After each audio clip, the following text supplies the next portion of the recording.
Welcome, ladies and gentlemen, to the final day of this week of LCK Spring 2023. I'm Atlas, joined by Wolf here, and today we've saved a really good series. Live Sandbox taking on KT, a battle for the western side of the standings. Both of these teams, I mean, they're separated by 1 point right now. Yeah. Whoever wins is going to be in that top 5. But KT coming off a big win against Gen.G, Live Sandbox coming off a loss against Guangdong Freak. So we definitely have a clear favorite tonight in KT Rolster. We'll see if they can continue to push that momentum forward. It feels like a battle for playoff standings, but also for KT, keeping the momentum. For Live Sandbox, taking it back because the wind is definitely out of the sails here for the cool kids who never panic right now. Yep, there might be a little bit of panic, but apparently they never panic, so it should be all right moving into today's game. KT, of course, that win against Gen.G, but it's their only win in a row, as of course they lost 0-2 to both T1 and DK.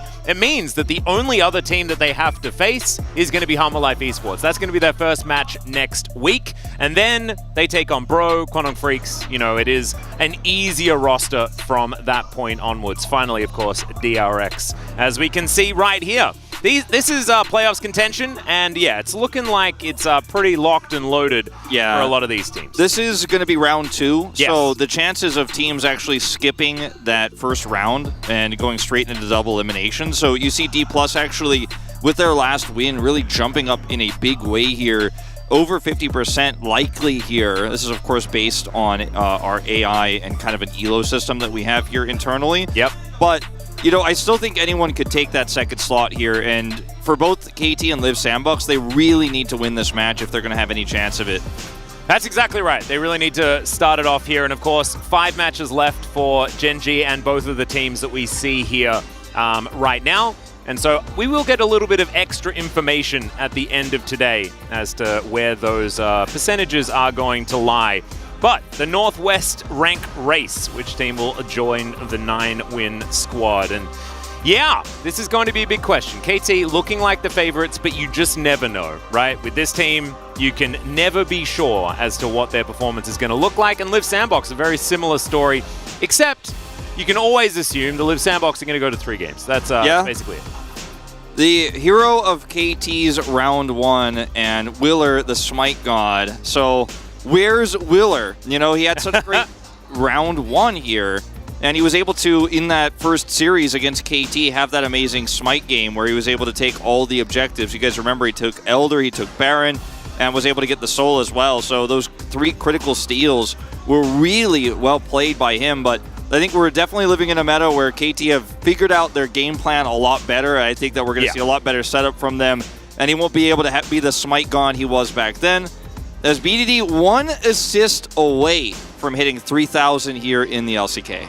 Yeah, that is actually a huge milestone here. We've been trying to track this for the last couple of games for KT. Last time, BDD just spent the whole series killing people. He didn't actually take very many assists. The guy was just on a little bit of a roll. So, has saved that 3,000 assist mark potentially for today, unless he does the same thing again. What was it, like he was on 7-2-0 or something on the block last time around?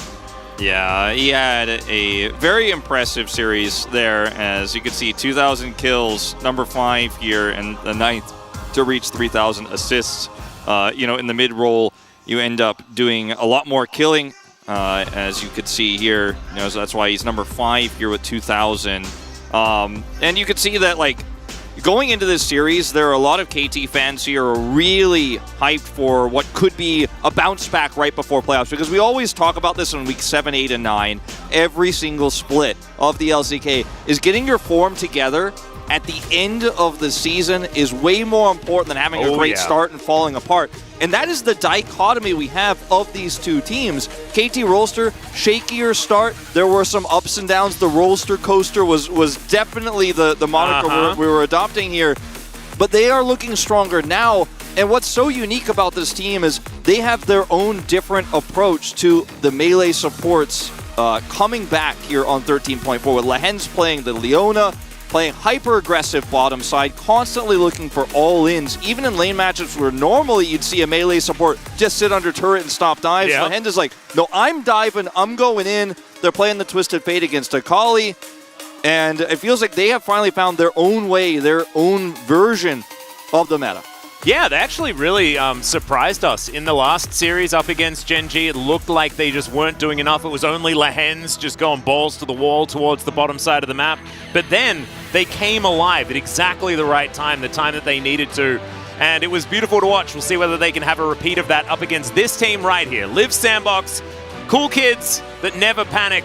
It was a little bit shaky up against Kwangdong Freaks. Kwangdong able to take them down in a very surprise upset. A Kwangdong that didn't have anything to fight for. It was just for pride and for having good momentum moving towards summer, but they were able to do it. It was beautiful to watch, and Live Sandbox had to bear the brunt of that. See how they've recovered here for their final match of the week.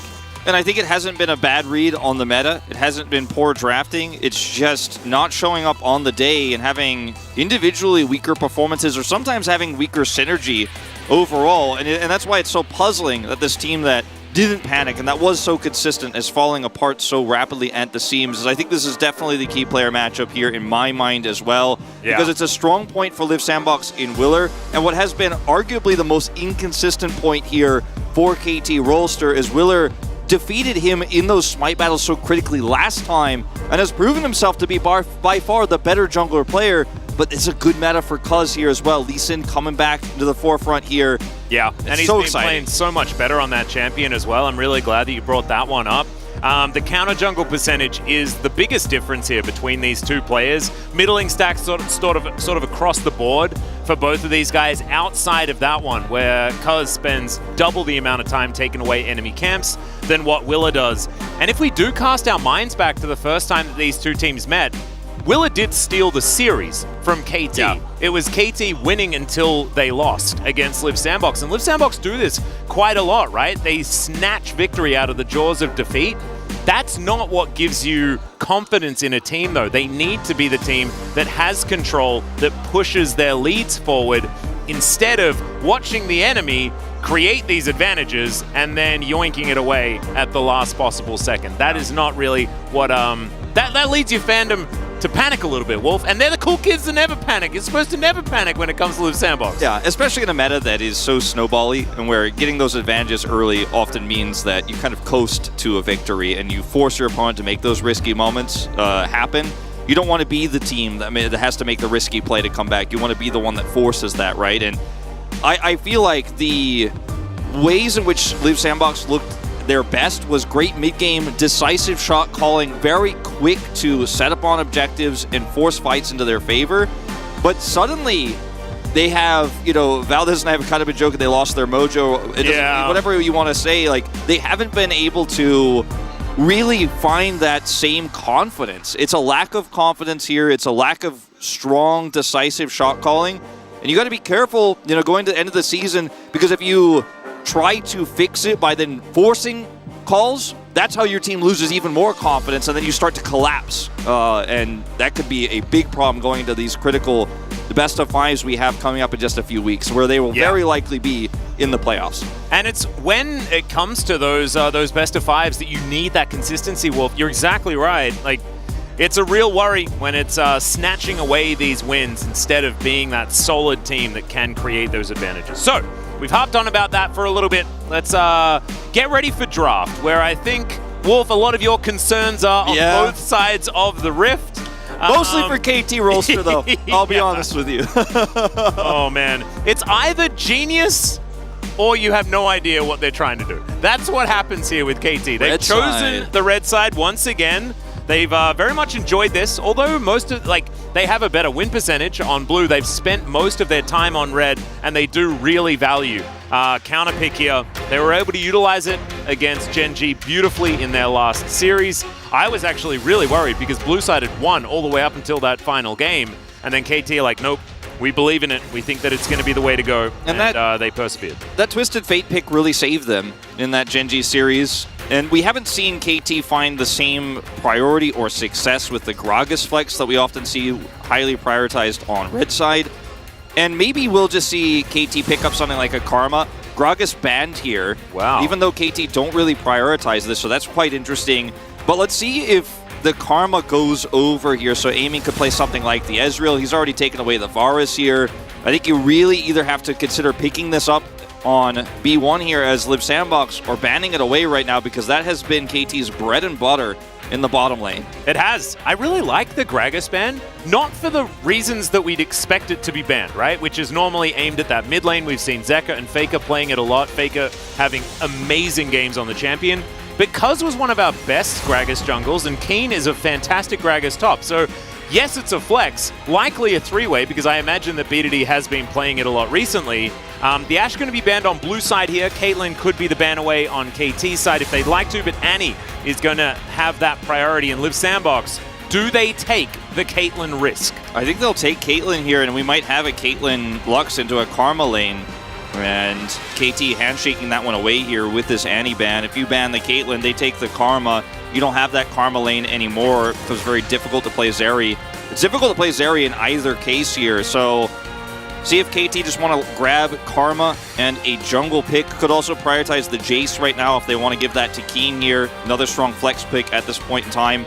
Yep. Lee Sin also great to pick up right now if you want to play that Karma lane. So Karma Lee Sin, definitely a great setup for KT Rolster and Cuz in particular, who's looked so good on the pick. Yep. This Karma, of course, as you mentioned, bit of a no-brainer. Lehens has been very good at the champion, as well as it just fitting exactly what they want to do. Cuz going to go back to the Monkey here as Wukong is going to be locked in. A curious pickup, but a pick away from Willa is what it kind of feels like more than anything else to me, just because Willa has been gravitating to Wukong so much this season. It's not a strong angle here for Elise into Wukong either.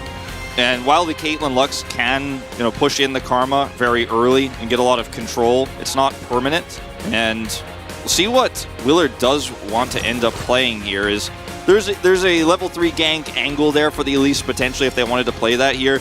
Sejuani is taken away.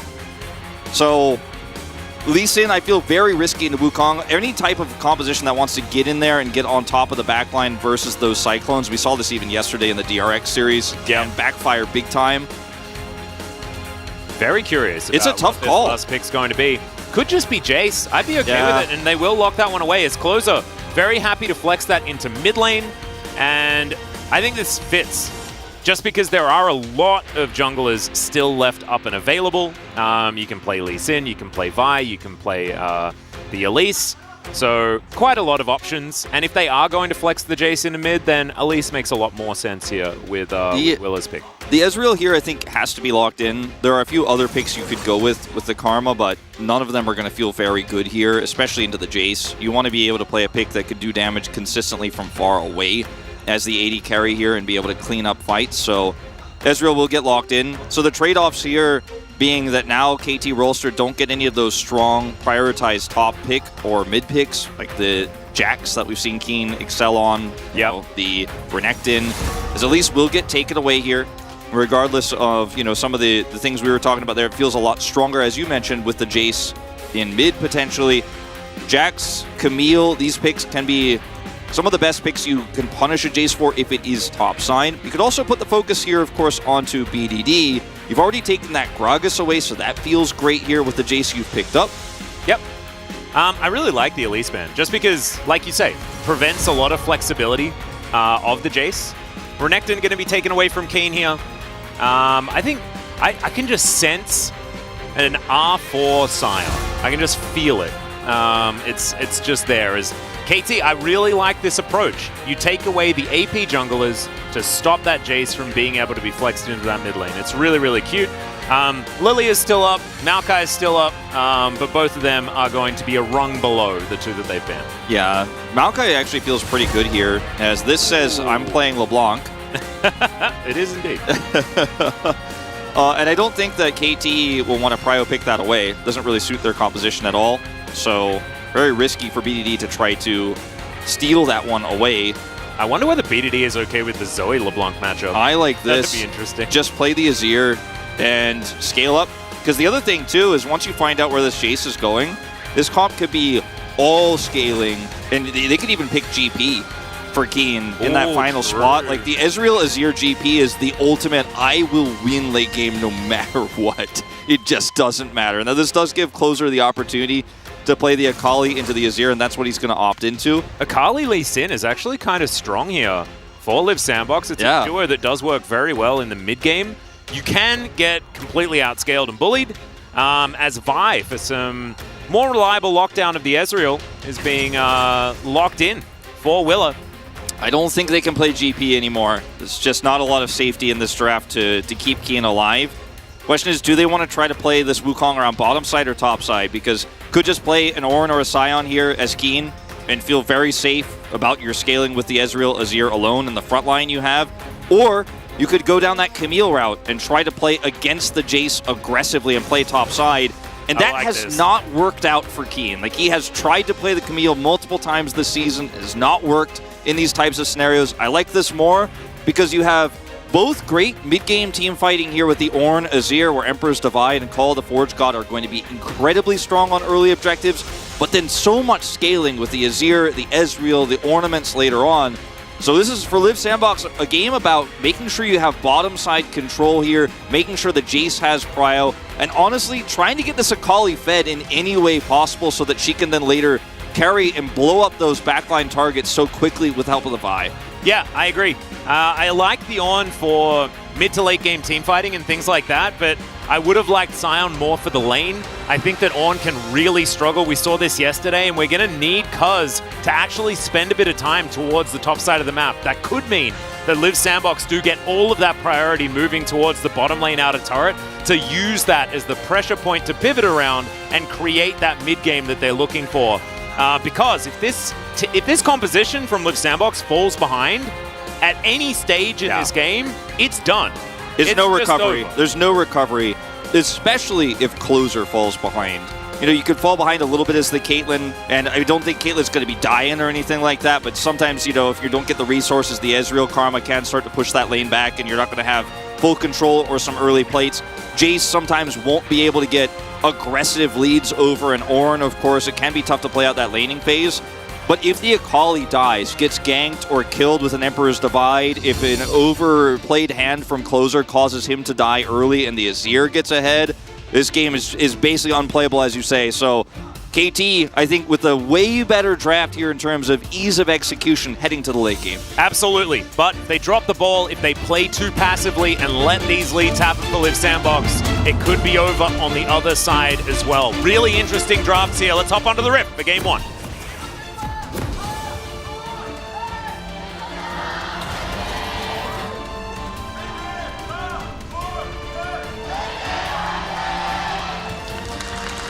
All right, here we are, onto the Rift for the first game of this series. So important. Remember, guys, the game score between these two teams is separated by 1 point. Both of them now currently sitting on 8 and 5 as far as their win-loss for matches.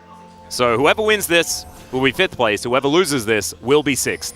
That's just how the cookie is going to crumble. Yeah. 2-0 for KT would even up their score with Hanwha Life Esports as well, in terms of the games, to put them both on +6. So. And setting us up for exactly the same scenario moving into next week, as that is going to be their first matchup. Really, really cool stuff. And that'll be KT's end of their incredibly tough schedule that they had, right, where they did not stave off the pressure in the early matchups going 0-2, but then bounced back against Gen.G. A win here definitely expected from them at this point in time. Lucent Singularity, a lot of value. Peacemaker, 0 value. So you'll take it, 50%. Nicely done. See how Lehen's going to be able to do. What I've really enjoyed from his Karma is not even necessarily his laning. It's been how well he's got out of lane and really affected the jungle alongside Cuz. Yeah. I was going to say the exact same thing, because he has been so good when he's in this particular matchup against the Caitlyn Lux, and when aiming goes for a back timing, he actually roams mid. It makes an impact there. It will actually affect the jungle matchup, will assist Cuz if there's a tussle for that level 3 on the blue buff, stuff like that. He's just incredibly good at his game sense and his experience really shining through. Yeah.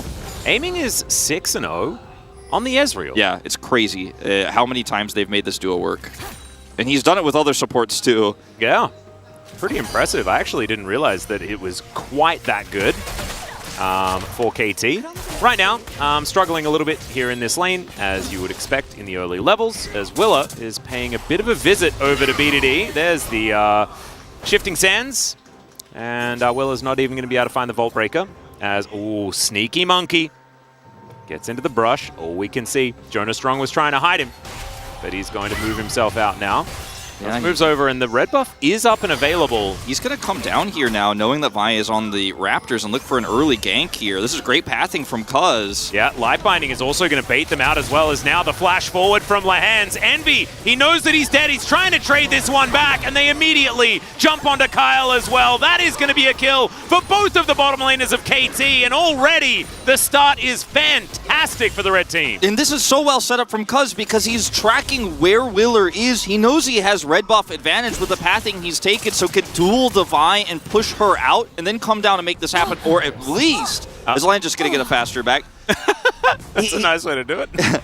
He at least can force this Caitlyn Lux back. That's like worst case scenario for him with how he set this up, but if they are going to continue to be greedy and Willer doesn't see him, he could actually look for some big kills here, and that's what he gets. So 2 deaths here early on the bottom side of the map. This is a disaster already for Liv Sandbox. Yeah. This is what I was saying. You know, Caitlyn might not get a massive amount of plates or get like a 20 CS lead, but she shouldn't die.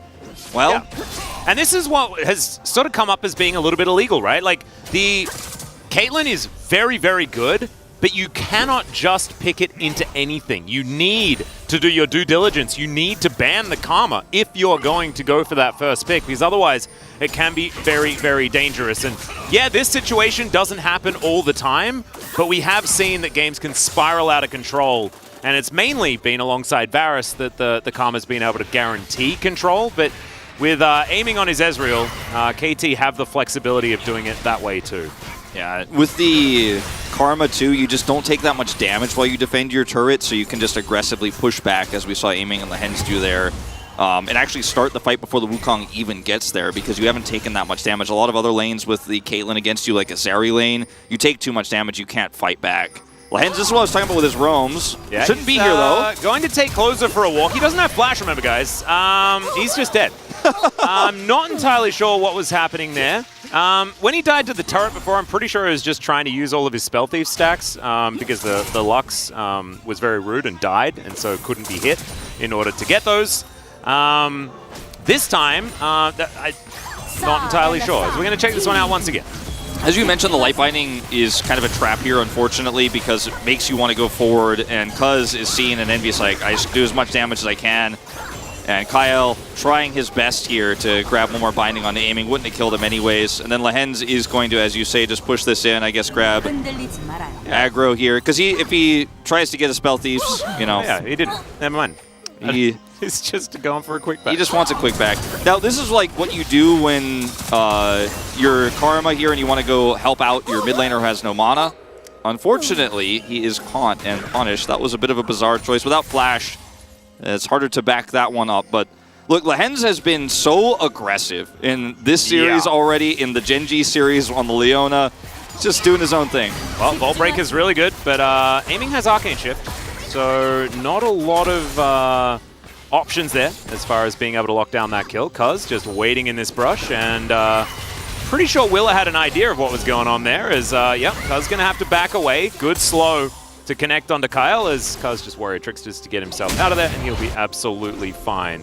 A lot of bot lane attention, but if we peer towards the top side of the map, Keen has actually stayed within touching distance here of the Jace, which is fantastic news if you're a KT fan, because we have seen this matchup go very much Jace favored in the early game. Not this time around. Keen actually playing it out very well. The cool thing about this Ezreal Karma lane too here, Atlas, is that when you are gifted these kills, it doesn't mean you get money and then you actually just come back and win the lane, but you now just get to comfortably farm, and there's like no threat, there's no fear. You know Willer's not level 6, he can't dive you. And you're like, cool, this lane is free now. And I'm going to have all this extra money. He has a tier picked up here early, so could stack that one very quickly. I mean, you're feeling great as aiming. And because Liv Sandbox don't have, you know, a ton of win conditions elsewhere, you're like, well, I should be able to get this mid-game fine. I also have good team fighting here with the Ornn and the Azir. The one problem is that death on Lehens, right? Because this is some money given over to Closer. If anyone else gets that kill, you feel less bad. So there is that one Closer angle here that you're a little bit concerned about if this Akali starts to get some additional picks in these upcoming early game fights. No, you're exactly right. As Call of the Forge God coming in, there is the flash to guarantee the knock-up onto Bertle. He knows that he's dead. Cuz is going to rocket his way through. It's going to be a solo kill unless he gives it to Cuz. You love to see it. Maximize the money. Keen, just a team player, the top lane. And both of these early exchanges for KT are prio lanes pushing up without any shadowing from their junglers, and Cuz finding the pathing to come over and punish. They had a lot of deep vision. There's a control ward in the river. There's a ward in the tri-brush here. So Birdall's like, I have to push this advantage. I have to try to get a CS lead here. But he gets caught, and so now Cuz making 2 heroic plays here, bot side and top. Feeling amazing right now if you're KT Rolls about getting through this early game. Lehen's back in the danger zone. This position on the map has definitely been a rough one for him so far this game. But he is going to be all right for now. Light Binding not going to find him. And Rift Herald picked up by Cuz for free, utilizing Keen and his ability to solo kill his lane opponent and donate the kill to Cuz. Like, imagine having that as your top laner. Like, isn't that just the best? They're like, here, by the way, I've got some money for you. Would you like to collect some money? Let's see whether Keen actually offers it to him. He's like, I'm going to go for my Q. He hits the Q. And he's just calling out his abilities here as he, of course, catches Birdall as Birdall goes to clear the minions. And then he says, you eat it, you eat it. Yeah. He's calling out that he wants to give the kill. And, Willer should be fine here, but they're going to take some damage. And KT actually getting some control over this Drake here with the Ezreal Karma lane into the Caitlyn is feeling amazing. You know, things could hardly be better. Yeah. No, this is, like, because it's almost too good. Like, KT's composition shouldn't be ahead at this point in time, but they're up 1,000 gold. And so at this point, if you're KT, you're like, wow, like, what are we supposed to do here? We were planning on having this rough mid-game where we're going to have to team fight our way back into it, but no, not going to be the case this time. The Caitlyn hasn't even been able to take plates or anything like that on the bottom side of the map. And this Drake still up and available for now. Willer collects himself a Rift Scuttler. Oh, 1 plate does go down, so never mind. Yeah, they managed to get 1, but if you haven't taken a turret by 15 minutes, I think that you're saying that things are bad news for the Caitlyn. Yeah, he does grab that one with this aggressive push here as KT are really trying to get this Drake control. But look at the resources that are forced here, right? Envy and Kyle have to keep moving out of lane, so they're not able to push as hard here. And look at BDD. Emperor's Divide is going to deliver an Akali towards Cuz. Does get the flash out as Dragon going to be taken. Next one going to be a Hextech as BDD going to usher Shirley towards this turret. Willer's coming over. See whether he can actually deny this. The answer is no. BDD collects a plate and has the second one. It's prepped. Pretty close. Yeah, and I mean, when you're trying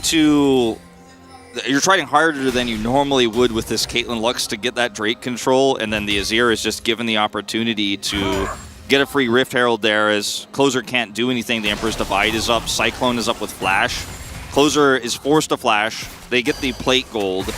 And it's a solo Chemtech Drake, which, again, your composition would have liked to have, right? You know, with this Caitlyn lane as Kyle. Oh, that's another flash forward from Lehens. He keeps him on the leash as now Amy's going to chase after. There's the Arcane Shift for the kill. As Envy is trying to get this 1v1, but he misses with the Peacemaker. As aiming is just going to make a bit of a fool of him. It's a double kill for Lehens in the end. Lehens, man, he's just making it happen with these flashes. Grabs the root there. And who needs level 6 on Karma? Just going to make this play. And now you have an Ezreal that's 1-0-3. This Karma actually getting ahead is significant because she can get her item online much faster this way, so speed up the pace of the game here. Maybe it's the Leandri's angle here for the Karma, you know, go for the carry. He's got so many kills. And with the Sunfire done here for Keen, he can actually aggressively charge forward. If he gets a knock-up, he wins those trades so aggressively. It's not even like he kind of wins. It's just amazing for him. As Lens catches Kyle here on this back. Qs, and then flashes to get the tether here. And Envy, unfortunately, kind of misplays this, doesn't react very quickly, and then missing the Q really hurts his chances. I mean, he might have just barely been able to trade that back if he hits it, but that's an additional kill going over. Both of his summoners down here. It's going from bad to worse. Yeah.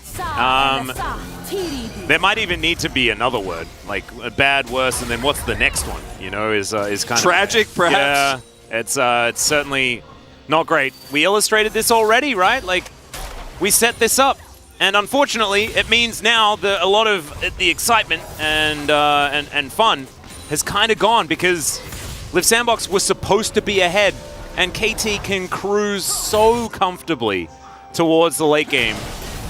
It's going to take some real heroics, and it has happened before, right? The Willa angle needs to come through again. Yeah. He stole Baron, he stole Soul, he stole Elder, and it's going to have to be highway robbery. Like, that's the way we're going to do this. If you're Liv Sandbox, that's what you're hoping for. I love how Cuz is down here trying to set up with this vision push a potential gank on the returning flashless Caitlyn. And then he's like, wait, Envy's mid. He's just given up. Caitlyn is going to give the Ezreal another plate here, as Ezreal gets to get plate gold against a Caitlyn. And Closer is not safe, by the way, because they still haven't seen this Wukong. Yep, and Lahen's walking up to an Akali on Karma. He's going to get one is more. Enough to get him out of here. Like, that's crazy. Yeah, exactly. Aiming collects that very happily as another wave crashes towards the turret. That was a lot of CS denied in that whole play as well. Yeah, and BDD actually 1v2 here. As long as he doesn't get hit by a binding, is totally fine. He's got Flash ult, and he's got Leandri. So every time Envy tries to walk up here in CS, he's going to be taking big hits of damage. And objective setup now in these team fights is disastrously hard for Liv Sandbox because they have to be walking into Ezreal Qs. They have to be walking into Leandri's damage here. Flash Wukong ult still available. Cuz has not had to use this critical summoner spell yet, so the engage range here is so high for KT Rolster. And you've got an Eclipse, cool. Yeah. But Keen is just going to be able to block a lot of that damage, and if you actually walk into range to try to circumvent that, he's got Call of the Forge God. Because KT now got scaling already, plus engage, plus safety. Everything's just coming up KT here. Yeah, the Eclipse build just feels so rough when you're against an Ornn like this. Keen, he can bellow his way through this if he would like to, but not going to be there in time. Shirley goes over to Liv Sandbox. KT a little bit late on that rotation as Closer here towards his bottom side looking to take down this turret. He's going to get a fair bit of work done as the cannon is secured by Keen. Nicely done. BDD up towards the top side is going to return the favor. If KT are just a little bit faster there, and Keen hits a Call of the Forge God on that choke point, the game ends instantly. But fortunately for Liv Sandbox, he's a little bit too late. He has to teleport bottom, and Closer gets some time alone with the minions and almost takes out a turret. So this was kind of best case scenario for Liv Sandbox. You get a cross map while also defending the objective you got. So second Herald here definitely going to be pretty huge. Yep. For getting back some semblance of control here on the map, but that mid turret hasn't even taken damage. No, this is very, very happy times for KT. They are going to be starting off this Dragon as well. Good news for Liv Sandbox is they were able to take that Lone Chemtech. Lone Chemtech for the stats, not exactly something that you really care about, but delaying Soul is going to be important. It's going to be a Cloud this time around, a lot of extra movement speed. It's going to actually be pretty good. For people like Keen here who want to be starting off these fights as the Rift Herald's going to get a charge. But as you mentioned, they hadn't really touched this turret. And so it's just not really going to be too consequential. True Shot Barrage onto Envy. Not the end of the world or anything like that as it sails past Kyle. It's still good though to grab this turret because, or hit a charge on this turret because it means that you could follow up Groupus 5 to siege it with your Caitlyn later, and you have this Akali who's going to love when that turret goes down because she can flank more aggressively. And so this is still significant. It's not going to save you in itself, but it does allow some playmaking here for Closer to maybe get back into the game here. As Envy is farming very well. You know, he was sent to mid early. Closer sacrificed a lot of his CS for that, but then got some time in the bottom lane. It's not all doomed here. The game state is really bad, but, you know, one heroic play and Closer picking up a double, for example, definitely turns this game around. So KT need to make sure they don't get too comfortable with this lead they have set up. Yeah. The one that they really need to respect, especially right now, is this this Akali who has hit that first item. I'm glad you brought that up because it is definitely going to be the way for Liv Sandbox to be back in this, is some heroics from Closer and then some steals from Willa. Yeah, yep. Gonna need everything to come up Liv Sandbox-sided here in these next few exchanges. At least we know Liv Sandbox aren't going to panic. Nope. They're going to still wait for those opportunities, and we also know that KT can make mistakes. As this one doesn't look like one, as Envy is going to be able to create the distance, but still, that's a flash. Is terrifying. Yeah, that's a flash gone. Cuz actually could have flash engaged here, but waits and sees if Envy is going to put himself in harm's way here in mid. He does. And now, you know, you get a flash, you don't utilize yours, and by the time your Cyclone comes back up here before this next objective, Envy still isn't going to have his. So the Caitlyn more vulnerable here, and what is already a timing in which Caitlyn can struggle in these mid games, even from ahead. Yeah. So Envy just trying as he may to get as much farm as possible, trying to desperately get that second item, but gets punished. Well, Ornhorn going to be used here as the Ezreal gank comes through towards the bottom side. Good flash from Bertle will save his life. I don't know whether it's going to save the life of this turret. 3 minions definitely going to be enough there. So, yeah, KT kind of get what they're looking for. Lahen's moving towards this mid lane now. Cuz moving in yet again. Half the cooldown on that Cyclone has been used up. This is really cool, though, from aiming. He's just like, I already pushed Envy out with Cuz, and he has no flash, and he's going to have to back. I can't get any advantages mid, so I'll just use my W to take out the bottom turret. I'm going to come down there, force the Jace out, cost him some CS as he's just having such a fun time in this game on the Ezreal. Gets the transformation of his Mirror Mana and says, Envy, have a look at how much more damage it does now. Isn't this cool? it's immediately hits him. It's not very fair. He goes down and gets that bottom turret, so less freedom here, and then, you know, Cuz comes over here, doesn't have Cyclone, but can stop Envy this time from actually pushing that mid turret, as that's what he wanted to do as soon as Ezreal showed bottom. He's like, maybe I can get some more damage done, maybe I can open up mid for closer. Shut down, as we're starting to get ornaments. Oh, wow. That is a very shiny Virtue that Keen has put together for himself. So, yeah. Couple of items done for the Ornn. A very, very happy tanky boy farming things up around the top side of the map. We saw an Ornn actually get the most damage in a game yesterday from Rascal. See whether Keen can do something like that himself. This True Shot Barrage is going to miss as Envy just bails. Doesn't want anything to do with this mid lane, to be perfectly honest. I think he might have similar damage numbers to Rascal if this game continues the way it does, but I think he's going to be hard-pressed to compete with this Leandres this year and this Ezreal, you know? The amount of True Shot Barrages that have been landing does make it a little bit more difficult to compete. Yeah. I mean, KT, with this setup here, could look for an early Baron. I'm not talking right now, but after this next Drake fight, especially if Live Sandbox hard contest and lose the fight, like that's a Baron angle. They have so much damage. 2-item Ezreal, the Leandres, and even Ornn is going to do so much on and top you of can that also Baron. tank it for forever. Yeah. With your Ornn here, who's pretty tanky right now. So I don't think it's very high risk just to start it off and look for a turn. Their turn is fantastic as well. Kind of like the angle. Okay, Envy? The classic lens. Press, inspire, run at enemy. He doesn't have flash, so they're just trying to abuse him here while they have so much setup here for this Drake. But the timing actually not as crisp as KT would have liked. I think Live Sandbox still going to be hard-pressed to come in for a contest. Can they actually turn this Drake give into a mid-turret? I don't think so. Like, aiming has just constantly got this wave push. They would love to get a turret. They just can't. Yeah, they do manage to secure this top lane.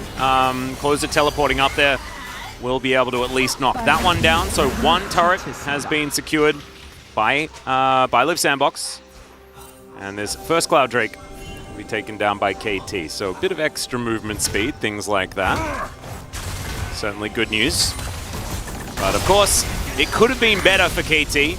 So a bit of respite for Live Sandbox with the fact that it isn't an Infernal Drake, you know, isn't a Mountain Drake. Like, if it's a Mountain, like, Bertle may as well just not do anything. Because he won't do anything if it was a Mountain. But this time around, at least he can still do a lot of poke damage. And speaking of not doing a whole lot of anything, Closer has gone Void Staff second because of the Ornn in this game. But it means he's way less of a threat for the Ezreal and the Azir than he would have been if he went for that 2-item spike of the Shadow Flame that we very often see on the Akali. So I think it's still probably the best choice, but you don't feel good about it at all, really, in this scenario. It's going to be useful, too, as the game goes on. Don't get me wrong, but you're really feeling like, I'm not spiking at all here. I'm trying to scale as the Akali, who's totally missed the window to be extremely strong in mid-game. And it just shows that you haven't found that acceleration. As Ace in the Hole comes in, Lahen's shields it up, so aiming is going to be absolutely fine. Yeah, it is the right call to make, but it just feels bad. It just feels real bad because you haven't been able to find that mid-game power that you were looking for. So once he does get to 3 items, right, like that's when you get all of that value out of the Void Staff. And he still does do damage, but they just haven't had a way of wielding it. Like, It's just a Liv Sandbox that hasn't been able to find that that point of power this game.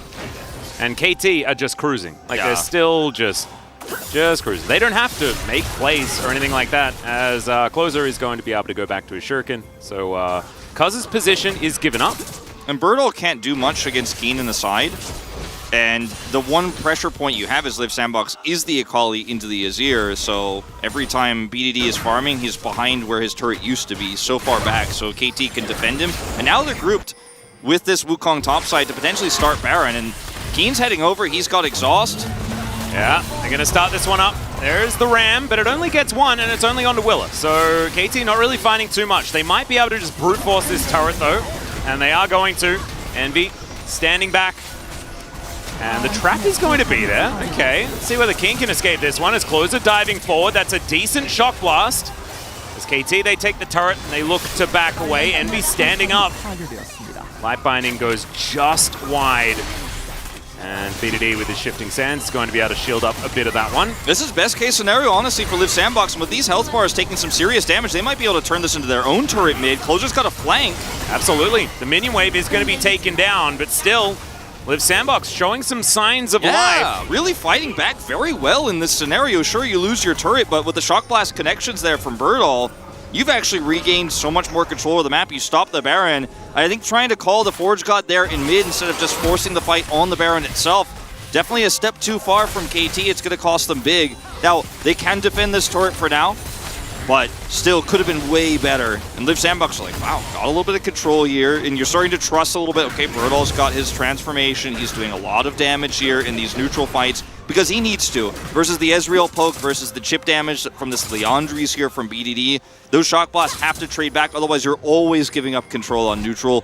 So he needs to continue to be able to have that accuracy, and so far so good. Yep, playing around this Call of the Forge God cooldown was absolutely beautiful here from Liv Sandbox. Seeing the fact that Envy was able to avoid getting hit by it, and then realizing that KT weren't going to be able to fight back as well unless they fully commit. And Liv Sandbox, they do have more of those poke options. Nice to see them actually manage to figure something out, but we've spoken about this all game long, right? And it's not saying that we don't believe in the power of Liv Sandbox as a team. It's just compositionally, it's difficult for them to overcome if this game becomes about front-to-back team fighting later on. It's Keen going to call the Forge God once again, but he isn't going to be able to knock it back into Envy another time. Final Spark comes through, and maybe another overextension flash available here for Keen if he wants to use it. And not a lot of punishment this time from Liv Sandbox. KT's got to get a little bit more accurate with these ones, though. Yeah, exactly. Very bizarre here. Also, you know, this is a big ultimate down before this Drake contest. I mean, they still absolutely have control, but now they have to watch their flank here as there's a wraparound from Willer. All right, there's the flash, and Envy just going to get destroyed. Aiming, Arcane shifts on top of him, and BDD scoops him up. Really nicely done from KT. And that should be now a free dragon. And without the call of the Forge God, they don't care if they can catch this Caitlyn. And that wraparound I was talking about, Willer, he just instantly recalls. So they're going to run to Baron. And there's 3,000 assists. There you go. And they are going to come over here to this Baron pit, but they don't have enough damage without that Caitlyn here to rush it down, so they can set up some vision here behind the pit. But that is all that Liv Sandbox will get back. And yeah, I want to watch that fight again. I wonder if he was interrupted on the call of the Forge God here by Birdall. Yes, he was. Yeah, he was knocked away from it. That's really cute. That was actually pretty cool from Birdall there, interrupting that, but they're not able to, unfortunately, turn this into anything because subsequently Envy is caught there in the mid lane. As you can see on the minimap, there's a wraparound from Willer. They see him, and they just call, kill Envy. BDD shuffles in, grabs him, and then that's the end of that. Yeah.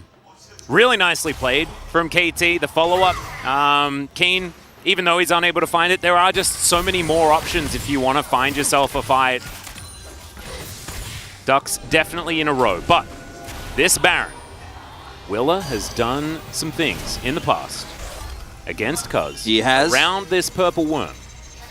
And it's going to need to be more than just the Baron. I know the gold is still relatively close, guys. But based on what these compositions can do, ease of execution, things like that, should be that KT are in a larger advantage than they are. There's also ornaments coming through, level 16 Ornn, so you can add at least 3,000 gold to that as Willa finds the backline, aiming. Can they burst him? They do manage to take him down. Keen gets a knock-up, but it's only onto Birdol, and is going to get it back again onto Willa as well. KT, they lose their AD carry. Now a possible angle for Liv Sandbox. I think Liv Sandbox should be willing to pull the trigger here, but you lost a lot of your critical ultimates in order to kill this Ezreal, but this might be the only chance you're ever going to get. As BDD's full health here, it does have Emperor's Divide, so they're really wary of starting this off. But picks like this don't just come around every time. Willer has his control ward set up here, and this is the only way you're ever going to kill Ezreal, is if you can just 100-0 him with everybody collapsing. The shot calling here is amazing. They know the target, they call it out, and Keen's just using this call to Forge God here for the disengage. But man, the problems we talk about compositionally here is you're running into that poke damage so hard that by the time you hard commit, you're walking into a Cyclone, you're walking to call the Forge God. But if you can have the surprise engage onto this Ezreal, that cleanse alone isn't going to be enough, and we don't have the Mikhails done just yet for Lehends. It's going to be ready fairly soon here. But picks like this, you know, if you can turn that into an objective, it feels amazing. But with BDD being so high health, still having ultimate there, they don't actually commit. And so KT, they lose Ezreal for a second, but go straight back to map control. Yep. Just feels so difficult this stage of the game for Liv Sandbox. But the way that they're fighting, it shows that if they had have found a little bit more of an advantage in the early game, this game could have looked so different. But when you're just slightly behind the 8-ball, with a composition like this, it just feels so rough. Still, definitely making the most of it here. IE is done for Envy, you know, and if they can have somehow enough space for this Caitlyn, because there's no real tank in this composition for Liv Sandbox, especially with Jace going for the Eclipse variant here. Yep. There's a way for Envy to pop off in this team fight here if he's given enough space, but he is so vulnerable. Speaking of vulnerable, not getting this flank this time, Willer. Yeah, Willow has been really searching for these. It's kind of Clid-esque, the amount of flanks he's been trying to find. As, oh dear, Birdle's going to get flashed on once again. That's the pick. Lehends locks it down. It is hilarious how they played this like a pick comp, but it doesn't have to be played this way. But KT are just constantly punishing, constantly finding targets. As there's no tanks, there's no squishy, or they're all squishy, so no chance that you're going to survive if you get caught by these knockups here. And that's another carry down here as KT group around this Baron. And this time, they look to start it. It's full ornaments now completed as well here for KT. The amount of extra stats, just kind of ridiculous. As they do push out this mid lane. Keen just happy to walk on over and do whatever he wants. Not going to be able to steal a blue buff though. As, yeah, no one's really going to want to fight him. They can control this choke until Call of the Forge God is back up, and BDD is going to take down this top turret, so it's okay to actually kind of just camp this, even though you're not going to start it just yet, because the vision control is super important. There's no push bottom side here for Liv Sandbox. They don't have any side laning going on because Birdall died, so you can just kind of hang around and wait for your carry to come back, and then start this up again with Call of the Forge God, as this is where Call of the Forge God is used, as Birdall is just trying to clear out some vision here. He's not even in the side. They're like, he's out there, we'll kill him. As aiming, just diving after Envy here, but he's able to walk it out. Does have those 3 items. You mentioned the Infinity Edge has been completed. 3 seconds on this Cloud Soul opportunity for KT. And Rabbidan's Death Cap completed at exactly that time. Yeah, if you're not going to win this fight, Liv Sandbox, you're probably not winning any of them, but you have to set up again for a flank angle here. There's no vision whatsoever on this Drake for KT. They kind of tunneled on Baron super hard, didn't start it. So now there's an angle here potentially for Closer and Willer to wrap around. Oh, he's seen though. Yeah, we're going to have a bit of a spectator bug there. As, all right, KT, they've got a lot of damage. Half the health bar now on this Cloud Drake as Keen just standing in front of them. He's looking to try and get that knock-up. Great sidestep from Envy, though, as once again, Keen in these teamfight scenarios hasn't been able to find it as BDD gets a flash out of Birdle. Smite has been picked up here by Keen. That was what was shown to us by the observers just before. Yeah, no heal away from the dragon. No vision here for the Jace, so he's kind of just firing blind. Oh, once again, Willa finding the angle. There is cease and desist as Cuz, a very early Cyclone. And they're not going to have that for the next team fight. Great Shock Blast connects onto aiming here. This is the angle for Liv Sandbox. If you're going to win a fight, it's going to be this one. Yeah, good shuriken backflip there from Closer, but he's just going to get knocked up. Keen just happy to tank this one. Slahens uses the W defensively. KT, they start this up once again. So much damage in this composition. You have no time, Live Sandbox. Willer, can you steal?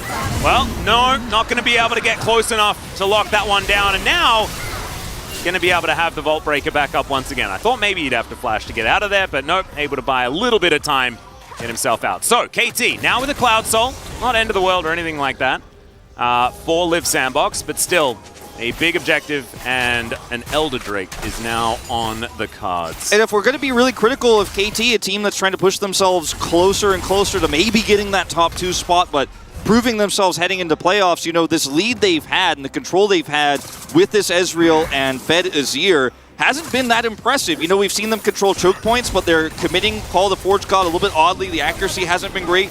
We're also not seeing decisive calls on these objectives. So Live Sandbox have had these opportunities for Willer to flank and actually set up for a potential pick. The panic there from Cuz with the flash and the Cyclone before an objective in an even game state. You know, Live Sandbox wins that. They're so far behind that it's tough for them to do so, but, you know, if this game continues to go on, maybe Live Sandbox has a chance. Kyle? What? Okay, Kyle just takes most of his health bar from a couple of abilities from Aiming. Aiming just reminding us all that he's got 4 items, feeling pretty good about his life as Willer.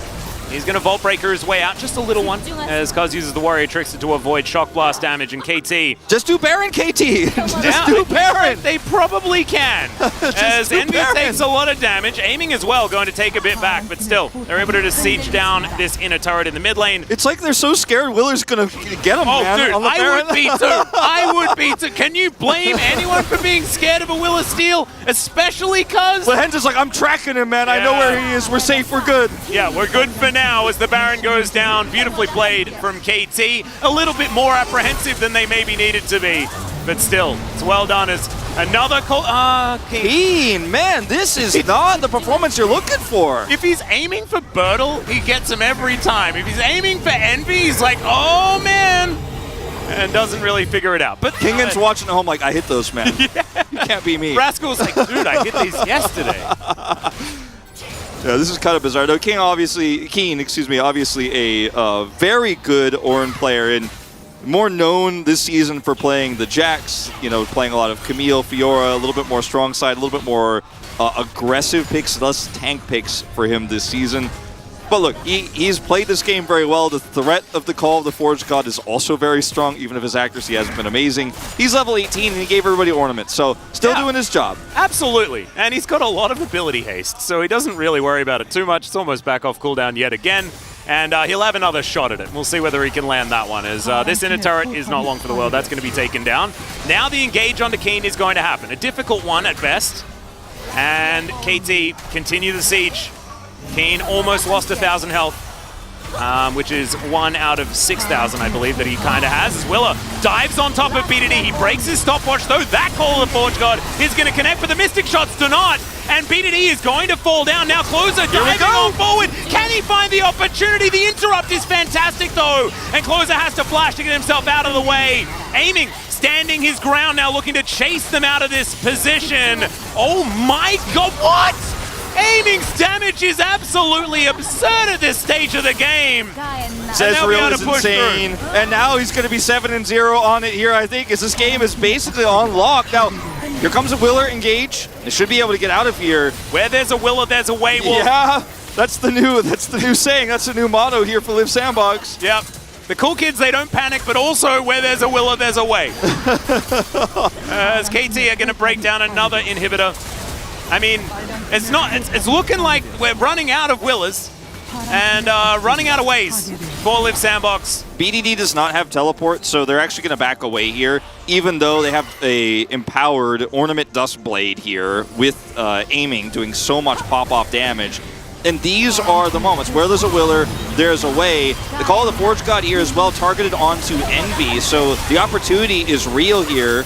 You end up taking BDD out, and now Closer's like, they're low, I'm going in for the finish, but he can't quite do the job here. He has to flash away, and then the play from Aiming is actually just beautiful. It's a W onto Envy, hits him once, another W, bam! Oh, so clean. And he missed, like there was a minion wave in the way through a lot of that, and actually like Live Sandbox played around the range of the Ezreal very, very well throughout most of that fight, but now he has 6 items. Cyril is just complete, I think kind of out of nowhere. and he's still at a GA. So yes, BDD goes down 0-1-1. He may actually end this game on 3,000 assists as well, as the game sort of happened around him. That one shuffle in the mid lane definitely was fantastic though. As KT, 53 seconds before the Elder. And if you're a KT fan, I think you're more nervous than Liv Sandbox right now, as Willa not going to quite find his angle. True Shot Barrage does a fair bit of work, but I mean, the fact that they couldn't actually end and those waves in mid and top were pushed out means that Liv Sandbox gets one more team fight here that they absolutely do not deserve, but they earned it, right? And KT watching that last exchange, no stopwatch now for BDD. There's a chance, there's a will, there's a way. Oh, there's the knock-up onto Closer, though. He gets into the Shroud, but can they actually get anything done as Willa is going to be taken down? No way this time around, as there's the knock-up onto Envy as well, but it's about dotting I's and crossing T's here, Wolf. Envy goes down first. Kyle is slinking off into the jungle, but he's not going to be able to. The True Shot Barrage comes on in, and Cuz is able to lock down the last one. Closer, the last man standing, but this is going to be it for the Nexus of Liv Sandbox here in game number 1. KT felt like they were in control throughout the majority of this game. It took a long time. Liv Sandbox held on admirably, but in the end, the late game composition comes on through. There goes the Nexus, and KT take game 1. Willer tried his best with those flanks. He tried so hard to force a scenario in which Closer could pop off. They could blow up those carries, but too much of an advantage. And Cuz's early game was amazing. He spent most of the game on 1-0-1, but the threat of his flash Wukong engages kept these solo laners back. And unfortunately, the bottom side was just a disaster from the outset, and the first way over aggressive push from Envy and Kyle was punished, and then it was just Lehens making plays. Lehens and aiming, definitely I think it'd be garnering some votes here, because the way that KT won this game was getting ahead early in a composition that is not supposed to. And what's worrying, like you said, Atlas, is I think KT didn't play their lead as well as they could have, and in an even game state, this looks very different. So KT very happy that aiming was willing to take that lead and pop off, and that Lehens was proactive on the bottom side of the map. Yep, Kane not quite having the Rascal experience on this time around, and Bertle still being able to eke out a lot of poke throughout the mid game. It did sort of make it feel like Liv Sandbox were finding angles that maybe we thought they shouldn't have been able to. And yeah, you can see there's a large flat line from about, what, like 10 minutes until 31 minutes. The gold really didn't change, but with any sort of advantage, you're feeling pretty good with KT's composition. I'm looking forward to seeing what the Space has to say about this one as well. We're going to go to a short break. When we get back to Space, and then game number 2.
내가 쉴드 봐줘. 봐줄게. 이거 나 15. 나 내가 아칼리. 아칼리 높아. 아칼리 높아. 떴어. 아칼리. 괜찮아 괜찮아. 괜찮아. 싸움 볼게. 쌈 보자. 나봐줘. 들어온다. 천천히. 캐틀 떴고. 캐틀 높을. 캐틀 높을. 가자 앞으로 가자.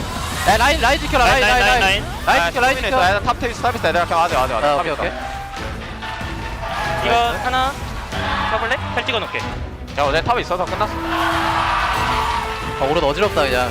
어이. 나 탈지 있어. 뭐야? 이거 내가 초반에 껴줘가지고 가뿐싸. 누나 미안해. 자. 네, 너가 주도권 있어야지. 내 아칼리가 먼저 와. 나 3레벨 굉장했는데? 그래?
everyone, welcome back to The Space. I am Valdez, with me is Big Hoon and Chronic Keckler. We just watched game number 1 where we did just have KT eventually take that game. Eventually, they got to the end of that one. They took down the Baron and pushed it in. What did you guys think about the draft? This is just draft. We're not talking about the execution, because then the Caitlyn and Lux lane is going to get a pretty stern talking to. But the draft here from Sandbox, I quite like. I think it's very cohesive. You try to snowball the early presence that you'll have in every lane but mid, and even in mid, post 6, Akali and Vi are very, very strong. So you have a very strong early game. You're obviously not going to win late against this KT comp, but the KT comp should naturally fall behind because they have 5 champions that do nothing till 6, and even after 6, like, as long as you stay out of any wombo combos, you should win early skirmishes so you can set up for Drakes. And I do think the KT comp is really good if you can get to like 15 minutes. But it also basically is saying we're better.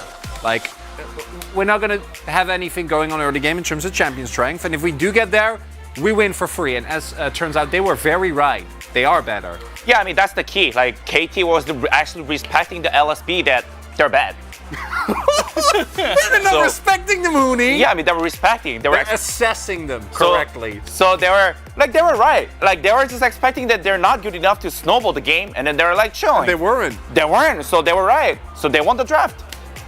That's pretty much it, right? Like, you kind of like hit the nail on the head, right? Let's take a look at the first highlight, which is really going to also hit the nail on the head because it talks about the bottom lane and what happened here. This made me so mad because this is a great gank from Cuz. He actually avoids vision, but I'm gonna assume that Lahan's actually baits them in there, but you have the crash. You don't have your trap. You know that Wukong started top side, and you don't have any way that you're ever gonna get anything done against that Ezreal Karma on this wave. Like, why are you there? Like, why are you still there? You got your crash, you can back off, you can let the wave shove into you, and then you can try and either look for an early back, or you can try and play very aggressive after that when you have an extra level, but that's where the disaster starts, and then aiming and lands are good enough that once they get that first lead and they get through the early laning phase without being put on the back foot, they will then, as shown here, relentlessly punish. Yeah, I mean, the second double kill already related to from the first gank, that they were super disrespected. Wukong can't even double you over the wall. Like, he was already behind, and they were just keep shoving it when they don't need to. Like, when they need to be, and when they actually need to snowball the enemy team, they were getting punished. So, you know, there's not much we can say. The weirdest thing is that based off of that and what happened in the early, and Cuz also having a great game top, you think that the game would be extremely one-sided, but it also kind of wasn't. You know why, Huni? I don't know. I don't know. What happened? They didn't do enough. You know what Huni screamed? Just push. Just take Baron. Just waiting for them to do stuff. Something, right? Like, okay, let's take a look at highlight 2. This is taking the Baron, okay? This is the title of the highlight. Because they're going to go ahead and run at the Baron and take. They're so far ahead. They have Ornn. They have a better team composition. They have great turn. They have great team fighting. They have great 5v5. Their carries are fed. Look how easy just taking so Baron. free. They just right click it one time and they get the Baron. They get the finish. They get the chance to finish the game. Just one time. They're trying to do stuff. It backfires. Like, oh hey, no, we're gonna back off. Like, imagine, like, I imagine there was any other, like, let's say there was a T1, they would have just taken a Baron in 22 minutes. Yeah. That's what I'm saying. And it's a very comedic game because Wheeler does deserve a shout out. I do think the bot lane had a really rough run here from Sandbox, but like Wheeler played incredibly well. And that plus the inactivity from KT made the game like feel a lot longer than it had any right to be with how well KT played the early game and with their comp diff. Yeah, I mean, it's more so when they're dead ahead, like still Wheeler was able to find the opportunity because the KT was actually playing not good.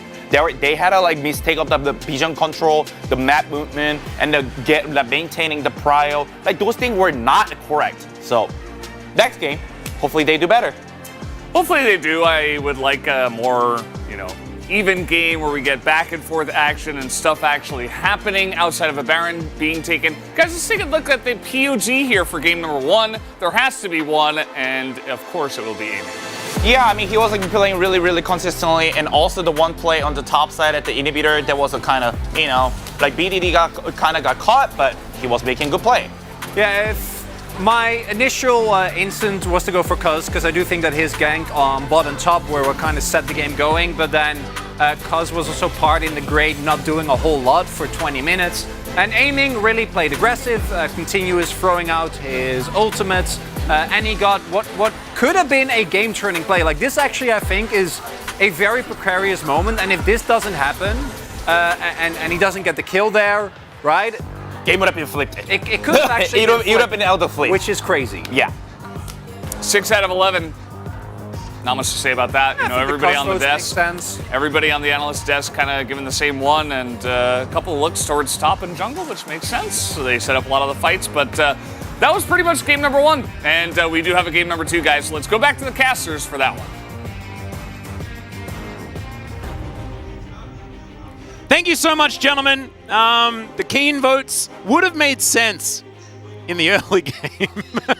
Yeah, I was a little bit surprised by Yeah, that. there was a couple of whoopsies there. Maybe we turned our heads away from the screen for a couple of moments. That being said, he was definitely able to put himself in great positions in that game, so I don't want to take too much away from Keen, but there are a few comedic moments.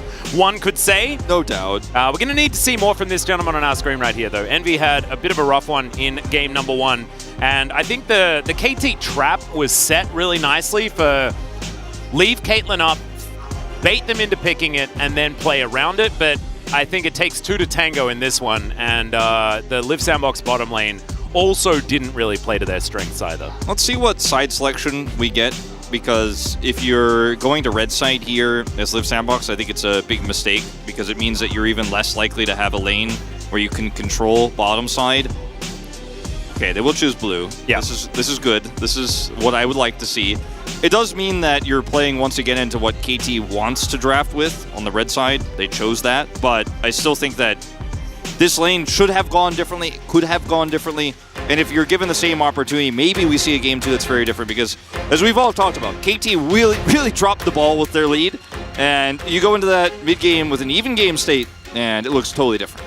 Yeah, I think Live Sandbox had an opportunity to really gain some momentum coming out of a loss. It's really weird that they do, but with the fact that KT slowed the game down so much, it really allows you to think that, like, well, if we have a tidier early game, how do we lose, right? Like, it does feel a lot better in that way. They do ban away the Karma this time. You like to see that.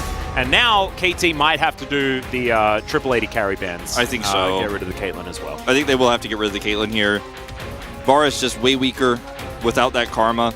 And it's kind of shocking that KT were allowed to play the Karma in the first place. They wanted to set that trap, and then they lost the lane. Ooh, interesting. Intriguing. Feels like a Zeri first pick angle here. Unless the Varus gets through. I think now KT either ban the Varus or the Zeri. Yep.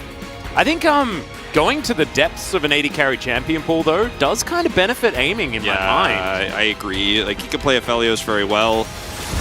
Ban Varus, and he could also play Sivir extremely well if we do go that route, where you see the Zeri versus the Sivir on the bottom side of the map. But also Lehens is down to play some Nautilus, he's down to play some Leona, he's down to play a completely different matchup, he's down to play Singed, you know, if you want, if that's what you're looking for. As Sejuani is going to make it through this draft, actually, and her ability to set up for big combos is just so incredibly strong, and now she's somewhat of a flex pick here in the LCK. True. Maybe I'm going to take it back, because maybe the Envy Samira angle is upon us. It could happen. We've also seen Neela sort of sneaking through in Challenger at least.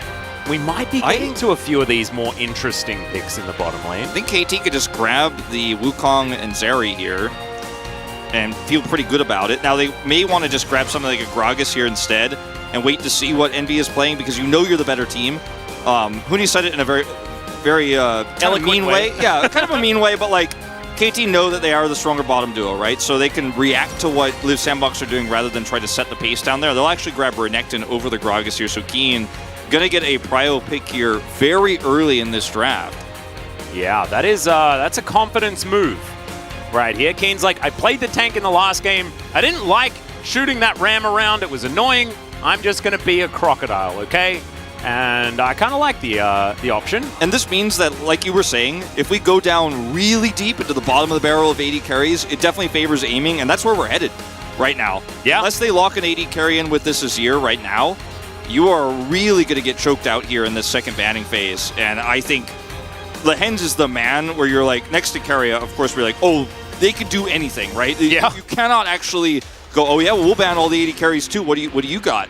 You do not want to do that into KT or Rolster, but they will pick up the Gnar here blind with Renekton already set. I mean, Renekton could be flexed mid, but I don't think you're going to be doing that. You're like, okay, well, you gave us a good matchup top here now to play out where we have a Wukong and we don't even need to play around bottom side necessarily. Yeah, there are a lot of options for BDD. I think like something like an Akali would be absolutely fine if they'd like to go that way, or BDD's Talia. So they're going to lock that one in instead. Already 3 dashes that Talia can sort of capitalize on, and so I like the pick. And now we get into the depths. And how much does KT know about Envy, right? Like, because I'm kind of expecting either they just default to picking up Zeri Lulu if it's available, or the Samira angle. I think they just banned some of the standard picks here. You could ban the Aphelios. You could have also just banned Lulu as KT and been like, yeah, now what are you going to do? You know, that takes away a lot of your flexibility. Lens will absolutely be down to play Tahm Kench. He'll play Thresh. He'll play Leona. You know, he will do anything. They'll play a Senna lane. You know, they might very well do that. So Draven a strong ban here if you're planning on picking up the Zeri, but you don't have pick priority. So feels like an interesting move here on blue side to ban the Draven. Yeah. Because now you're like aiming Zeri stronger, actually. Especially if you leave the Lulu up here. Yeah, it's such a curious way of playing out this draft, and I think it's... Normally we talk about KT wanting red because Keen getting counterpick is so powerful, BDD getting counterpick can be so powerful, but Lehens getting counterpick? That's kind of terrifying, man. It really is. And this is how we used to draft here in the LCK, was bottom lanes would be the last ones to be picked up. You'd go for all of these priority solo lanes, which is what we've seen here. Really interesting how this one's going to go. Xayah is going to be taken off the board. Zeri, still up and available. We still have Samira available. If you ban the Draven here, you've made Zeri stronger. They ban Ezreal now with the Karma long banned a ways away. I think you just take Zeri. You're like, okay, so you can't play any of the 80 carries are banned in the first phase, and then you banned Draven, and we have pick priority. Thank you very much. We'll play Zeri Lulu. And now Liv Sandbox probably going to play Jinx Thresh or Jinx Tahm Kench potentially here. Ooh, I wouldn't mind a Jinx Thresh here. Jinx Leona also could be the way you wanted to set this up, but you need a scaling AD carry, I think, with how this draft is set up. I just really want Samira Rel. Because Envy was actually a really good Samira player. That was where he was able to find some of his success. Instead, it will be the Jinx that Deft brought out yesterday. Oh, man. Tahm Kench gets locked in. Lehens is like talking really fast. I don't think he is necessarily that interested in playing the Lulu here if it's going to be a Tahm Kench. He wants to play something more punishing. He might even be down to play the Leona once again. Where's the Singed at, man? The Singed also could be a viable thing, but he doesn't have to just handshake the Lulu, not into this matchup. He hasn't had an Elise support game in a while. What's he going to do? I just don't know. 8 seconds until Lehens has to lock in something. Could just be a Lulu, right? Like, it could be. I mean, it's the most obvious choice, and they It's great with Wukong. It's great with Renekton. You know, we could have seen a lot of fun stuff for the 2v2, but what this Lulu is going to do for the comp is just, it's too strong to ignore. And it's also, like, in the early game, yeah, Jinx is going to outrange Zeri, but it's double ranged into Tahm Kench. Like, you're having a pretty good time. I think that Liv Sandbox is still going to need to play around this bottom lane and really help Envy be able to play this game. Because otherwise, like, you take a step back and honestly, the only change up here from what we've been seeing day after day, week after week, is this Jinx Tahm Kench. And one thing I really like for Liv Sandbox is that they have, between the Sejuani and the Tahm Kench and the Jinx, a lot of pick to get the Jinx excited. And they will be able to scale up to the later part of the game with some really good setup for objective, while also being able to, if the Sejuani ult connects, set up for an instant deletion of anybody, really. Even though Renekton is not going to be very safe here when we get to later parts of the game. With all that CC that is set up here, if you could bait a Wild Growth in that fight as well, you feel really good. And the Zeri, while she scales arguably better in what she does in a team fight, she won't necessarily be able to survive against a Jinx who has that extra attack speed and is zooming around and can actually outrange and get on top of the Zeri too. So this draft, I think, could go very much both ways, depending on how those late game fights go. And I hope that this time around we have an early game where neither team just slips on a banana peel, as I like to say, and loses. Luigi's Raceway, please. We need more just Luigi's the safe Raceway. one. Just the basic one, okay? Yeah. Question mark boxes have been turned off, Wolf. We're not slipping on these banana peels.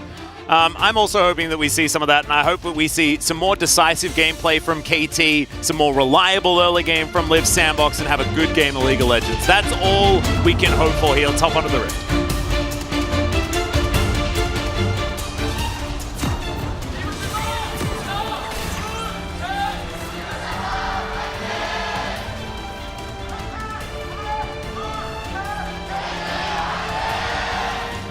Ooh, KT fans very loud here in Lowell Park today. Liv Sandbox. I mean, this is a classic BDD's Gen.G composition from Liv Sandbox. Yeah. Like, everything about it is so old school. I mean, even the top laner. It's Bertle. He was there. Yeah. Oh man, this is it's a bit of a blast to the past. If you put the Ruler Renekton Life in the bottom lane. Yeah. If you put the Renekton instead of the Gnar here too, you're like, wow, this really, Yeah. really the Gen.G comp. It is. Or if you you could just go back a little bit further, and then the Gnar makes a whole lot of sense. Of course, there's a certain skin for a certain guy called Cuvee that was pretty good at the champion. It's just weird. The more things change, the more they stay exactly the same. They really do. Also, the Tom Kench is such a life pick as well. Oh man. Okay, so I'm just gonna have to remind myself over and over again that this is Liv Sandbox. The cool kids that never panic, that often pick a lot of early game priority. But they're playing what is going to be a very stable composition moving into the later stages of the game. We'll see whether they can get there unscathed is sort of my thinking. Yeah, we do have the Unsealed Spellbook here for BDD, who actually hits level 2 first, and it's going to be very annoying. He's actually only played 2 games of this Taliyah this season, which is surprising considering his history on the champion. Yeah. He's 1-1, and, in this matchup, you're going to have a lot of power as the Azir, obviously, if you can play it out well and avoid those shoves. But in these mid-game fights, KT are so powerful, and it's kind of in one way disjointed from what the Zeri is trying to do in this comp. But in another way, if you just force fights nonstop and aiming gets ahead faster because you actually set up a good fight for him, he gets that Zeri moment, at 15 minutes and gets 2 kills, for example, on second Drake, third Drake. Then you're like, all right, well, we actually use the tempo of this comp to get this Zeri ahead very quickly. So you can see the range advantage here in the early game for this Jinx. Allow them to push this lane through. Yep. Kyle's going to take a little bit of time, and yeah, it's going to be interesting how this game actually functions later on, right? Because I think KT do have enough engage to try and get on top of Envy here, but it's the Kyle factor that is a bit of a problem, right? If you use the Cyclone and then the Devour comes out, what is the follow-up after that, right? Yeah. You need to make sure that Cuz can hit the next one, can actually reposition in order to get over there, and can BDD find some of these shoves that he's going to need to if KT want to retain control, because this is going to be extremely volatile with whether we have a Zeri moment or a Jinx moment. Yeah, so true. And, setting up for some early game plays here for Cuz, a lot tougher to do this time around. Although in the isolated 1v1, he's ready to fight. Yeah, Closer is 2 though, as Warrior Trickster comes through. Cuz may have to flash, and he does. Really weird here that BDD and Cuz are not on the same page at this one. BDD has no mana, at all. And Cuz decides, oh, I have red buff, I want to force this. Really not where you want to be, unfortunately. Nope. But, going back to that counter jungling discussion we had about Cuz being way more aggressive than Willer on the enemy side, he's just always aggressive. He's always looking for plays like this. And he's going to take that loss of his flash and then instantly go get some deep vision up here for Keen. He just spends his time in the enemy jungle trying to get advantage. Sometimes it backfires. Yep. Seismic Shove going to push Closer through some rocks. BDD just benefiting from the fact that he teleported back first, so trying to push Closer out just a little bit. Closer very happy with the situation in the lane, though, given the fact that he does have sort of the back priority as Mega Gnar comes in, and Keen's going to slice and dice him. Bertle should be all right. This has been one of the picks that Bertle has had some worrying times on, and would be a great redemption game for him if he can have a really good performance on this Gnar. Currently getting shoved in by the Crocodile. Yeah, just going to be forced to teleport All right, well, there's the heal. Envy going to get slowed down, has to flash immediately, of course. BDD missing. No Devour yet. And they know it, so they really need to back away. No Devour, as you mentioned. And they're actually going to try to stop these backs here. Yeah, Kyle actually Abyssal dive to try and get on top of Lehens, who's just being frustrating. This wave is in a terrible spot for Envy here if he's going to stay, and feels really annoying to play against this. Oh man, is that actually pushing back to... Oh yeah. No. This is a disaster. It's really bad. This was really well played by Lehens and aiming. Lehens has had such great play here in these 2v2s about interrupting backs, looking for aggressive trades, just regardless of what he's playing. And Lehens always felt like a person who, or a player rather, who had a wealth of champion pool, and then you were like, and then he empowers ruler. That's kind of his identity in recent times. But you think back to the Viper days, you think back to what he's been able to accomplish across so many different metas, and his game sense, his experience is just really shining through this season. Yeah. Well, Live Sandbox are going to be able to get the crash. Did want to go home, but with Lehens leaving first, means that they are going to be able to get over here. Looks like this first Cloud Drake should go over to them unless a Weaver's Wall is going to deliver a Talia into the situation. Aiming can also glide his way through as well as the flash comes down. The Polymorph does come in, but now they're looking to try and get themselves some kills. The Frog got stuck in my throat. It's currently on the Rift, so it does make some sense. Frog's kind of around. And KT, they sort of missed their window for trying to contest there. Yeah, unfortunate. Lehens committing the flash there, but no follow-up from BDD, so they will give this Drake over. Good to be reminded that Polymorph is a projectile. Yeah. Because it took a long time for Closer to transform. Good escape from him. And unfortunately, Lehens will not be rewarded. Man, BDD is forcing the issue so well in this lane so far, and he's just stacking tier. Yeah, over and over again. Closer not really under threat of death or anything like that, but at least these seismic shoves are landing. You want to be hitting these, because otherwise the Azir will eventually just with his Sand Soldiers push you out. But if you can get these shoves to hit, then you can actually get control of the lane, and Talia can do stuff like this, like zone Bird all out, because he still has Weaver's Wall. Yeah, and I remember there was another game that I think you and I casted this week. Yeah. That had a Crocodile doing a similar thing to this. Yeah. Where we like look around the rest of the map and like things are like pretty even, and then it's like a Crocodile taking a million plates. That seems to be what's happening right now, as Closer is going to be tickled by rocks a little bit more. Maybe go home. Is just like, I'm going to use my ult no matter what here. I'm either going to kill Anar, who's zoned out of experience, or I'm going to force Closer to flash. He does not, unfortunately, get Closer's flash. There is very close. But Closer is able to avoid this. Good move from Lehens to come up to the mid lane and hold that wave, so BDD could aggressively be topside without any loss of farm. So he played that out. It's going to now delete some of the minions here away from Closer. And aiming is holding his own down here. You know, slight advantage in gold here, but he's really just kind of becoming, he's like, I'm just sitting here and being Zeri. Like, I will become important later. Yeah. We haven't had that team fight yet where I can pop off. Yep. Still in the cocoon, you know. Hasn't become a beautiful butterfly just yet. He also went Dematerializer, which was really cool. Was helping him hold that wave earlier, and is going to help him clear these minions and farm in mid a lot safer later, too. It's a very curious situation here, as Bertel is very far up. He's going to Gnar as Willa moving on over. Could be a 2v2 if Cuz stays around. It's Cold the Meat going to come through. Keen just going to deal with the wave, and it looks like we're going to have junglers backing off. Rift Herald going to be started off here, and it looks like Live Sandbox don't really have too much control. Yeah, no Gnar here. And look at Keen's setup right now. Almost fully charged. He's so ready for a fight. Yeah, and BDD doesn't have Weaver's Wall, but he keeps hitting these shoves. He's hit the last 3 in a row. Yeah. Missed the Q, but the shoves have been fantastic. Shoves are great. So that's Herald going over to KT, arguably more important than the solo Drake that's picked up here, the Cloud for Live Sandbox, depending on how much money they can get out of this. Yeah, we'll have to see what kind of soul we're going to get this time around as well. Not going to be a Hex Tech or a Cloud Soul again. So we're going to have something different. Abyssal Dive going to get a skate out from aiming. As well as here. Without the dive here, it's going to be pretty tough to actually commit to this gank here. Aiming has cleanse. I think they're going to think better of it and back away. Yeah, haven't been able to do the prep work quite enough to make sure that this one works out. Aiming with his Extendo Beam, comfortably clearing out the wave, but is going to miss a few of those minions. So Envy able to catch back up just a little bit. 4 CS behind now for the Jinx. you're kind of all right with it, right? Like Jinx just wanting to happily scale, going to be very difficult for KT to fight the Jinx later if they can't actually get their engage to land on top of her. Yeah, because she's got great range, and they also have...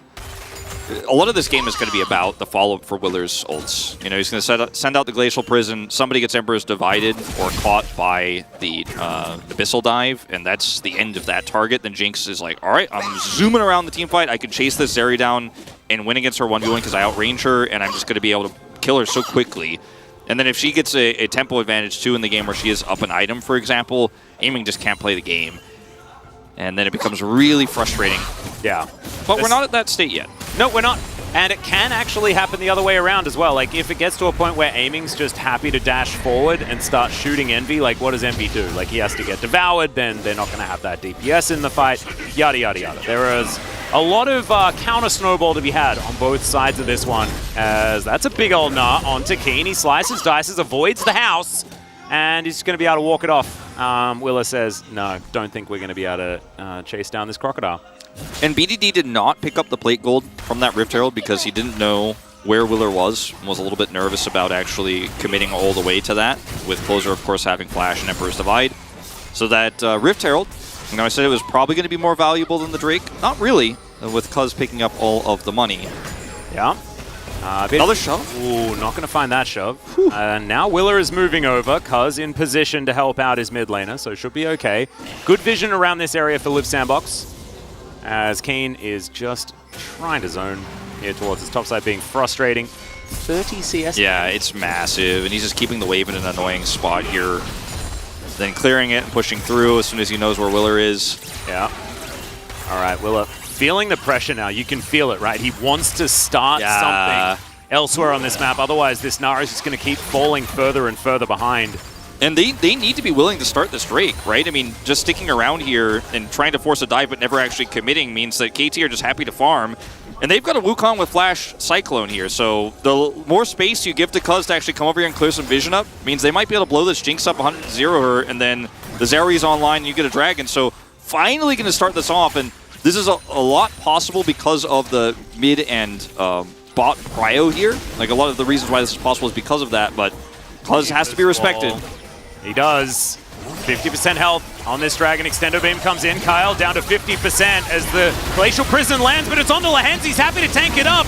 Kyle eats the Grey Health. They do manage to take down the Dragon, but First Blood goes over to KT, and now Aiming is skating over these walls. There's the... Oh my god, the wall is just massive, and BDD's going to be able to snipe the Jinx in the end. A double kill somehow for Aiming there. And you know, KT clean it up. We spent a whole game one where they had a massive lead and they played not to lose. And in this game, so far, they have been so aggressive. And that's the kind of decisive play you want to see from BDD. You want to see from Aiming, forcing the fight there. Yeah, you dab because you got the Drake, but you get wiped here in the fight. The Zeri has 2 kills now. BDD picks up an additional one. He has his stopwatch online now for the next fight.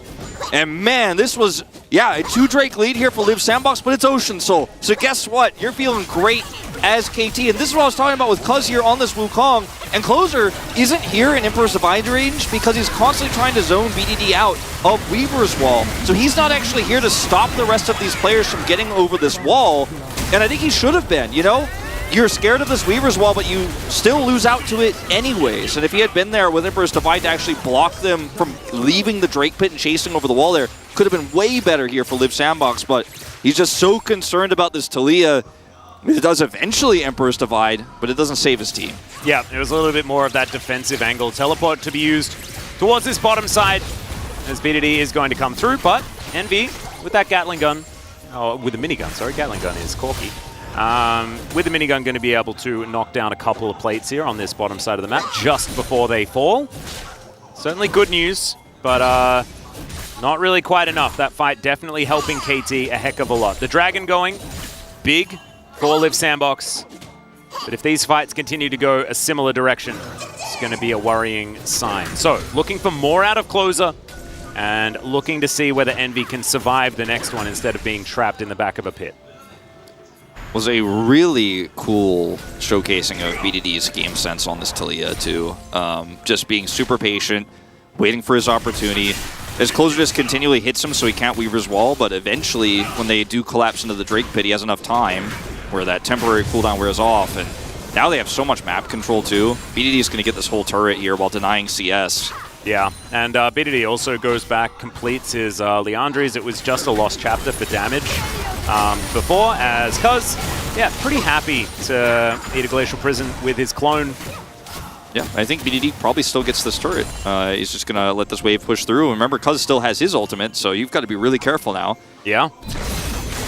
This is pretty impressive play from KT, as Envy taking a lot of damage from aiming.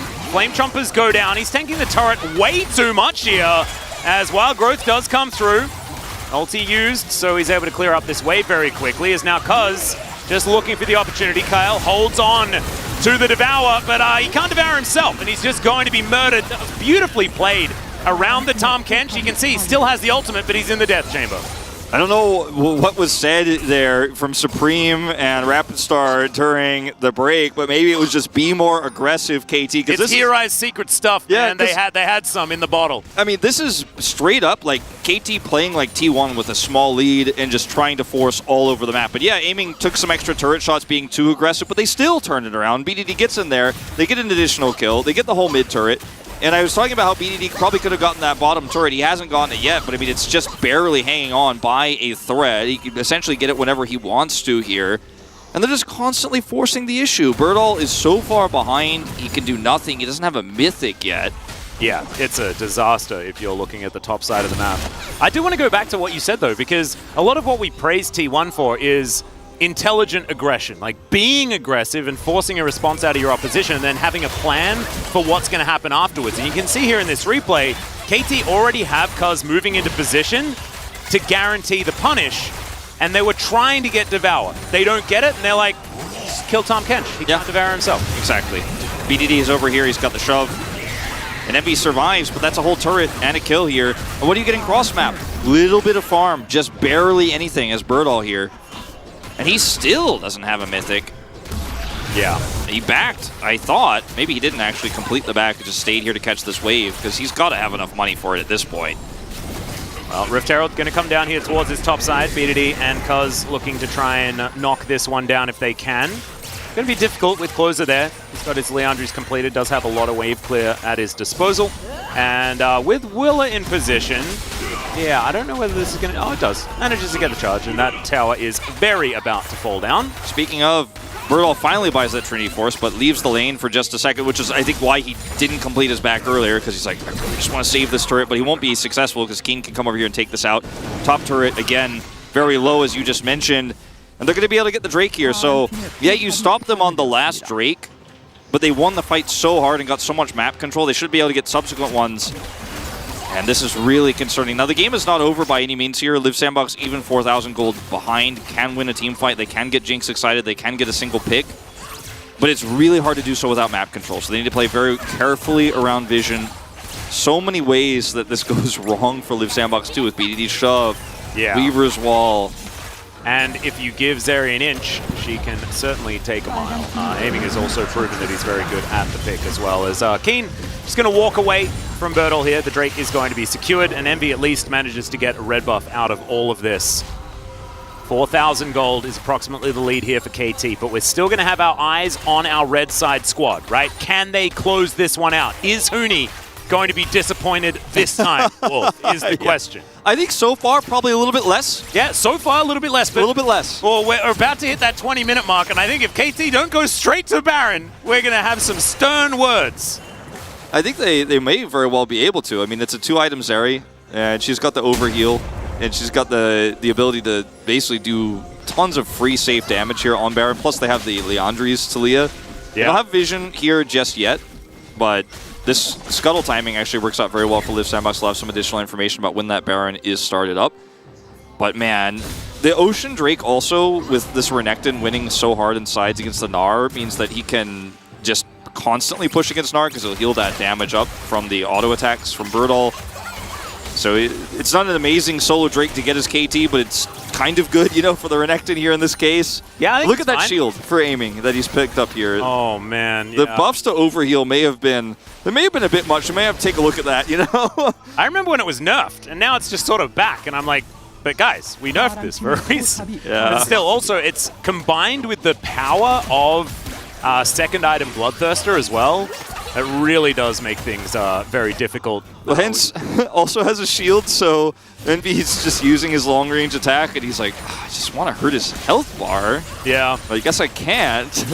And what we saw yesterday, of course, was a victory for the Jinx, right? Deft picks up his Jinx once again, improves that win ratio just a little bit more. But he was accelerated. He was actually able to like move around and take turrets and things like this and get a bit of a gold lead.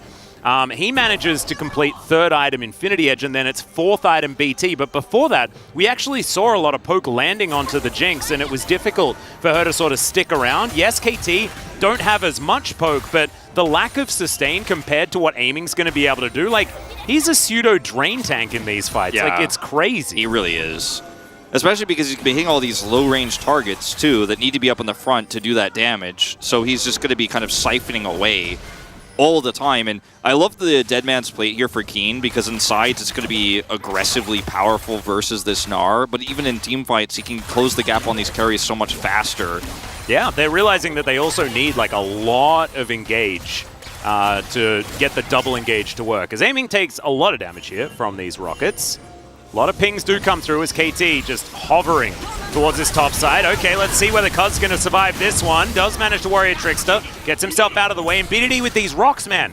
Yeah, It's difficult to be able to punish. the follow-up is so hard in a choke point like that. So you catch quote-unquote Cuz, but here comes BDD. Yep, Weaver's Wall comes through. Envy is going to flash towards the Tahm Kench, but they're going to knock him up. Cyclone has always been so good into Tahm Kench, and the bot lane just evaporates and turns into a 2-for-1 special. Yeah, well, that's Baron. That's Baron for sure. You know, I thought we were for a moment getting close to disappointed Huni territory, especially with Cuz overextending there, but you know what? Before 22 minutes, Wolf, I think we're okay. I think they're out of the woods. Yeah, and we saw Closer just conceding the point. He teleports bottom to get some money over here is what he's hoping to do. He will be able to force a teleport out of Keen, but it means he won't be able to get this turret. So you're not getting any cross map here either. KT Rolster, early Baron. They already had so much map control, but now they can use this Baron to get their second Drake of the game and some additional gold here for the Zeri. BDD's finished his second item. And watch this setup here. You tunneled onto Cuz, but you don't have enough vision control to be out here like this. And the Weaver's Wall separates the Tahm Kench and the Jinx, so he has to go in to where then he devours, but he's already been collapsed on by the Cyclone. It's so funny because you see the mind, like, see what his brain's doing. Kyle's like, if I flash Devour, I can save the Jinx. But then he flashes over a Weaver's Wall, devours, and he's like, ah, crap. Like, what now? Yeah, it's like, now I don't have Flash, and I can't save my Jinx, and I've just given them an additional kill. And if I spit the Jinx out, then there's another Cyclone there. Like, Wukong, very difficult for a Tahm Kench to deal with if you're playing it on the monkey's terms. And if I don't Flash to save my Jinx here, then why did I pick Tahm Kench? You know, it's kind of the question that gets to you almost existentially here in this game, in this draft. And it's very frustrating. But this is, again, because KT have so much map control, and this is before Baron. Yeah. They could set up traps like this now with Baron, and Weaver's Wall back online for BDD. It gets even worse. It does. And I got a question for you, Wolf. Yeah. Is Callista just better Tahm Kench? I mean, we were discussing this a little bit. We were. I think in some ways, yes. Less tanky, obviously, and isn't going to be able to offer you some... Like, you have less engage opportunities, you have less devours, the Fate's Call is on a really long cooldown, it can't be used for other targets. But effectively, in a lot of ways, yes, I would agree. It's a bit crazy. I'm not ready, right? As an old man, you know, I'm stuck in my ways here in my League of Legends. I've been doing this for a very long time. Timothy Kenshin's will always be the one. But Callista does a lot of the same things. Yeah. And it's a lot safer. Tahm Kench also really changing a lot over the last few years and feels best in a Senna lane really because of the additional stats he gets, but he's just, I mean, if it was a fasting Senna comp, for example, and he flashes to save the Senna there, he at least has some items so he could survive through the cycle a little bit. But in this game, he's got nothing. He's sitting on an Aegis. He's like, maybe it's going to be okay. It's not going to be okay. No, it's not. That's a Malos. He just, that's not the good one. No. All right, aiming, going to get an extendo beam towards closer. KT pushing every single lane right now. Relentless in their suffocation. And this is what Huni was calling for. I think maybe like Huni had a conversation with them backstage or something like that. Like he stormed into the KT coach's booth after he gets off. As he's this is definitely a KT with a lot more gusto in this push. We as well to guarantee the turret. Yep. And they're not going to be able to force this inhibitor necessarily without that Weaver's Wall, but still getting so much out of this Baron. They were able to get the Drake too. 2 stopwatches available. BD's had this one forever. Because he did go perfectly timed stopwatch, and it's just never been under any threat at any time this game ever. Yeah, just managed to keep his timepiece out of harm's way very nicely. Now he's 16. Yeah. Going to be throwing as many walls around as he wants. And it's a 10,000 gold lead. Man, imagine if KT had taken a 20-minute Baron in the last game. Things would have also looked pretty good. I think this game just really, it all goes back to that Drake fight, as Birdall. Oh dear, seismic shove, and that is, oh, look at that. That looked like a saltwater crocodile launching out of the river, Yeah. Terrifying. As, Birdall, not a lot of hope there, but also, I don't think that he had any right entering that, that part of the jungle. KT have really been so good. I mean, if you look back at the Gen.G series too, at pushing advantages. Game 1, we were it was a little bit sus, right? But Game 2 here, getting those advantages early and then trying to operate around them has been pretty good for this team. And they've played a lot more passively in the early parts of the season, but Lehens, it feels like he's just decided we're being aggressive early no matter what. He's just choosing violence every time. Speaking of which, Cuz dives on in. Kyle, once again, just going to get obliterated. BDD chasing after the Sejuani. And Liv Sandbox to just, there's no time for them to even react here as the Jinx Tahm Kench just fall apart. Falling apart like Liv Sandbox have a lot this week, Atlas. This is not the look that we expected after what was such a great start to round 2. Certainly not. Dominus going to come forward here, but Closer cannot push the Crocodile through the Nexus. And these Nexus turrets are going to go down. A 27-minute victory. Huni, are you not entertained enough after this KT victory? Clean 2-0, nothing to see here. KT almost at the end of their tough schedule. It was a long set of 4 matches, some grueling opponents they had to go through, starting with that telecom war. But they have survived those back-to-back O2s. And now they beat Gen.G in a very close series, but that felt like the experimentation best of 3, where they're like, can we actually play aggressive with Lehens? Can we try to get some advantages early and use Cuz's counter jungle style? And then in this series, it's a weaker opponent, and they figured out the style a little bit more. And in both games, they won bottom side so hard. BDD getting advantage, of course, in the early game there on the Taliyah. And then they win that fight on Drake, and then they just are like, all right, we got a little bit of map control. Let's just keep pushing. Let's keep diving. And it really did feel like a T1-esque performance, just constantly putting the pressure onto Envy, who just didn't have any fun at all. And as Tahm Kench tried to save him, and it didn't matter. Yeah, no. And they just got cycloned. It's just, it's very, very difficult. An interesting stat that we were presented with was the fact that Kane was very, very close to getting to the most deaths in the LCK, or there was a death stat. Well, he didn't die at all this series. Nope. So not actually going to be challenging that one whatsoever. Also, historically, Keen, because of his time on Afrika and Kwangdong, where Birdall was on a more dominant team, was like 1-5 in this matchup before, but wins it 2-0 today, so pushing that up to 3-5. So catching up in the head-to-head, and what has historically been a really tough top matchup for him, but absolutely crushing it, especially in Game 2. Yeah. Lehens, really impressive stuff. He was flashing super aggressively, just continuing. Like, this week, often we talk about waking up in the morning and choosing violence. Like, he woke up this week and chose violence. He has just been flashing all over the place, and promoting proactive play is fantastic for this KT, right? Because Lehens, that's what he brought to Gen.G. It's why that team was so scary last year, is that X Factor, that craziness, the pure insanity that he can throw out onto the Rift. And seeing some of that in this KT of a lot of players that have been very stable but haven't been taking as many risks. It's fantastic. Yeah, Lehen's giving one final bow to the crowd as he did his L ceremony just a moment ago. And, you know, when we were in the offseason, we were in the Stove League, as we call it here in Korea. Yeah. There was a rumor, there were two rumors, right? One is Lehen's is going to KT, one is Beryl is going to KT. And because of Life's playstyle, when he was on this roster, we knew at that time it was like basically all but confirmed Life was going to HLE. I was like, I really want to see Beryl because I think aiming needs an AD carry that's super proactive, super aggressive like Life is. And Lehen's can be that, but it's a little bit more subtle. I think we are seeing Lehen's really reach out into that deeper, more aggressive side of him because they didn't get Beryl, right? And so it was a little bit of a slower start to how these bottom 2v2s are going, but now he's really embraced it. And it feels like for aiming, it's just like I'm playing with Life again, you know? Yeah, I think it's actually like the happy medium, right? Because we've seen that, you know, there are goods and bads when it comes to Beryl. I don't really want to go too much further forward as we have a look at these highlights. Like, I think that Lehen's does have a bit of that in him. Yeah, and I for think sure. that it's like the happy medium between the options. And I think KT made the right choice. I think this is really working out, and now we're starting to see, now that this team is settled together, how it's going to work. As we have a listen as they get this last push happening. Man, this engage from Cuz. He's had a great day today. Yeah. And Wukong into Tom Kench, man. Oh, yeah.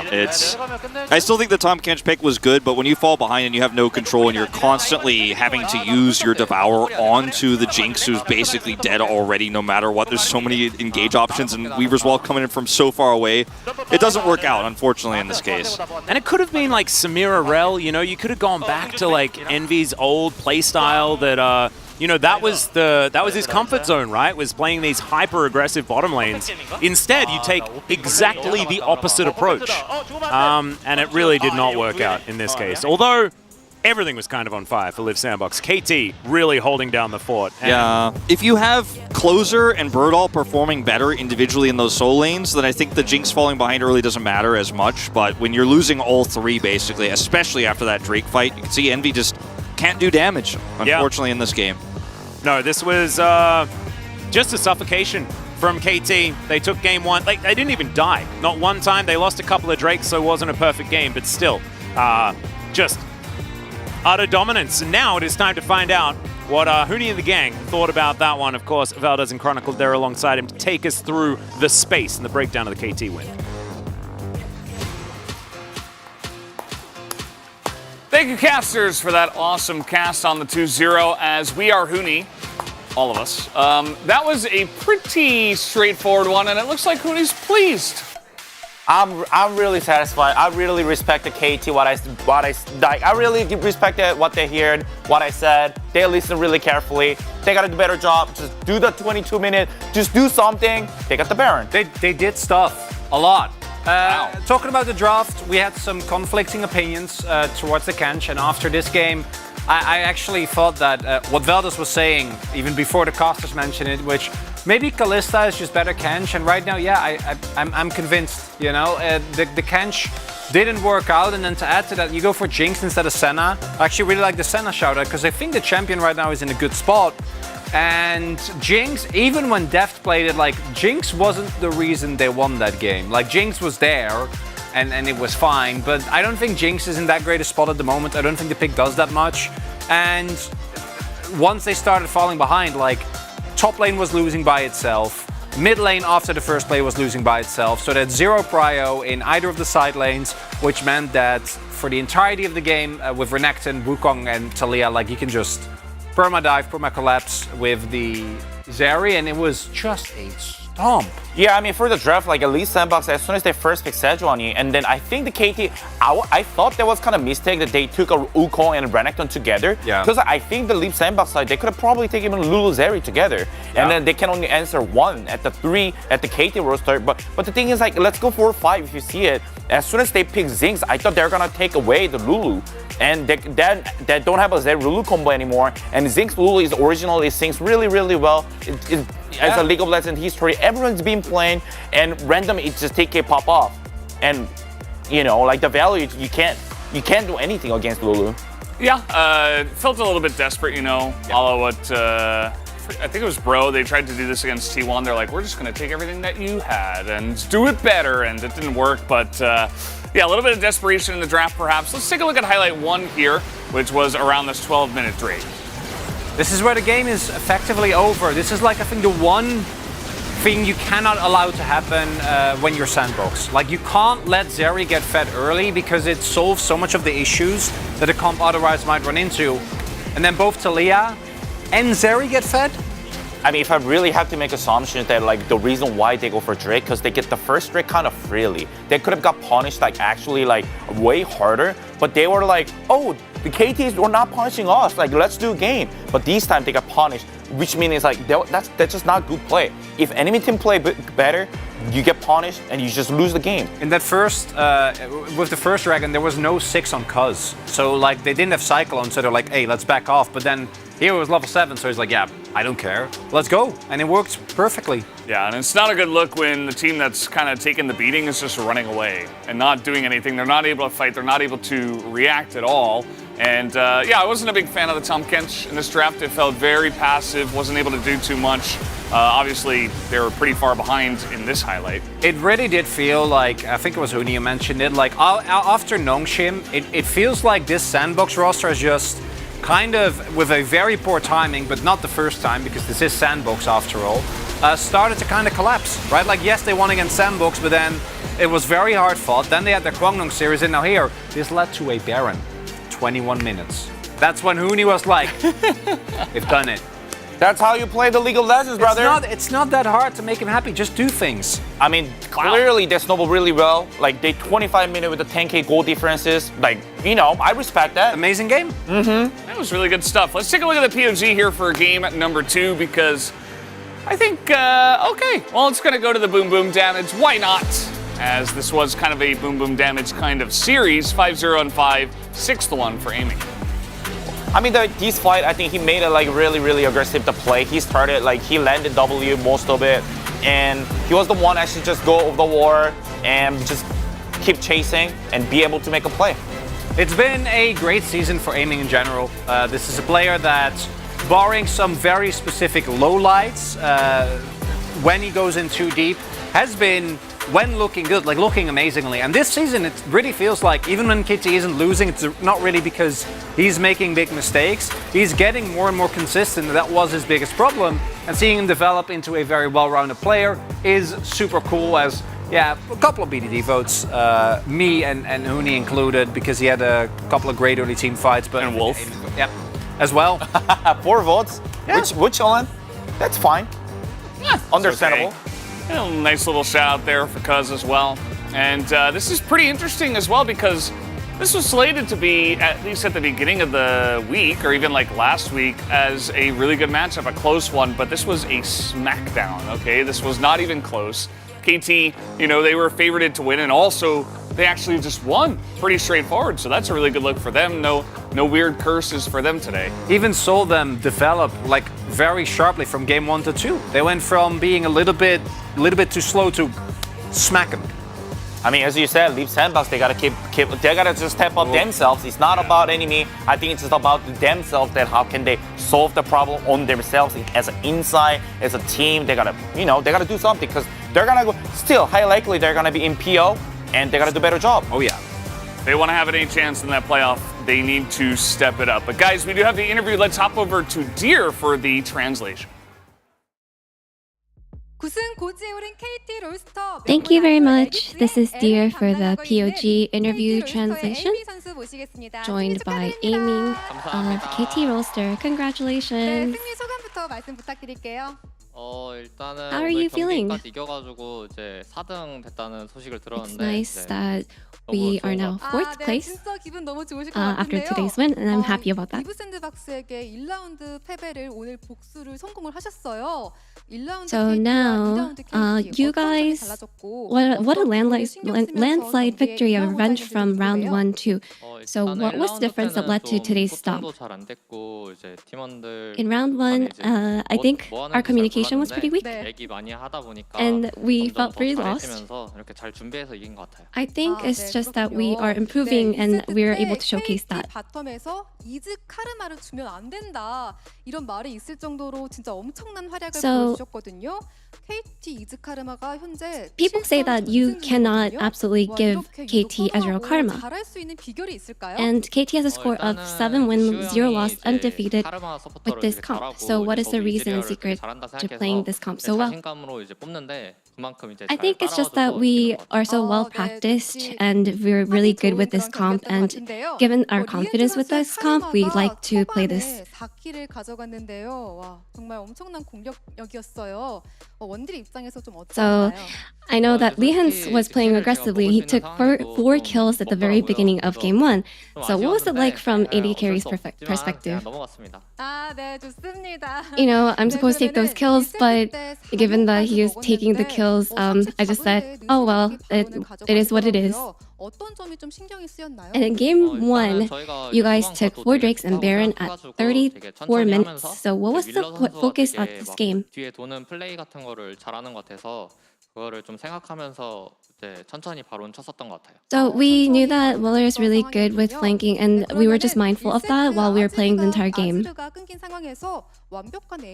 And in the same game, game 1, Azir got picked and you had perfect aim. Let's look at the replay. 이때 사실 Can you walk us through what happened here? 이제 무조건 이긴다고 이제 BDD 선수가 So whenever we noticed that there would be a good team fight angle, we thought that we will definitely win. 혼자 킬각 잘 봤었던 것 같아요. So here I saw an angle and I knew that I could win and pick off the Caitlyn. 잘했었던 플레이인 것 같아요. 아, 네. I think I did pretty well. I was able to land all my skill shots. 선수의 오른이 궁극기와 전멸의 실수가 있었는데 And there was a team fight where Keen missed his Ornn, ult, and flash, and we noticed that all the players were laughing. 보면서 재밌네 하면 있었거든요. Yeah, all the players were looking at him miss his flash ult, and we're just kind of teasing him. We all thought it was really funny. What did Keen say? He said, "Oh wow, that didn't work out." 네, 그럼 2세트 때 상대 바텀이 이번 In game 2, 징크스 탐켄치 조합을 so you guys dealt with Jinx and Tom Kench bot lane. How is that? 제가 알기로 한 10밴? 좀 밴닝이 많이 됐었던 것 같은데 그래서 내려가면 뭐 할까 이제 하다가 이제 제리가 살았길래 I think that was the game we banned a lot of AD carries, and we were wondering what they were gonna pick. And we were just confident with whatever we were going to face in that game. So with the 11-0 kill score, you guys had a perfect dominant game, living up to the KT roller coaster name. So what was the focus on? What do you think is making these games go so well for you guys? I feel like we just have such good confidence and momentum right now. I think we're just on an uphill roller coaster. So now up against, you guys will be up against Hanwha Life next, Hanwha Life Esports next, who you're tied with 4th place. So what are your expectations? We'll make sure to secure the win against Hanwha Life Esports with great preparation. And this will be the end of the interview with Aiming from KT Roster. Thank you, dear, as always, for that awesome translation. As we're going to take a look at the standings as well and see what's going on here. What do you guys think? Yeah, I mean, Leaf Sandbox is almost, like we kind of can see already by the performances, like it's almost guaranteed Leaf Sandbox is gonna be 6 places. And the important thing is that with the loss 2-0 that Hanwha Life found yesterday and KT going 2-0 today, they're actually tied again with Hanwha. So that battle for like the 6th place seems locked in, 1st place seems locked in, but 2nd to 5th still up for grabs. Still up in the air, and I think we're going to find out a little bit more even in our second match as well, as Gen.G is going to be fighting up against Bro. Should be a win for Gen.G, but let's see what Bro have prepared today. We're going to come back with that match in about 35 minutes. Don't go anywhere.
가슴에 비수가 날아와 꽂힌다.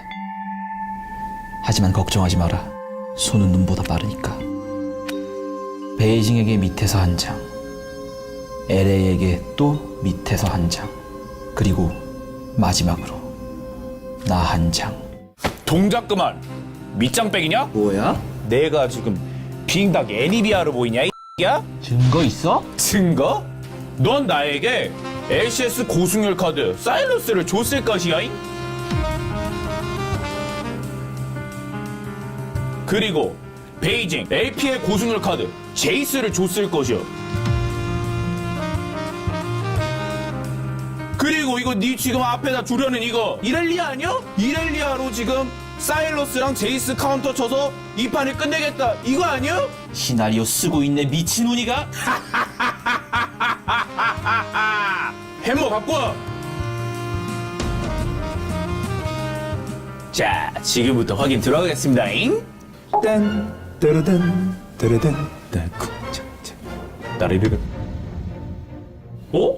세주네? 내가 봤어. 베를린이 이렐리아로 카운터 치려고 똑똑히 맞다니까. 확실하지 않으면 승부를 걸지 말라. 이런 거 안 배웠어? 뭐해 베이징? 빨리 손모가지 안 날리고.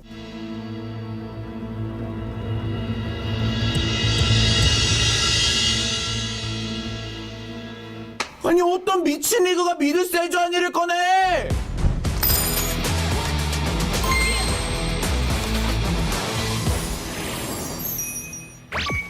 야, 어디서 신성한 회의실에서 카드 놀이라고 있어? 이 자식들아, 야, 임마. 이 자식들아, 야, 임마. 안 비켜? 비켰습니다. 안 비켜, 임마? 아유, 빨리. 우리 어디서 회의실에서 카드 게임을 하고 있어? 어? 국장님, 이건 그냥 카드 게임이 아닙니다. 그럼 뭔데? 오늘 회의를 위한 준비물이었어요. 카드를 한번 자세히 봐보시죠. 이게 뭐 챔피언들로 구성이 되어 있구만. 맞습니다. 오. 이번 저희가 준비한 건 각 리그별 핫한 챔피언과 조커 챔피언을 준비했습니다.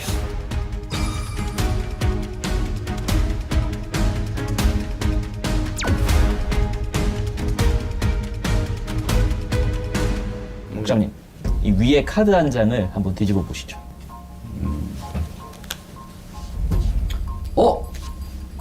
마오카이? 마오카이는 사실 뭐 LCK에서도 필뱅 카드 굉장히 또 좋은 카드잖아. LPL에서도 그래요. 뱀핑률 1위. 그것도 41승 20패. 승률 6할대가 넘어가요. 그 안에 대표적인 선수는 EDG의 GLG의 선수가 있습니다. Coming towards top side. Bin has that goes top. It gets knocked back. The hook shot blast to make sure he gets the kill. To push in this almost 30 CS advantage that Yagao's gotten, but Shun gets pushed back into the tower. Perfect execution for Fofo, and he gets the kill back. Yagao gets pushed away. 그러면은 뭐 LEC는 어때? LC도 당연하죠. 16승 5패로 고승률을 기록하고 있습니다. LEC 내에서도 엄청난 고승 카드인데 당연히 뭐 LCS도 엄청 뭐 마오카이가 잘하고 있겠지? 당연하겠지? 네, 그래요. 저희는 뱀핑력 1위도 아니고 승률도 12승 11패입니다. 그럼 뭐 LCS 팀은 마오카이를 잘 못하나? 지표의 함정이라 그러죠. 막상 뜯어보면 사실 LCS 상위권 팀들이 기용하는 모습을 보여주면 특히 플라이 퀘스트, 스피커 선수는 4승 1패를 기록 중이고 클라우드9, 블라보 선수는 3승 0패로 전승을 달리고 있습니다. 그러니까 좀 잘하는 팀들이 썼을 때 확실히 승률은 보장이 되어 있는데 그렇지 못한 팀들은 마오카이와 관계없이 뭐 패배가 많다 뭐 이런 얘기구만. 맞습니다, 부장님. 근데 어쨌든 이 마오카이가 이렇게 고승률을 보이는 이유가 뭐야? 결국 이제 마오카이가 나왔을 때 시야장악 능력을 얘기하지 않을 수가 없겠죠. 보통 시야장악 과정에서 서포터와 정글러들이 벌벌 떨면서 시야를 확보하러 나가잖아요. 그렇지. 항상 위험에 노출되어 있는데 마오카이의 경우에는 묘목을 피웅 하고 던지면 그냥 시야장악이 됩니다. 그리고 이후에 적 챔피언이 발견이 될 경우에는 묘목이 하고 막서 터지기만 하면 거기서 또 딜을 넣어주죠. 좀 오버한 거 아니야? 앵앵 이러지진 않는 거야. MSG가 좀 들어간 것 같습니다. 어디서 옹알이라고 있어. 귀엽긴 했어. 마오카이가 실제로 그래요. 어쨌든 또 마오카이가 또 확정 CC기도 가지고 있잖아. 최근 또 오브젝트 위주의 싸움이 많지 않습니까? 그렇지. 상대를 밀어내는 플레이까지 가능하기 때문에 말 그대로 플레이 메이킹에 필요한 모든 걸 다 가지고 있다고 볼 수 있겠죠. 운영 단계 시야 장악에 있어서도 난이도가 정말 쉬운 챔피언이고. 그러면은 뭐 마오카이 외에 또 메타 챔피언들 어떤 것들 있지? 모든 LOL 팬분들이 다 아실 만한 친구들이죠.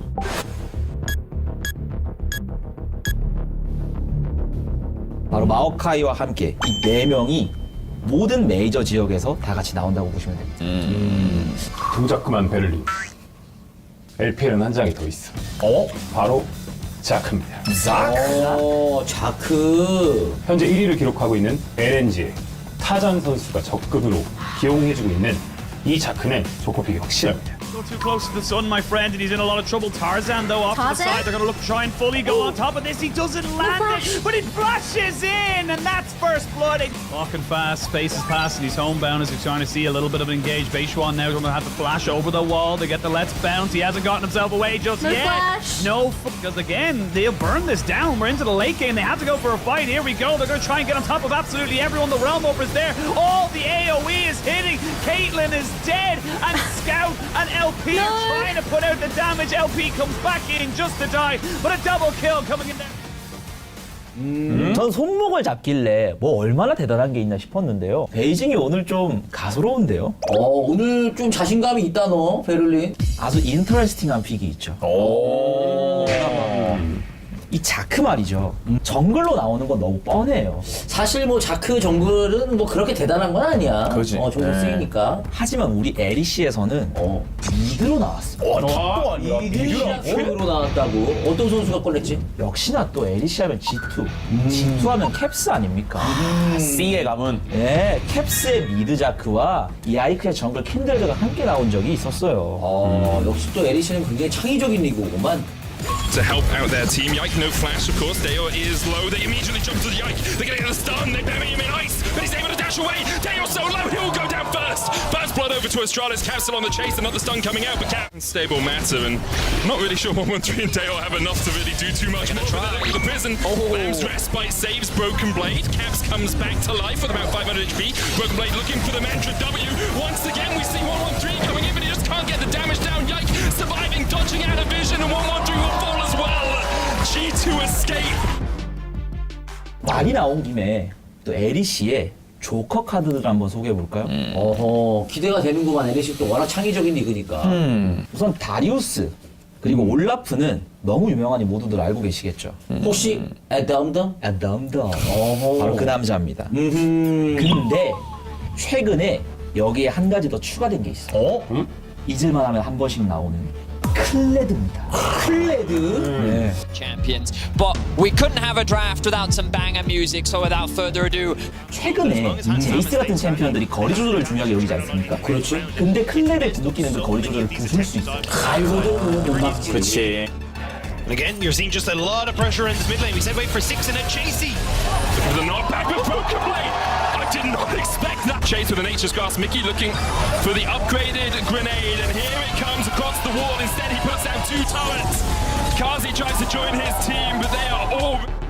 그러니까 포킹 조합의 전형적인 카운터라고 할 수 있지. 그렇죠. 그러면서 경기 템포를 올릴 수 있고 또 한 가지 더는 요즘 오브젝트 중심도 중심이지만 그 오브젝트 과정에서 사이드 운영도 굉장히 중요하잖아요. 그런데 그 사이드 끊어먹기에도 클레드가 특화가 돼 있습니다.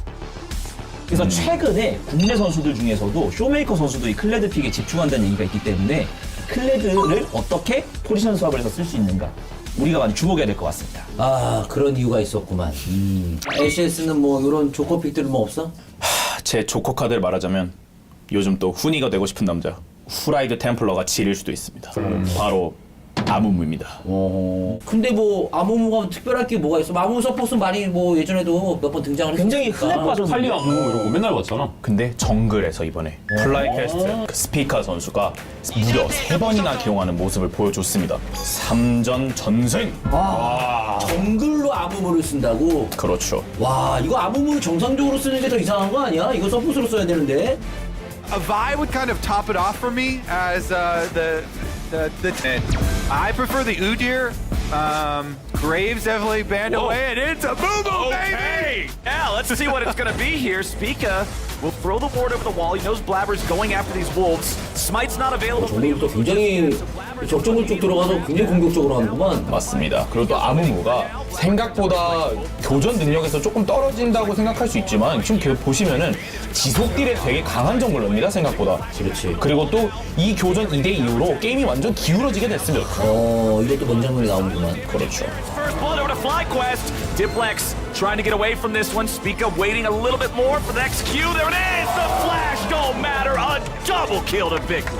And as soon as impact lands, takes a lot of damage, but slices and dices out. Vikla at the fort. Whoa! A stun and more! FlyQuest with a good setup, but they lose. LCK 내에서는 정글 아부물을 겪어본 지가 뭐 기억이 안 나, 나는. 확실히 또 플라이라면 또 얘기가 다르기 때문에 맞습니다. 이거는 견제가 좀 필요하고, 나는 근데 이 다른 것보다도 확실히 우리 또 LCK 가장 위협이 되는 LPL 이쪽에 좀 고승률 카드가 좀 궁금한데? 있습니다. 한번 보시죠. 사이온? 사이언이 아니라 사이온입니다. 사이온. 세이온. 승률 무려 18승 8패. 69.2%에 육박하는 사이온의 활약 영상 만나보시죠. 사이온 자체가 그냥 성능이 뛰어나다라는 게 LPL에서는 계속 증명되고 있습니다. 지금 사이온을 흘려내면서 들어가고 싶은데 사이온이 허리를 끊어오는 플레이구만. 포샤이가 잡히는 게 아닌가 얘기를 하고 있는데 이 사이온 안 죽어요. 불멸의 사이온. 아니 이게 또 제리 유미가 따라오는데 이걸 맞고 버틴단 말이야? 진짜 죽을 때까지 때렸는데 죽지 않고 살아남은 LPL의 사이온은 무상성이 맞습니다. 뭐 제이스, 크산테, 레넥톤, 거기에 잭스까지. 사실 라인전을 좀 주름 잡는다고 평가받는 픽들을 상대로 나왔을 때도 계속해서 이겨주는 모습이 있고, 원딜 캐리 메타, 바텀 메타, 서폿이 원딜을 하는 세상, 이 시대에 라인전을 준수하게 견디면서 6레벨을 찍고 난 이후에 바텀 쪽에 궁을 쓰면 바텀을 풀어주고, 텔레포트로 또 탑에 합류를 하게 됐을 땐 라인 손에도 보지 않는 그 모든 것들이 올라운드 역할을 하고 있다고 보시면 무방한 것 같습니다. 거기다 후반 가면 자연스럽게 체력이 쌓이고, 그 체력 쌓인 상태로 탱 아이템을 올리면 녹지도 않아. 이거는 사실 LPL뿐만 아니라 모든 리그에서 사이온을 주목하고 있죠. 전략이면 전략, 밸류면 밸류. 정말 팔방미인이구만. 어쨌든 LPL은 싸움을 굉장히 좋아하고 탑에서도 칼챔만 한다 이런 이미지가 있는데, 사이온 같은 또 고승률 탱커 챔피언도 좀 조심할 필요가 있겠고, LC는 뭐 조심해야 될 그런 챔피언 있어? 사실 저희도 좀 의외의 카드가 있습니다. 여기는 또 의외의 카드야? LC에서 이게 왜 고승률이지? 이런 생각하실 수 있어요. 뭔데? 바로 나르. 나르? 슈슈 파나? 나르는 LCK 나르인데? LC도 뭐 나르가 좋아? LC에서 나르는요 17승 6패로 리그가 마무리가 됐습니다. 굉장히 높은 승률이구만. 역시 훈이가 남기고 간 유산다워. 아니 이거 승률만 보면 엄청난 그런 오피인 것 같은데 패치가 뭐 거긴 달라? 나르를 LC가 쓰는 경기 내용들을 좀 주목해 볼 필요가 있는 것 같은데요. LC에서는 은근히 나르가 잭스나 제이스를 만나는 경우가 적었어요. 오히려 이제 크산테나 레넥톤으로 등장하는 경우들이 많았고, 또 나르를 가지고 고승률을 기록하고 있는 게 4승 1패의 SK라던가 4승 2패인 코이예요. 이 팀들 같은 경우에는 바텀 캐리력이 높다라고 평가받는 팀입니다. 그러니까 바텀 쪽 캐리력을 올리면서 나르가 특유의 라인을 좀 걸어 담그는 그런 역할을 하기에 적합한 부분 때문에 LEC 쪽에서도 꽤나 주목을 받고 있다고 볼 수 있겠죠. 사실 나르는 예전부터 그냥 뭐 선픽하기에 가장 좋은 탑 중에 하나가 또 나르잖아. 바텀 메타에서 굉장한 유용한 픽이라고 하니까 이것도 굉장히 좋은 정보야. 조사 잘해갖고. 그럼 LCS 그쪽은 뭐가 있어? 새로운 거 없어? 그래서 제가 바로 또 준비해왔죠. LCS의 사일러스. 사일러스? 사일러스 뭐 어느 정도길래 자신감 있게 꺼내는 거지? 사일러스는 일단 10승 5패입니다. 어떻게 보면 10승 5패? 그냥 운 좋아서 이렇게 이긴 거 아니야? 라고 말할 수 있지만은 일주일에 경기가 10게임밖에 없습니다. 그렇기 때문에 67% 승률이 달리고 있고 10승 5패라는 수치도 무시할 수 없습니다. 그리고 지금 기용되는 이 선수, 흔히 말하는 파일럿이라 그러죠. FlyQuest의 비글라, 와우, Evil Genius의 조조편, 그리고 골든 가디언스의 고리 선수입니다. 뭐 사일러스는 당연히 피지컬이 좋아야 되는 건 누구든지 알고 있잖아요. 그렇지. 그렇기 때문에 피지컬이 이렇게 중요한 챔피언이 피지컬 좋은 선수랑 만난다? 지표가 설명해주고 있습니다. 10승 5패. 근데 뭐 생각한 것보다는 뭐 그렇게 눈에 띄는 건 없는데, 솔직히 너도 LCS 별로 신경 안 쓰고 있지? 사실 별거 없습니다, 국장님. 내 이럴 줄 알았어. 왜 얘기해, 임마? 얘기할 게 없어요, 국장님. 되게 당당하다, 너. 아니, 뭐 LCS가 좀 잘해야지, 이거 참. 좀 월급 루팡이긴 합니다, 제가. 자랑이다, 임마. 근데 그래도 플라이캐스트는 다릅니다. 빅나 선수는 한국에서도 보여준 퍼포먼스와 미국에서 지금 1등을 또 달리고 있잖아요. 그 기세 무시할 수 없습니다. 그렇지. 빅라는 사실 LCK 입장에서는 굉장히 아까운 인재야. 아, 그 터져 나오던 빅라의 포텐셜 때문에 정말 많은 KT 롤스터 팬들이 감동을 했었잖아요. 맞아. 그 빅라는 인정이긴 해. 자, 그러면은 다들 뭐 오늘 회의 종료하기 앞서서 한번 한 문장으로 한번 간단하게 뭐 어필하고 싶은 거 있어? Why so serious? 뭐야 갑자기 막 무슨 말이야? 조커입니다. 조커, 그렇지. LC는 조커의 나라잖아요. 앞에서 얘기한 클레드도 거기서 나올 거라고 누가 생각했을까요? 못했지. 아무도 생각 못했을 거예요. 그렇지. 근데 그런 조커 픽이 터져 나오는 게 LC고, 그런 국제대회를 앞두고 저희가 방심할 수가 없지 않겠습니까? 그렇지. LC는 항상 그 창의적인 어떤 그런 픽들을 많이 하는 그런 리그니까 경기할 필요가 있어. 자, 다음 베이징. 뭐 힘자랑하는 거? 뭐야 이거? 벨페리 사이온입니다. 언제 어디서 이렇게 기습적으로 큰 소리 내면서 등장할지 몰라요. 이런 사이온을 앞으로도 계속 경계를 해야 이제 다가오는 5월 MSI LCK가 좋은 성적을 거둘 거라고 생각합니다. 그렇지. 사실 또 LPL 입장에서는 탑이 항상 칼처만 나오라는 법이 없어. 자, 내리 막혔고 뭐 얘는 왜 그래? 야, 코 풀고 나가서. 아, 우는 거야? 아무무입니다, 국장님. 아, 그게 어떻게 한 거야, 임마! 울 거 제대로 울든가 뭐. 이게 뭐야, 임마. 클템님이 항상 말씀하시죠. 바로 아무무를 무시하지 말라. 여기까지 하겠습니다. 어쨌든 앞으로도 이렇게 너네 스스로 잘 준비해오고 또 이거 빌미를 가지고 칸놀이 하고 있지 말고, 알았어? 네. 해가방신의 지름길이니까. 자, 그러면은 다음 임무도 잘 수행해주고 모두 해서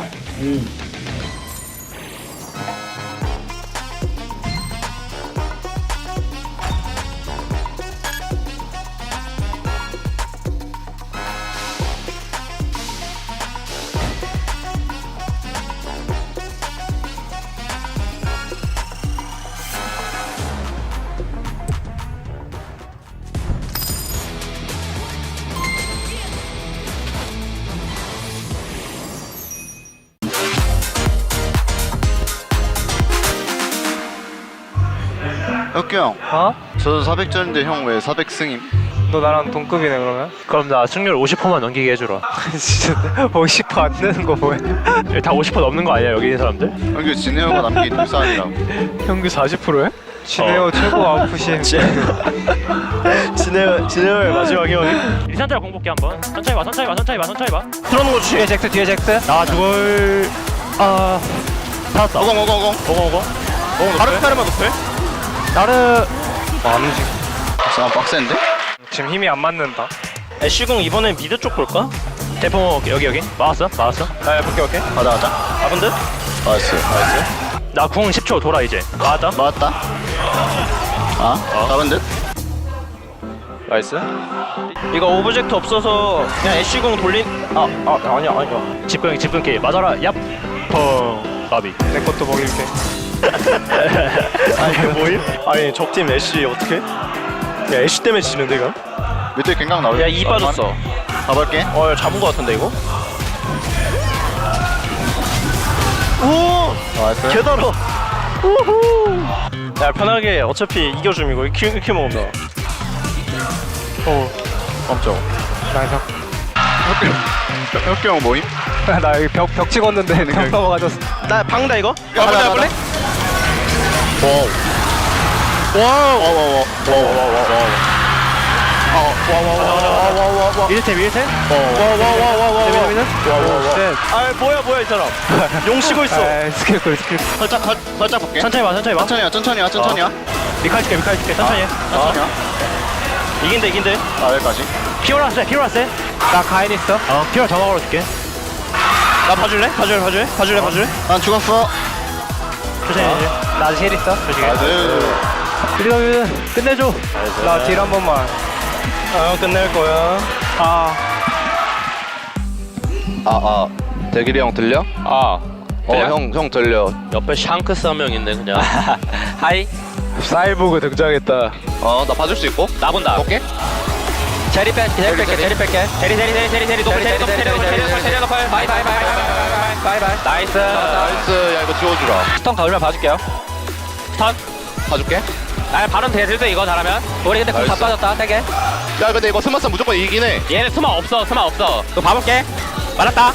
아이 때려. 우리 하나. 내가 포탑이야. 우리 하나 잡았어. 한타만 잘해보자 얘들아. 화이팅하자. 실수만 좀 줄이고. 야 과연 여기 있는데? 뭐야 보던가. 빨리가 조금 더 빨라. 나 중간 길 좀 애매하다. 바로스 멀어. 오케이 볼게. 나 미드 나 바텀에 텔 찍어놓어. 나 텔 끊긴다. 일단 아칼리 노플. 나 일단 한 번 살았어. 아칼리 노플. 나이스. 얘네 이번에 걸프 있다. 재즈 죽었고. 빼면서. 아, 비가 잘못 떠졌다. 이러면 그냥 라인 막아야 될 듯. 천천히 앞에부터 내려봐. 우리 30초. 나 10초야. 야 3개 맞아. 중하나 조심해. 야, 앞에부터. 텔 시켰다. 괜찮아. 할만. 바이. 빼면서. 바이. 야, 크라 묶었어. 그라탕 만들어. 오케이. 봐봐. 나 가인해. 나도 가인. 야 잡았어. 다 잡았어. 나이스. 야 이겼다 얘들아. 나이스. 얘들아 고생했다. 나이스.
Welcome back, ladies and gentlemen, to LCK Spring 2023. I'm Atlas, joined by Wolf here for our final match of the week. And you might be looking at it, you might be thinking, oh, Bro hasn't beaten Gen.G in over a year.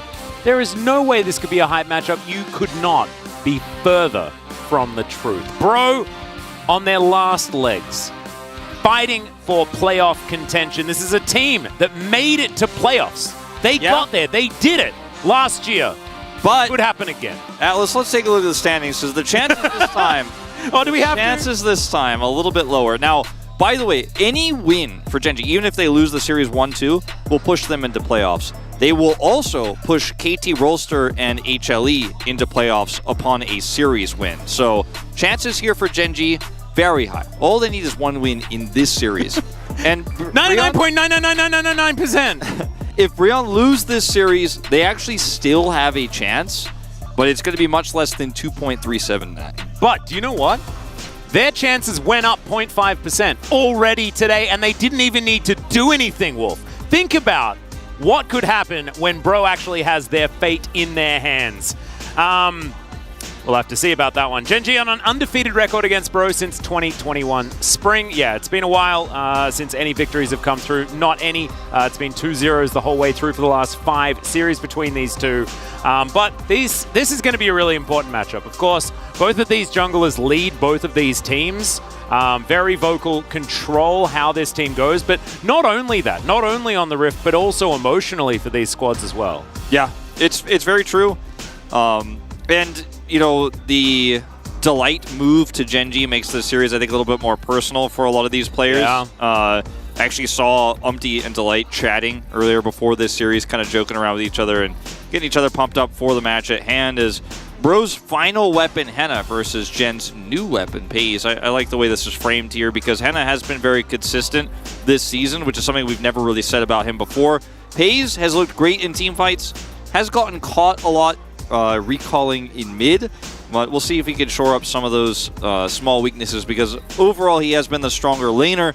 And the bottom 2v2s, while it was a good start for Brion beginning of the season, I haven't seen that continue here in the middle and now end of the season. Getting caught in mid lane for Paze is just to make sure that Gen.G feel comfortable with their AD carry. Of course, Ruler did that religiously throughout his stint on the team for an extraordinarily long time. So I'm really glad that he is really filling Ruler's shoes beautifully. He's not quite there yet as far as the accolades that we've given Ruler over his time, but Ruler was here for a lot longer than Paze has been. So we'll see whether Paze can get better as I think I actually saw Delight having a bit of a chat to the boys towards the bottom side of Bro, and you can see some giggles coming through. So good to see that both of the squads are in high spirits as we make our way on to Low Park to get this one underway. Yeah, and after that loss that Brion did take earlier this week, we saw the press were asking, you know, Edgar, what's going on with his team? The drafts look weak. And he said, my players, you know, the champion pool is pretty weak right now. I'm trying to expand it, but if it's not doing well in scrims, I don't want to push it onto the Rift. Asking about your team is very passive. You know, what's going on with that? This is a sentiment that's not just on the global side, but actually has permeated throughout all fans around the world of this team as why are they playing so slow? Why are they not taking advantages? And, you know, it's something that the coaching staff has acknowledged they are working towards, but it is just hard to force a team to be more confident, to be more aggressive. Yeah, it's exactly right. This is a team that doesn't really need too much of that on the Gen.G side. Definitely hitting a little bit of a rut towards the middle of this season, but still indisputably an extremely strong team here in the LCK. With the change to Paze, I think a lot of people were a little bit worried, but I think he has definitely proven himself here on the Rift on multiple occasions, leading most of his teammates in POG points as well. I think there is a little bit of that, which is like, we're really impressed this young player can do it, but I think a lot of that is just how well he has actually performed on the Rift, and also the amount of resources that Gen.G are happy to give to this guy shows a huge vote of confidence for him as well, which is absolutely great to see. Yep. First time coming in as a married couple here to the congratulations. The Law Park. And let's take a look at this matchup here, the key player matchup. As you can see that Umpty is doing the most DPM out of all junglers right now. Peanut doing the second most. So both of these players doing a lot of damage in their position here. You can see the kill participation very high for Umpty, which really shows how important it is for him to be making plays around the map. Wow. But it also shows a low number of total kills for Brion, right? And yeah, that's I think what the stat is really telling us, whereas Gen.G will be making plays all over the map with or without Peanut all the time. Ooh, Peanut going for a bit of the faker reboot here. Yeah. As you can see on your screen. Really interesting that both of these players have second and third highest kill participation of 14 as well, showing that both of these teams rely on their junglers a lot to get things done in the early game. It's not as much about those 2v2 kills, those 1v1 kills in these lanes that is managing to do it. It's all about where Umpty is and where Peanut is on the Rift here, which really does tell the story of why we chose that as our key player matchup. And, you know, the advantages that Umpty gets for his team, like, he needs to be, he's making them happen early, but then they still rely on him to be the shot caller and the one who actually pulls the trigger later. Whereas Peanut gets Chovy or Pays ahead or Doran ahead, and then Doran is making plays on his own. He doesn't need Peanut to go in. He doesn't actually require as much shadowing, as much hand-holding. I feel like as the rest of Brion seems to rely so much on, if Umpty is pressing R on Sejuani and going in, they'll go.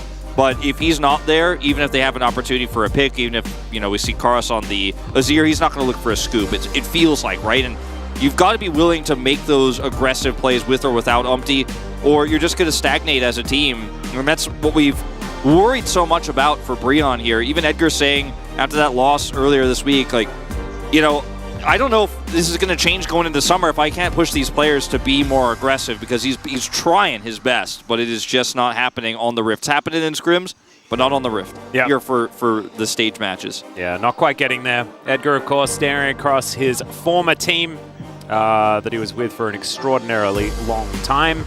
Score now, heading up that squad. And you can see here having a bit of a chat to his players. Still can't get over the combination of Score and Peanut together on a team. Just seems like a lot of strength in that jungle, and we'll see whether the General can overcome it this time around, as it's a bit of a representation of the Circle of Suck that we had earlier on. Yeah. Kind of cool. See if Brion can pull it off here and turn it around. That has been quite an unusual circle here we have. This just means that if Bro win today, they're the best team in the LCK. Because that's just what a Circle of Suck does, and it's perfect. It's entirely true, because I don't think that you can ever dispute the fact that if all of these other teams beat each other, then Bro's actually transitive property. Absolutely. Let's jump into the draft here and see how it goes, Wolf. They will choose blue side Brion here and a side selection, so going for this one, and let's see what they're bringing to the table here. As Karma going to be taken away right off the bat, and Henna's Lucian, which has been so incredibly consistent, is also going to be removed. And we may go down the rabbit hole into something like we saw in the previous series in Game 2, where the 80 carries are thinned out quite significantly. I think we're going to see more of the trend of this, as the stronger teams can just shake hands and say, well, we have the better bot lane, so the deeper it goes, the more advantages we can pick up. Yep, no, I agree. I think Gen.G are kind of happy about this, as are Bro, right? Because you've got Henna, who's very happy to pick things like the Jhin and stuff like that, but same can be said for Pays on the other side, and getting your hands on a Zyra Khan if you've got Delight on your team, you know? Like, Bro knows all about that, and the Caitlyn will be that final ban. So 4 bot lane bans, 6 bot lane bans. Could just be Sejuani here for Umpty, and play reactively. You've gotten a lot of bans here, you know, pulled, and you could take this really strong long-range engage champ and then respond to what Gen.G want to lock in and get kind of a counter for the bottom lane. This I don't like as much, because Maokai Jhin is up, you know, for Pays if he wants to take it. Draven is available. You know, there's a lot of different ways to outplay the Zeri. You can also just give over the Jace here. And Peanut's willing to play Elise. He doesn't care. And Chovy is also very happy to play the Jace in mid lane also. So Gragas is going to be the response immediately. They have to lock in the Lulu. Gragas is great because it's a 3-way, theoretically 4-way flex. Although we haven't seen it in the bottom lane. And there's a Lulu, as Cassante is going to be locked in. So Gen.G just going to pick their top side of the map and say, do you think you can fight us early? And looking at that, I'm thinking maybe not. Like, that's real scary in the early stages of the game. They put the focus here now on, because of the bottom lane locked in here, the top side of the map. Cassante picked early here. It's not a champion that's in a great state, but Doran has been very good at it. As the Xayah Rakan you were talking about already kind of be the focal point here for Brion, as they can now try to minimize the champion pool. But Draven is something that has to be considered as well here, because I think Paze and Delight will be happy to play a Draven kill lane. Yeah.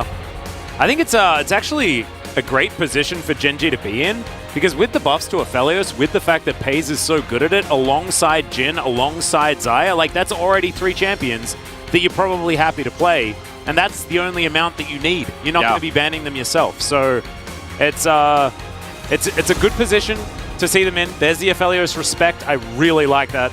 I think even if the buffs don't even really mean all that much, they're going to lock in Draven. Yeah, okay. I mean, this is what I was saying. Like, 100% you have to ban Draven here.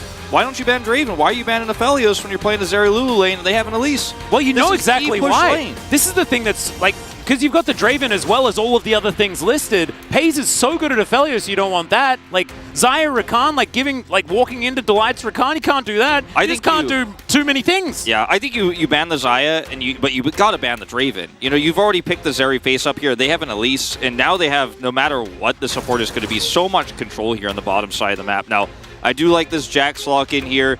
Can be a very strong matchup into the Cassante. You know the Cassante is not going mid. You know you're running into that one. It's going to be Jace mid here. And the Gragas will be able to stave off the pressure against that Jace very easily.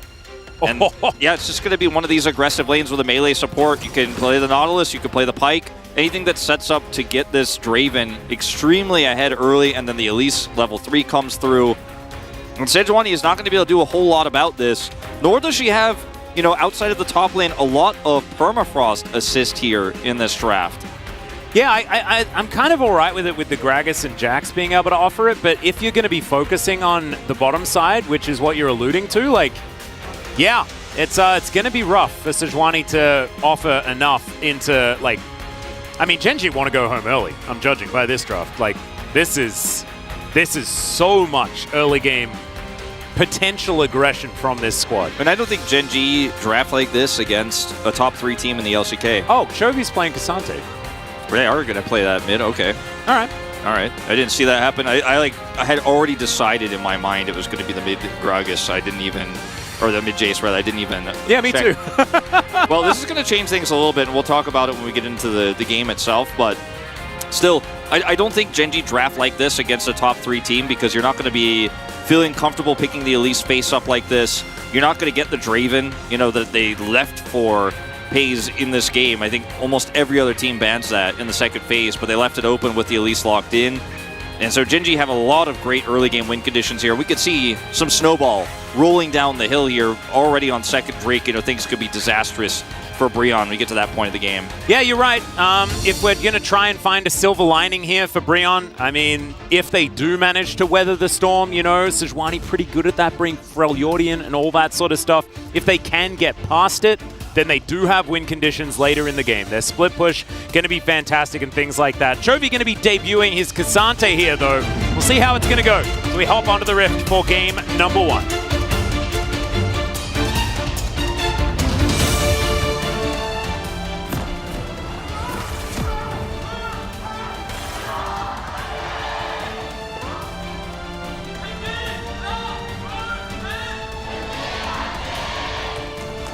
All right, the guy leading the Gen.G fan chant was very clear. Yeah? He must be like either close by or just have fantastic projection with his voice. Usually they get the good ones with good voice projection. Yeah. He nailed it. Cheers. And this Cassante mid with Grasp into Gragas is a very aggressive choice. But because you have the Elise, and you should have a lot of control over the bottom side of the map, you know, you're going to feel really good about setting up ganks here potentially onto Karis and getting that mid control, and extending that, of course, bottom side.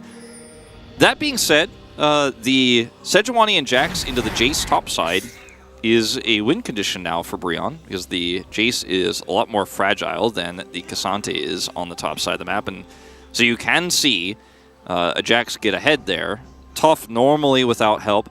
But this, of course, pulls the jungle for Brion top side. As you see, Umpty starting here on red, will be pathing top, which means that those early game Elise ganks bottom side of the map can be quite annoying. He is also, though, going to be starting his red buff here and pathing top. Let's see how this one plays out. Yeah, Chovy literally running circles around Karis right now. Like he actually ran a circle around him. That did just happen. Also, first strike Elise.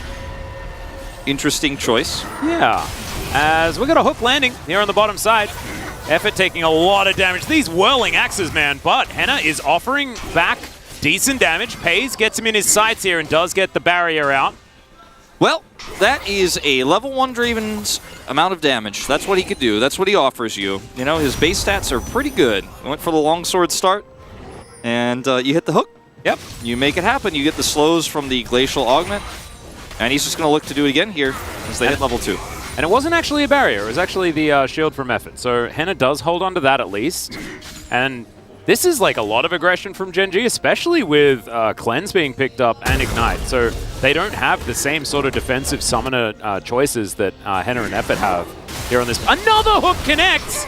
All right, that time they're going to be able to get out the barrier. Oh, man.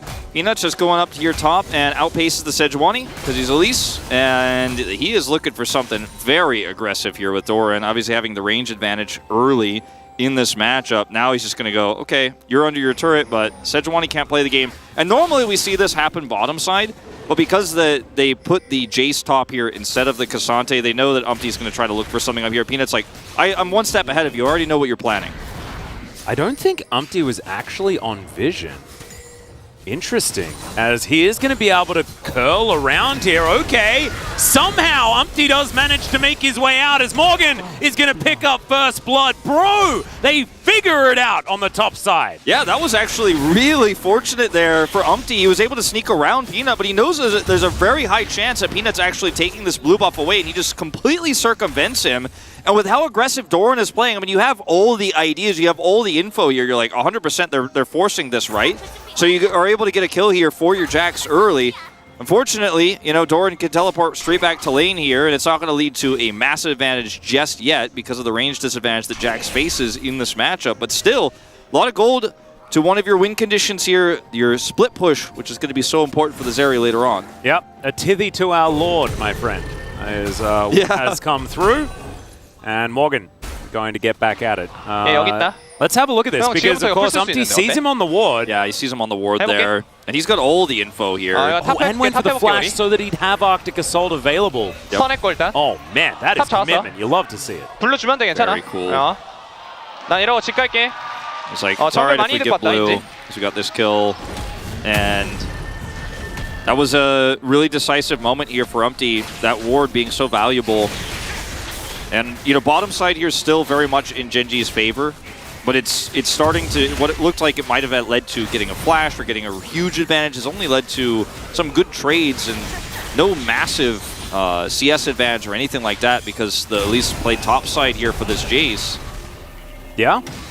It's still, I feel like Gen.G has the game in a position that they're okay with, but we know that the onus is on them to make things happen. And bro, with the fact that they pick up first blood, they do have themselves a slight gold advantage, which feels absolutely fantastic. Peanut's still looking for more here, and if Delight hits another hook, it's dangerous. X-Flash. Speaking of which, yeah, there's the counter-strike. Immediately, Doran is going to play baseball with Morgan as the flash comes through and he picks up the solo! Oh, Doran! Gen.G needed that one. Yeah, they really did. And now here on the bottom side, though, can Peanut find this cocoon? Oh, they stop the back. Yeah. This wave is going to be pretty stacked. Yeah, it's going to be a huge wave. Cannon wave here.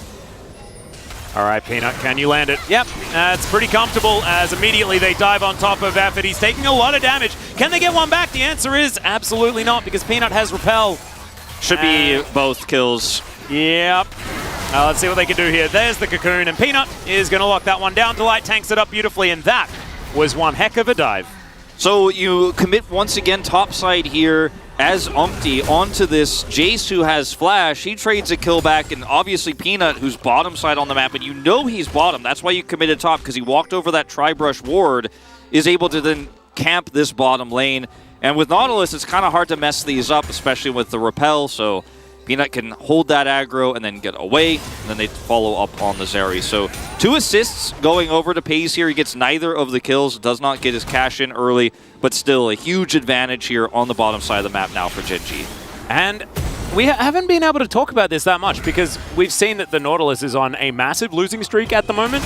But if you have an engaged support like this that gets an advantage, that can snowball extraordinarily dangerously in their favor as well. So we're going to have a look at this from Umpty. It was actually, once again, some pretty clever pathing. So Doran knocks the Counter-Strike away, so feels like he has a kill angle here. Realizes, obviously, as Umpty shows up, okay, I have to flash to secure this. I am almost certainly going to be dead otherwise. And forces that one to go down, and then over here, Peanut's just being patient. And look at the angle here for Lulu. He wants to tank the cocoon so that maybe Zeri lives long enough to do enough damage here under turret, but the reality is obviously it's an Elise who can just repel away. Yeah, they did manage to land the hook as well onto Hannah, so he wasn't actually able to get any damage back. Yeah. Good idea there, of course, from Effort, though, trying to block that cocoon, trying to hopefully allow Zeri to do just a little bit of extra damage. It's not going to happen, though. Nope. Zumpty should be able to come through and just smite this one away. Doran is going to get a little bit upset. The fact that the Sejuani is here. And the Rift Scuttler, is going to go the way of Brion. Chovy rotating around here momentarily as Karas spots him on his sweeper. Checking in on the, farm situation. Chovy a little bit ahead, but Karas is doing just fine there in mid, of course. Pretty good at neutralizing almost any matchup is good old Gragas. As Rift Herald should be taken here by Gen.G. Peanut gonna be able to block Umpty's approach with Cocoon. Yep. Really difficult to actually do anything here as Umpty right now. Oh, okay. Chovy just, comfortably tanks up the cask. Wow, that was W. That was so sweet, actually. Yeah. That was so cool, man. He just didn't care. Yep, the interaction pretty fun. This one not so fun for Doran, who's just going to get swept up by the Lord himself. Morgan just says thank you very much to Umpty. Walks away with that one. Doran, a little bit questionable as far as the positioning was concerned.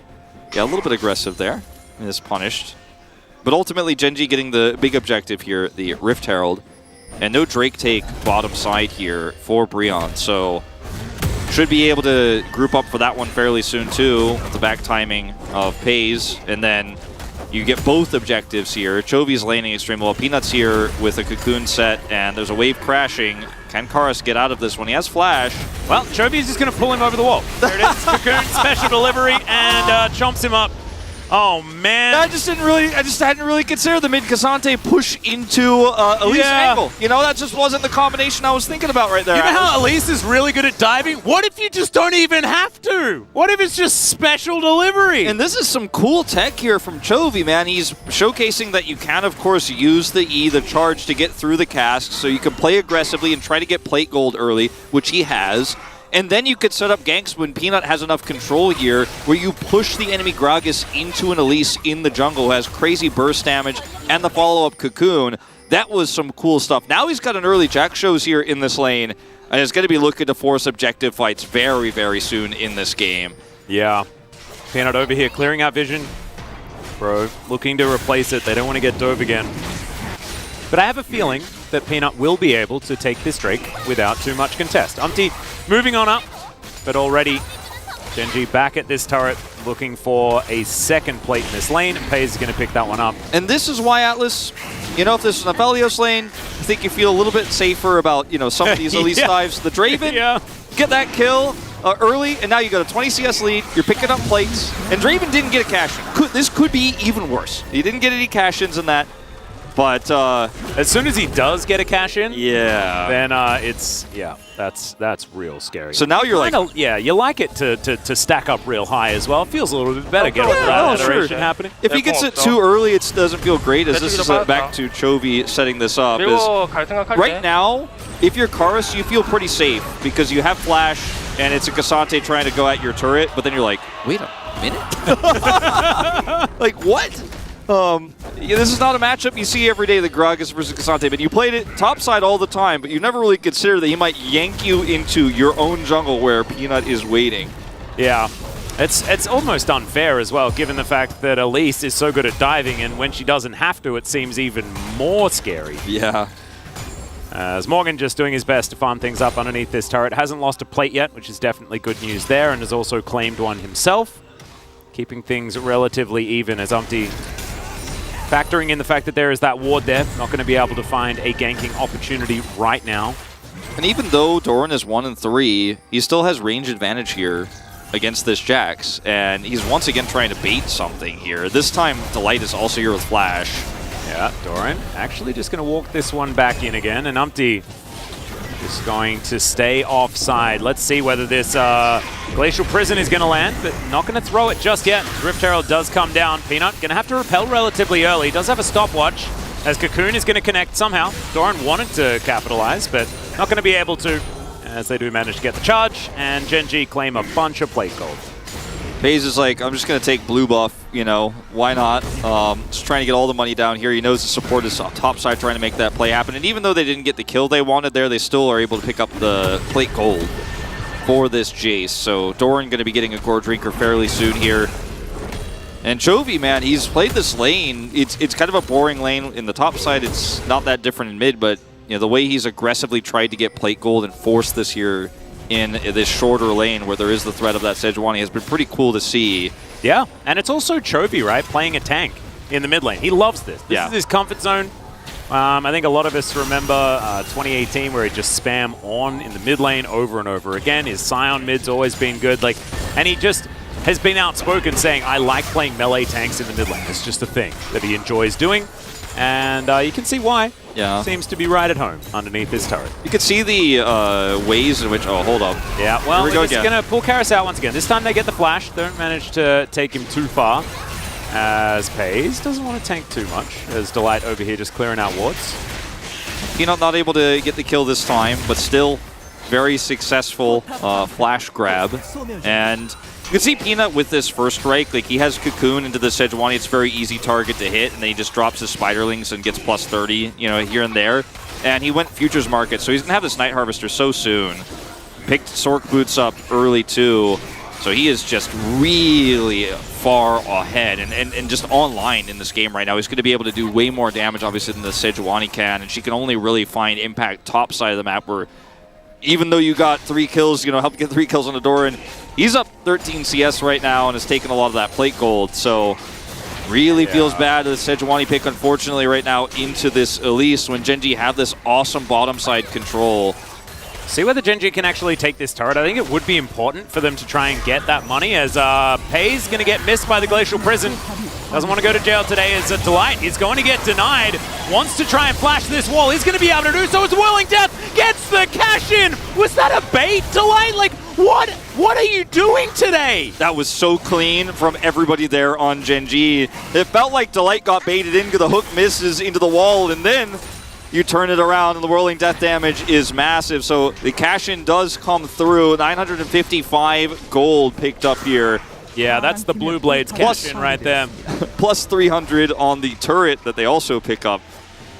And they got, on the top side of the map, first brick. The gold lead is now 5,000. Oh, well, I mean, it was only 2 moments ago. That was fine for bro. This is way less fine. Yeah. Oh dear. Pace goes back, gets a BF sword. He has a pickaxe, finishes his Berserker's Greaves. Oh, you guys thought you could get Herald, eh? Nope. Shirley going to run back to her pit. And now Gen.G are set up. That Shock Blast is going to go wide, though, as they dive on top of Delight. Let's see whether they can lock down the kill, as the Cask is going to miss the Nautilus, but it pushes Chovy forward. He's super tanky, though, as now Pace just free hitting. He grabs another kill. Morgan going to get hooked up. Man, give the POG to Delight. Even though he just goes down, it doesn't actually matter. Chovy's flashing after people, picks up a kill on his opposite number. And Gen.G, I mean, this is an avalanche now, Wolf. Yeah, well, I mean, IE going to be done here for Pace soon. It's with the rate we're going. Oh, God. He has a Dirk, right, which slows this build down, but he's gotten so much money now. It's just absurd. As we're going to go back to this play over here, where Delight misses the hook here on the re-engage onto Umpty. Umpty with a really great sidestep, and then Pace just does absurd amounts of damage here. Look at this ultimate. Peanut comes through, and on the turnaround, he just barely gets. I mean, frankly, it's pretty lucky. But he gets, he gets it. And to watch him in this fight, because he shows up late to this as they get back control of this Herald, and he's like starting to Raptors and he's like, all right, here we go. How much damage can I do? Not touched by anybody. The cast hits him, he doesn't care. Where's the follow-up? There's no damage here. Henna is level 8 so far behind him as he's shooting Chovy and Doran, and there is just no damage on the Pays in this fight whatsoever. None at all. His damage numbers are going to be crazy at this point. Yeah, and he just like walks into the Counter-Strike, instantly cleanses it, knows that he can get out of the way, has IE. Oh my god. He could have maybe had it, you know, in that last fight if he didn't buy the Dirk for lane, you know? Yeah. I'm so sad for Bro, right? Because like you look at this comp from Gen.G and you're thinking about it in terms of like you want to avoid having this kind of bottom lane, right? As another fight is going to interrupt. There's a knock-up as Morgan is going to hold this one. Let's see whether they can survive it once again. Pays is untouched. There's the kill onto Umpty, and now Bro are running for the hills. They've lost their general. And now it is too much to ask them to fight as Morgan does make his way out with the leap strike as that damage was big. Doran with the accelerated shock blast through the wall and now dives on top of Morgan here. Chovy now flanking as well, has a blast going to get himself over there as Doran goes into range form, and I don't think Morgan is long for this world. As Whirling Death, he's not going to find it, but I have a feeling he will still find a way to the Death Chamber as he's, you know, taking them on a merry jaunt throughout Summoner's Rift. Doran, one more acceleration gate. Yeah, there it is. Doran really did not want to flash for that. If he misses that shot, though, he might actually not get the kill. But I think if Doran misses that, he lets him live. Yeah, well, I mean, like you earned this. Yeah, I mean, on one hand, he also probably can't catch up with him at that point either. But really, just prefers having his flashes. Oh god! Yeah. There's the hook right as the turret falls down. Pays now trying to fight this one out as Dash Cannon through from Peanut. They took a lot of damage, but there's not a lot of punish available here as Doran has to flash to avoid getting bombed under the turret as Chovy dashing forward. Shock blast misses. I mean, on one hand, Doran, careful with your positioning. On the other hand, sick flash there. Nice timing. Yeah, that's pretty good. On the other hand, like first of all, probably shouldn't lose your flash. Second of all, like if you're gonna lose it, that's a good way to do it. Yeah. These fights constantly started here in the jungle because they have way more DPS than Breon can ever offer. Like this Jax is not ahead. So when you're watching a Draven walk at a Jax with Counter-Strike, that's when you know this game is probably done, right? Yeah. It's just like, I beat you 1v1 actually. We are both even in experience. As Doran's like, my acceleration gate's coming up. Let's see if I hit this. He has a control ward to see the aim there, so actually not as risky as it may have seemed otherwise to just let that go. Yeah, now Pays is actually sitting on half of an LDR, and yeah, he just doesn't want this game to end. He's like, how much damage can I get done? I don't want to kill the Nexus. Can I buy? What kind of weapons can I build next? This is the game where when the enemy team surrenders, you're like, oh, but I was having so much fun. Yeah. Well, let's see whether he is going to have more fun or whether Bro are going to deny it. I have a good feeling about his fun levels in this one. Feeling like the fun levels are going to remain relatively high for the Draven player. Morgan also seemingly having a good time on this bottom side as Shirley dives towards his turret. Baron about to spawn in a couple of seconds' time as Peanut doesn't find the cocoon. He didn't go for the Night Harvester, he just went for the Rocket Belt. That's the kind of game he's having. He's going to boost his way towards this one as Shirley is going to net them another turret as, oh dear, that's another cash-in from Pays. Starting to feel like a broken record talking about these cash-ins. That one couldn't have had too many stacks behind it this time around.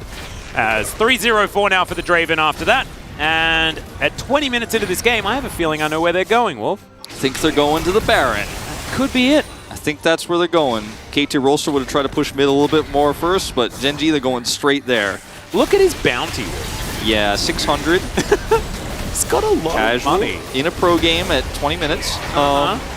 Breon, this is not what you want. That's another hook. This one's going to connect on to the Sejuani as he gets the depth charge as well that also knocks up Umpty. That's going to score his death. As well as now Effort having to limp away, does have the flash down as well as Hannah. He skates his way out, but getting out, I mean, yeah, you survive, but this Baron is still definitely going to Gen.G, and there is nothing that they can do about it. Breon don't have a jungler anymore. Umpty, even with wild growth, just could not stay up to the damage. There's another hook from Delight. Oh my god, he has been so good on this Nautilus. Getting revenge against his former teammates here is Delight, and he's making it look good. As back to the Baron they go. So, back to that Draven ban that we didn't see. Yeah. I think I'm going to have to vote for Pays, man. The game has just been too much about him. But it's true, but Delight has been so clean. Peanut too. All right, Chovy's going to dash forward. That is a really dead Zeri. Not a whole lot that he could do about that one, as there's the repel in from Peanut, just looking for Karis. They're going to chase him down. He is pretty mobile for a portly gentleman, but not mobile enough as Pace gets another one. I just, I feel like you can vote for anybody but Doran, but even if you vote for Doran, it's like still not wrong either, because he absorbed all the Sejuani pressure top side, I guess. Yeah. Yeah. I still think that's an illegal one, but you're right. That's blasphemy towards our Lord. Yeah, that's blasphemy towards our Lord. Maybe if you write it down in the top thing, maybe like Morgan could somehow get it. I don't know. But no, I think Doran had a rough beginning and was out of position sometimes, but you do need to be playing very aggressively in a composition like this. And look, he's done the most damage in the game, so you can't take too much away from him. He got the last Whisper, and then he just instantly bought a Prowler's Claw with the other money. He just skipped everything. He's like, well, I mean, I do have this Dirk in my inventory, so getting a Mythic would be pretty nice, and they don't have any armor. Zeri's going to die a little bit faster. And this gets him to killing faster as well. I love it. Because the Mythic passive is actually, with 2 items already in his inventory, going to be pretty big here. Yeah. Oh, man. 32 stacks. Oh, man. Yeah, the Koreans just noticed, man. They're like, wait, when did he buy that? Why does he have that? He could have just bought Kraken Slayer, but, it's just not as fun. It's definitely better. It's definitely better than Collector, so I'm down. I also just think that, because a lot of people have been playing the Eclipse Draven anyway, right? So it does have, the mixed-in lethality. I like this. It's just the more aggressive choices. Another hook is, of course, going to land here. Depth Charge comes on forward. They do manage to knock away Pace. That's another instant cleanse, though, as he's now just keeping them at arm's length. Umpty trying to fight against him, but it's just not going to work out. A double kill for Peanut in the end, as Henna is trying to fight this one out. And he does have a large health bar, a lot of movement speed, but that hook, the hitbox, what the heck is Chovy? Just knocks him up and destroys him. Effort is trying to go Skippy and run away, but it's just not working. Double kill for the Jace in the end, and Gen.G, they'll say goodnight to this game. This is well and truly over. Yep. Don't blind the Zeri with that Draven open against this player. Just do not do it. This guy is insane. He's got a great support who set him up.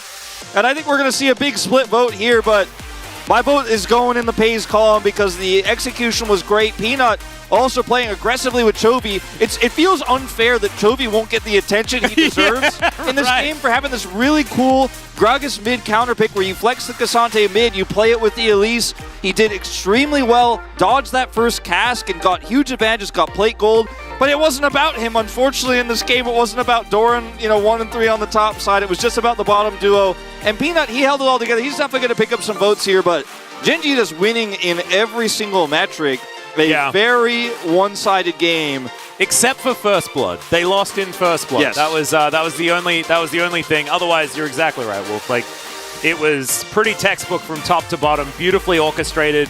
The only reason I'd lean towards Delight is because the losing streak of Nautilus and the fact that he just erupted onto the Rift with this pick made it look completely busted and snowballed so beautifully, hit hook after hook, and when he missed them, he baited the enemy team in so that they could all die anyway. Ludicrous. But look at this. Massive damage out of Pace. Out-damaging the Jace in this game, where Doran was just shooting fish in a barrel the entire time. Yeah. This does not spark joy if you are a pro-lever. This does not give you confidence. It gives you pause. It gives you fear. Yeah. It lifted up that piece of clothing. No ting at all. Nothing that we could really feel there. But they do have another opportunity. There is still a chance here for Brion to come back in this series. We'll see whether they can after this short break and the space.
세드 공걸 거예요. 맞아주면 좋아요. 맞아주면 그냥 이기. 타워 바꿀게 한번.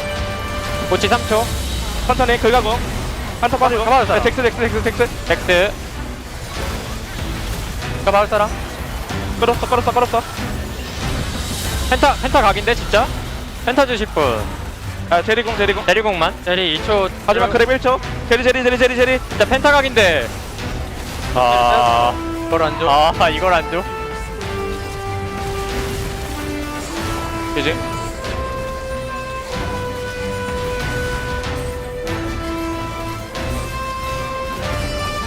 단판 화이팅.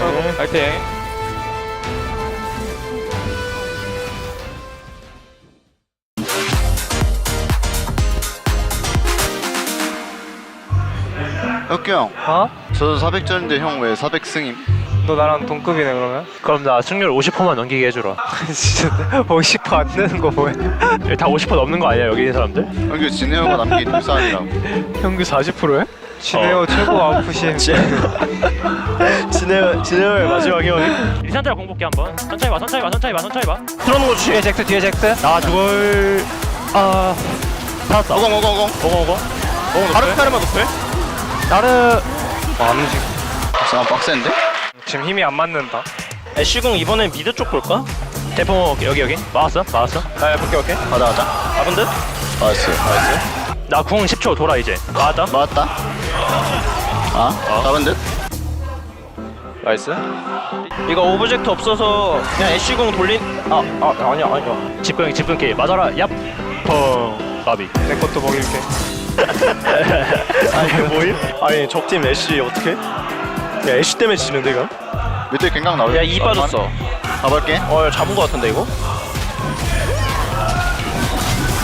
오! 나이스. 개달아. 우후. 야 편하게 어차피 이겨줌 이거 이렇게 먹는다. 깜짝. 나이스. 혁규 형 뭐임? 나 여기 벽 찍었는데 벽 넘어가졌어. 나 방다 이거? 가볼래? 와우.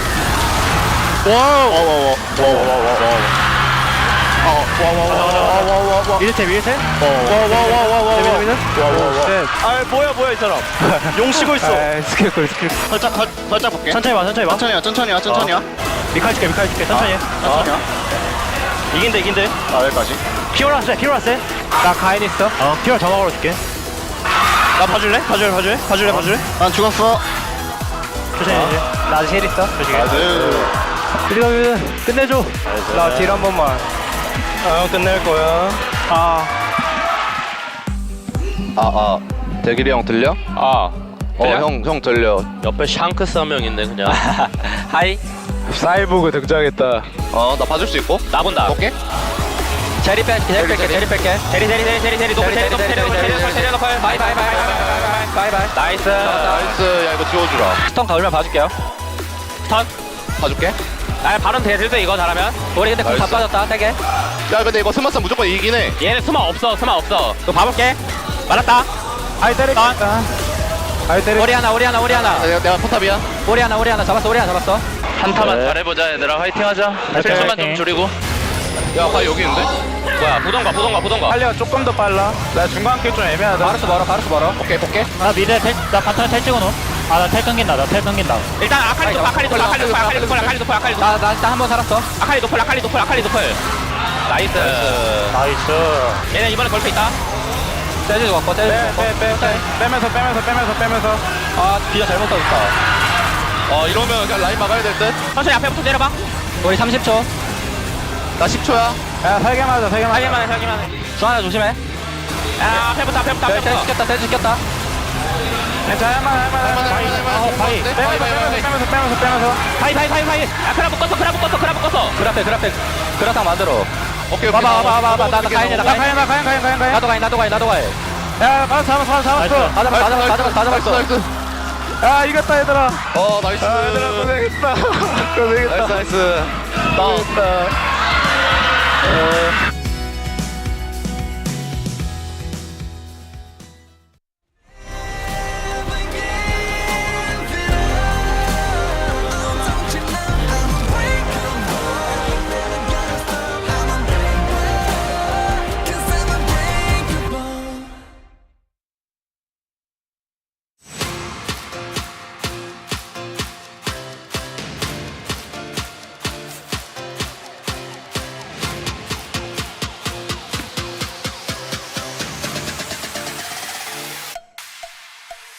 and welcome back to the space. I'm still Valdez, still with Hooney and Hooney2 over there, Chronicler. We just witnessed a smackdown. Chronicler, you want to show them your art that will just basically show off what happened in this game? Okay. Yeah. Good job. Yeah. What do you guys think? What do you guys think about this game? I mean, from the draft, I think it's you know, like we've been saying, like Draven is good against Zeri, but like there wasn't that many team that could actually execute it like this well. And it was so telegraphed. Like when that Elise comes in, you gotta be like, ooh, I wonder what they could be doing. We have Zeri, they have Elise, so even though she did get nerfed, is still the same level 3, level 4 dive champion that she always has been. And they don't have a bot lane yet. I was thinking we could have done red to the Xayah and Aphelios. Yeah. And it's like, I mean, this green, especially to the pace, it's not even green Draven. It's like, you know it's incoming. And also the Chobi, the Cassante against the Gragas, I think it was a really, really good pick. And I don't know. I mean, I don't think there was that many things that Gragas could do. No, the Cassante was actually really cool, particularly because it was mid, because that caught all of us off guard. But you actually have so many more angles, which we didn't have the time because the game was all about pace and the bot lane. But there were actually so many more angles that were found because you can, unlike top lane where you really only have to like take him underneath the turret or underneath your turret and like take him and try and catch him off guard. You can do it towards topside jungle, enemy topside, enemy bot side. So you have a lot more options. And it's a classic Chovy style pick as well, so I thought that was a really cool pivot. Yeah, it was really nice. I was actually surprised they pulled it out against Bro in a match where it seems like it's a really strong counter pick. Gragas is on the come up, and they're like, well, we're just going to smack him down with this cool new counter. So let's take a look at highlight number 1. This is going to show off some of what our jungles were able to do in this game. Yeah, I think Omti played really, really well. Like, he just, like, he Q over the wall and just use a flash like early, so like make sure there was not many counterplay that Jace could do. But this was the key. Like there's no way if Jax died here, all the snowballs is over. Yeah, if Jace gets fully shut down there, it becomes a lot easier for him to deal with this. Which is what you know, again, is going to happen from drop, but there's nothing you can do against it. You don't have the fighting power.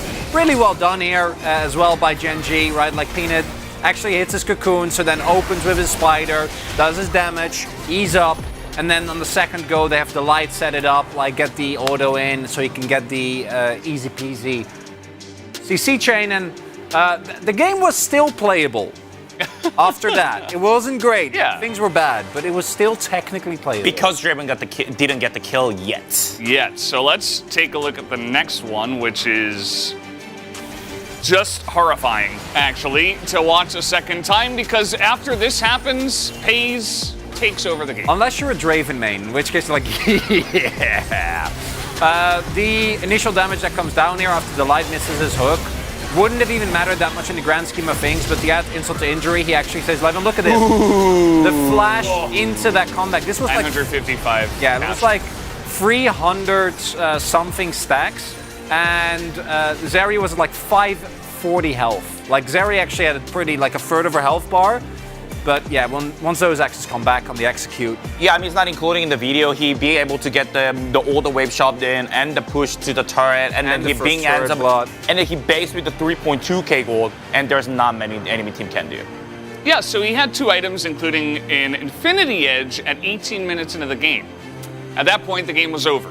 This is how much he got from his passive. This was like and his total gold. 25-minute game, and he had like 13k gold. Like the amount of snowballing that provided meant that Bro couldn't win any fight at any point ever. Like he just got like that many free kills from his passive. Yeah, I'm really happy that like this type of the game actually snowballs like as well. Yeah. Like it was typically like everyone knew that Gen.G will win, but like there was still so many games that like surely there's a strong team play when they play against a weaker team. Still, there was not many clean games, but this type of the game, it made me satisfied. And I think we're seeing more and more of them as our stronger teams get more acquainted with the current meta, with what works for them, with their communication, while our weaker teams thus far are kind of staying behind. We're seeing this with Kwangnon, we're seeing it with Nongshim, we're seeing it with DRX.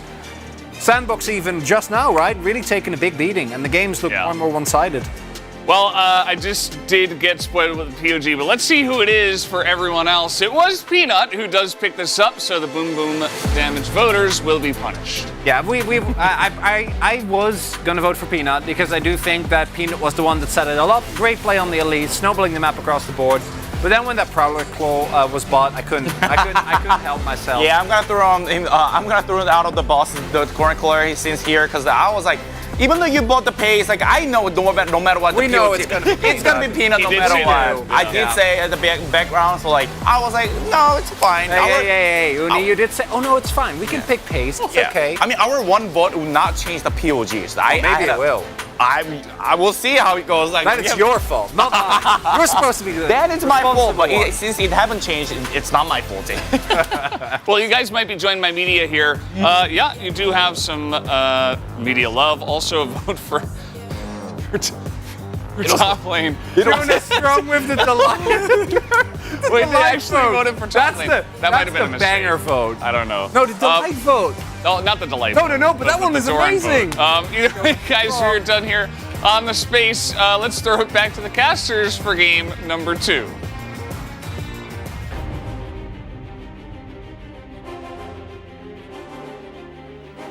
Thank you very much, gentlemen. An absolute cacophony there. I agree.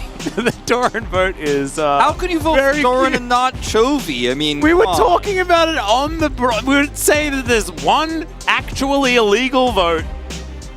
Peanut will pick it up. His Elise play was absolutely fantastic. I think all of the Pays votes absolutely well deserved as well. And Jonah Strong, complete Giga Chad with the Delight vote. 100% agree. That's where my vote would have gone as well, and I would have been in fantastic company, even though we would have been outvoted and Peanut would have come out on top. Still, fantastic performance from Gen.G as a whole. The team just performing really well. But as we can see, looking at the side of Breon, they don't look too perturbed. They understood. Nope. They got snowballed on, and you know sometimes it just rolls down the hill. You just let it go. Let it go. Watch it go past, and then try to take on the next one. As we said in the draft for game 1, and as Des echoed so aggressively, just don't. If you're gonna pick Sari like that, don't let the Draven through. Just don't do that. Now they're gonna pick red side here. Which is interesting considering that they did pick up soul lanes early on their blue side draft. We'll see what they decide to do with this, as I don't think the Draven should come as a surprise. This was not a sick, R4 Draven surprise tactic here coming through. But let's see what their plan is maybe they'll try to pick up some more flexes themselves, like the Gragas and the Jace early on in this draft. Maybe something like an Annie, if it's left open, could also be good here on red side. Yep, buys you a little bit of space here. Bro going to be banning away the Elise this time around. The Karma ban on blue side is an interesting one. Gen.G could, of course, go towards that if they would like to. Pair it with an Ezreal or a Varus or something like that.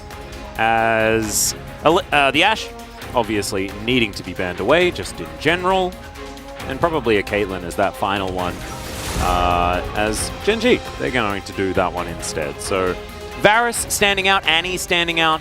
What is the first pick for Gen.G going to be, is my question. Well, what's really interesting is Hayes could just be like, well, I'm going to play the Zeri now if you guys ban everything that comes with the territory here. Because, like, they banned the Lucian, the Karma, the Caitlyn. The only thing that's left that is great into the Zeri is the Varus, which they've now banned. So you can actually go, all right, well, Hannah, how's your Draven?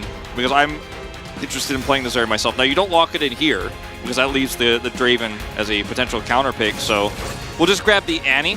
So flex pick here in support and mid. Yeah. And now what's it going to be, Breon? Because if you want your duo here of support and AD carry to be hidden, can't lock this in right now. I just want them to lock Renekton and Italy and just not care. That would be fun. Bro, just like rocket out of the gates with some like real epic high-powered picks. But maybe they'll just go Gragas Jace like they did last time. All right. On red side and be like, yeah, now we've got two of the top tier picks that can flex anywhere. That's another thing that you could do. If you don't grab your jungle here, it gets very awkward though. You will be able to save counter pick for your AD carry later on. But, you know, again, we talk about depth of champion pool. Ooh, okay, they are going to do it. Just going to do it again. All right. I like this. I think it's aggressive. You know, against T1, it also felt very good to do this because T1 were the team that actually made this, style of red side draft playable and made it meta. And now it's like Breon have kind of adopted that a little bit. This is a very strong start to the draft. Ooh, Aphelios is going to come through this time. We're sticking in the A's, and Aphelios Thresh. Oh, man. Okay. Let's see whether Delight can have a Carrier-like performance. Of course, Carrier played this a couple of times. Nobody else that's picked it up yet. Those are his 2 wins right there in the 100% win rate. Now as Breon, this gets very awkward. If you lock in your AD carry here, you're going to get really choked out in terms of jungle picks, potentially. As we know how deep that goes for Peanut. Ooh. Will lock in the Lee Sin. I like this. That's a lot of flexing. Yeah. Bro can be doing here. I don't think they will flex the Lee Sin into solo lane, and I highly recommend against it, but you are right. It could technically happen. Yep. It did happen yesterday, guys, which is why we joke about it. Rascal did not find the victory, but he looked really cool for the first 15 minutes. He absolutely did. The last 15 minutes, not so much, but yeah. Well, you guys can watch the VOD if you want to see the details. Wait, Wolf. Yeah? Bro picked... Where can they put these champions in order to allow Aurelion Soul to go in mid? How can we make this happen? Like Lee Sin, Senna, bottom lane, and Gragas jungle, Jace top. Senna Gragas, bottom lane? Yeah. Something like that? Or Callista Gragas. Oh, there is a way. I don't think it's happening, though. I'm going to be frank with you, Atlas. That's all right. You can be Wolf, you can be Frank, you can be whoever you want, but I still have a dream. Well, now you've lost your Zeri, you've lost your Xayah here in the bottom side of the map. So what are we playing here? I don't think Draven is a great idea. I'd like to see the ult counter. Just play Jinx, try to outrange the Aphelios. Play it through. You're pretty safe into Annie. You could check brushes as well with your W. You could zap your way into finding out whether Annie is looking to engage on you. Yeah. Hey, we're just turning back time, okay? We're back to Aphelios Jinx a little bit here in the LCK. From Lucian, Nami, Zeri, Lulu to Jinx, Aphelios. Ah, beautiful. Jinx, like sand Jinx through the Kench, hourglass. Aphelios Thresh. I hope they do not play Tom Kench, though. No. They'll play better Tom Kench, which is Callista support. Am I right? I wouldn't hate it, but I wouldn't like it either. Viego is going to be the pickup here, and now, I mean, there's a few different picks you could do. You could even go for like a Sejuani here on the top side of the map. Ooh, true. You can, yeah. All right. Wow, they do it. So this is the trade-off that T1 made. Yeah. They're playing very similar here, very similar ideas. Ooh, this is so fragile. You have no safety for your Jinx. You are dealing with a lot of damage here in this bottom lane with Thresh Aphelios with this Rakan pick. A very greedy call, but it is kind of comfort here for effort. Could have also gone to the Nautilus pick and tried to stave off the pressure there, defend against some potential dives. But it is going to be Rakan, so the counter engage here for Breon is very strong. You have Cask, you have a lot of burst damage here in this Jace. But Gen.G, I mean, they have all of the engage options you could ever want, plus the fact that Thresh, he works really well with Aphelios, but he works extremely well with Annie, because Annie can be reaching for stuns, looking for flash timbers, and then just take the Lantern back. There's really no risk for Chovy to be super far out with this pick, and I'm going to have to lean Gen.G here. A lot of it's the nameplates, but I think most of it really was my concerns with how this bottom side of the map is going to go for Breon. And we've also seen Annie be such a powerful first pick as well. So many teams leaving it up only to be smacked back down to reality as that one comes in. So it's like, I thought we'd see like some 3-gamers here. I can't come back from this. It says like, KT also 2-0. My weekend. Oh, my weekend. Oh, my weekend. No. Oh, sad. Does that mean that he was here for all of the games, though? Because that means that he would have seen 3 games already. Nice work. You get the bonus 4 games. There you go. I don't know if he was here yesterday, but he's like, no, my 4-0 day, man. I could have spent my Sunday doing something else. Oh, dear. Well, better luck next time. Obviously, Breon have been pretty reliable on 3 gamers in the past. He might be able to come back this time around as well. It is going to be really hard. Looking at these drafts, I feel like Gen.G have everything that they could have ever wanted. Very excited to see Pace back on his Aphelios. Man, there is a lot to talk about here. Let's jump onto the Rift for game number 2.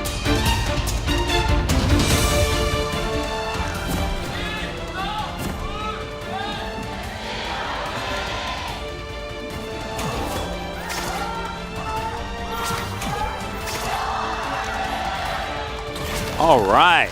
Much better. That's all we like to hear. Breon fans raising their voices as once again we actually have Hillbilly Gragas being played into score. Yeah. Oh, wow. Karis, you really would do that. You would. I don't think he was using the Hillbilly Gragas skin last time, or maybe I didn't notice. I don't think so. I can't remember, though. I think you would have pointed it out, and I don't remember you doing that. So I do spend a lot of time talking about Hillbilly Gragas. It is very true. So I'm going to lean towards I don't think he did. Well, that's going to be the change-up this time around. And I think using it into Score's team, that has got to be the right idea. It's a good plan.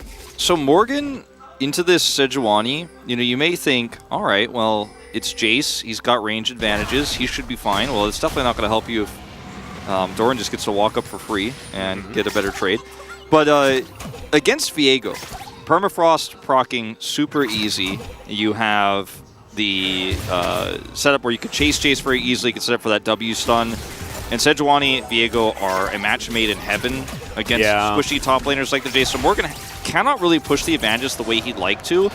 And notice that Peanut is pathing top. So you're just hoping that your Aphelios and your Thresh should be self-sustainable down here. And this is a Jinx lane, so you should be. Yep. You can see Paze playing like APM Aphelios, just switching his guns as often as he possibly can. I like it a lot. Yeah. It's like in StarCraft, like you're just drawing boxes around your probes like over and over again. Exactly. Just to make sure that you keep that number as high as possible, even though you're just in the early laning phase. And right now, not a whole lot is going on. Effort, 75% win rate on this Rakan. Still one of his best picks. Played it a heck of a lot of times over his career. Yeah, it's like I was saying, it's kind of comfort for him. I don't know if it makes that much sense in this draft. This Peanut is going to come over here at level 3. Ooh, great sidestep there on the Grand Entrance. Still level 1 to level 2 as Effort's going to have to walk this one out. There's the hook. Barely misses. It's a grazes past Effort there. Delivers a bit of a heal over to Henna, who didn't really need it, and Peanut cleared out vision. He actually, that bottom side. Yeah, Peanut, I thought he was going to go just straight top here early, but with the potential of this Thresh, he goes down to the Krugs, and then is going to come over here and check out Umpty's pathing. So getting some additional information here. And now he's heading towards the top side of the map. But so far, this Aphelios lane going very well here. Yep. Also, finding out that these bot camps have been taken means that Delight and Paze can feel a little bit happier about the situation, right? Peanut immediately going to come in and spot out that Umpty is doing his red buff. Oh dear, let's see how this one's going to go. Stun comes through as Umpty is going to have to safeguard his way out of here. Does so, but now Peanut should have access to these Krugs as he waits for the minion wave to go by. Yeah, and this is where things get really scary for Morgan. So he has to play super defensively into this matchup. This is what we were talking about earlier. Ooh, hook goes wide. There's the flay as Paze just going to press Q and feel all right with his Severin. Morgan is going to scout this out. Really nice ward there. He should be fine, but look at the way that Doran has set this wave. So difficult to farm. And man, this Sejuani Viego it's not old news, or rather it is old news. It's not a new tech. It's not a new strategy. It is old news, in fact. And oh yeah. It's so common now that Viego's coming back into the meta a little bit to play this one out, and it's really frustrating to play Jace. We won't Malphite a Jace in the LCK, but we will Sejuani Viego it. We will do that. Well, since Chovy played it, the Annie hasn't actually lost a game, and there's a lot of names on that Annie win rate list. One of them I wasn't expecting to see was Fiesta. And that sort of goes to show that Annie has been pretty reliable in the mid lane. Yeah. Because Fiesta's been definitely struggling here in the LCK. So an important one. Little Red Riding Annie as well. I like the skin choice. An oldie, but a goodie. Chovy a little bit low on mana here, but we'll be able to get out of here just fine. And yep, this is the Jinx Aphelios game state. It's the 5 minute, nothing's going on. We haven't had one of these in a little while. It's been all about aggression in the bottom lane. As FaZe does have this Infernum now and can kind of be annoying, but this is about as aggressive as it's going to be. This is about as annoying as you can be So a little bit of a early game lull state here. Yep, grabbing him. Coming on through here is Lantern, not going to be taken until the Grand Entrance comes through, and Pays is like, no, but I can do more damage, so I'll just stay here. I don't want to click that. Okay, here comes the Viego one more time. 6 is up. Oh dear. Okay, Doran, can you land it? The answer is absolutely not. It's about as not landing it as you can possibly do. As Morgan just stands under the turret. He'll be fine. Well, expecting that Morgan is going to flash right there, and if you hit that, you're guaranteed, and you still felt like you're probably getting this. Well, Peanut is going to flash. Does he die? The answer's no, as they just pick it up. Happened. Okay. Oh, there's the flash hook. The flash to answer as well from Effort. And so trading flashes for our supports. We do have Hex Flash available for Delight. Yeah. He's feeling all right about that one. So what happens when you try to hold a wave. Delight says, I'm not going to allow it. That was actually really cool to see with the follow-up there. Thresh to the Gravitum. As yeah, let's watch this. Doran predicting here is going to be a flash right. Doesn't happen. He flashes left after Doran misses. Really good hold on the flash here from Morgan. So survives a little bit longer. And then he is subsequently killed here by Peanut, charging the stun. Just straight up goes right into him. Yeah. Don't think that it had to go that way, but wanted to try and get the kill back to at least slow down Peanut so that he at least has to flash or something like that. It was a very difficult situation. Yeah, no doubt. I mean, he used his flash in the previous exchange, so not a lot of options there, but maybe just walking might have been the way. Now the Sejuani lane is going to be so hard to play out for Jace. You already don't feel great about playing Lethality Jace into the Sejuani, who has way more money than a normal jungle Sejuani has. As Peanut's trying to do something bottom side now. Still doesn't have 6. Yeah, no 6, but does have a hook available. Hex Flash from Delight as he gets into this forward brush. Bro just getting zoned. Looking to be stacking a wave here, Gen.G. Peanut is going to vacate, so Gen.G just able to hold themselves together right now. Not finding too many big advantages. Chovy just using a stun here to guarantee himself first strike gold. Already has his Catalyst online and is going to be really looking for an early rod here with no pressure in this lane so far whatsoever against him. I'm really looking forward to watching Chovy's Tibbers micro again. He was so good at it in his previous game. Managed to, like, what, in like that top fight, he was 1v1ing a Lucian with Tibbers whilst also, like, contributing to a fight as Annie at the same time. It's just very, very cool to see. So many of our fantastic mid laners have been really demonstrating the Annie tech, which is something that I wasn't ready to say this year. You know, coming into 2023, I didn't think to myself, oh, it's going to be the year of Annie mid lane. I reckon that is the year it's going to be, because that happened. That was 2010. Yeah, that was a long time ago. That's a really long time ago. We've seen so many champions be changed so slightly when they come back to the metas. Okay, here's some more first strike gold for Chovy with the Tibbers out. Yeah, the big bad bear being thrown down. I think that's what you call it when it's Red Riding Annie. Right? Yeah. Thematically, makes sense. Makes sense. As Umpty's going to get hooked, and there's the ride as good kick from Umpty is going to disengage. So gets himself out for free. They're actually going to be able to get some plate gold here too, actually, out of this with Chovy, or rather with Umpty setting this one up. Yeah, really beautifully played. Yeah, I mean, they saw him clearing the ward. They thought, okay, we can look for the hook play here, but it kind of backfires a little bit. Umpty doesn't have to flash or anything like that. As Peanut, all of the jungle of Umpty belongs to him on the top side of the map because he was seen bottom side there, so Umpty going to lose some significant farm here. Speaking of losing farm, yeah, like, it's deceptively Sejuani Viego favored. You know, you just cannot play the game, unfortunately, as Morgan here. Oh, man. Umpty is going to come up, but I don't know how much he's actually going to get done here as Frost Armor is going to wear off.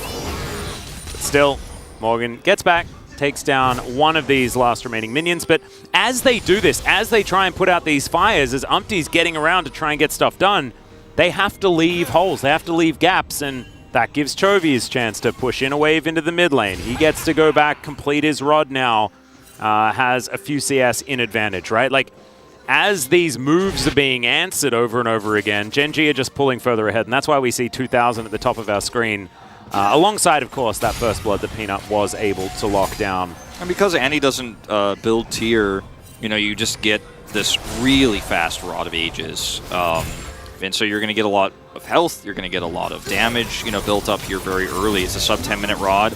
Whereas Karis will eventually get his, right? But it's delayed by the fact that he has to invest into that tier because he needs to start stacking that to get the 2-item spike later.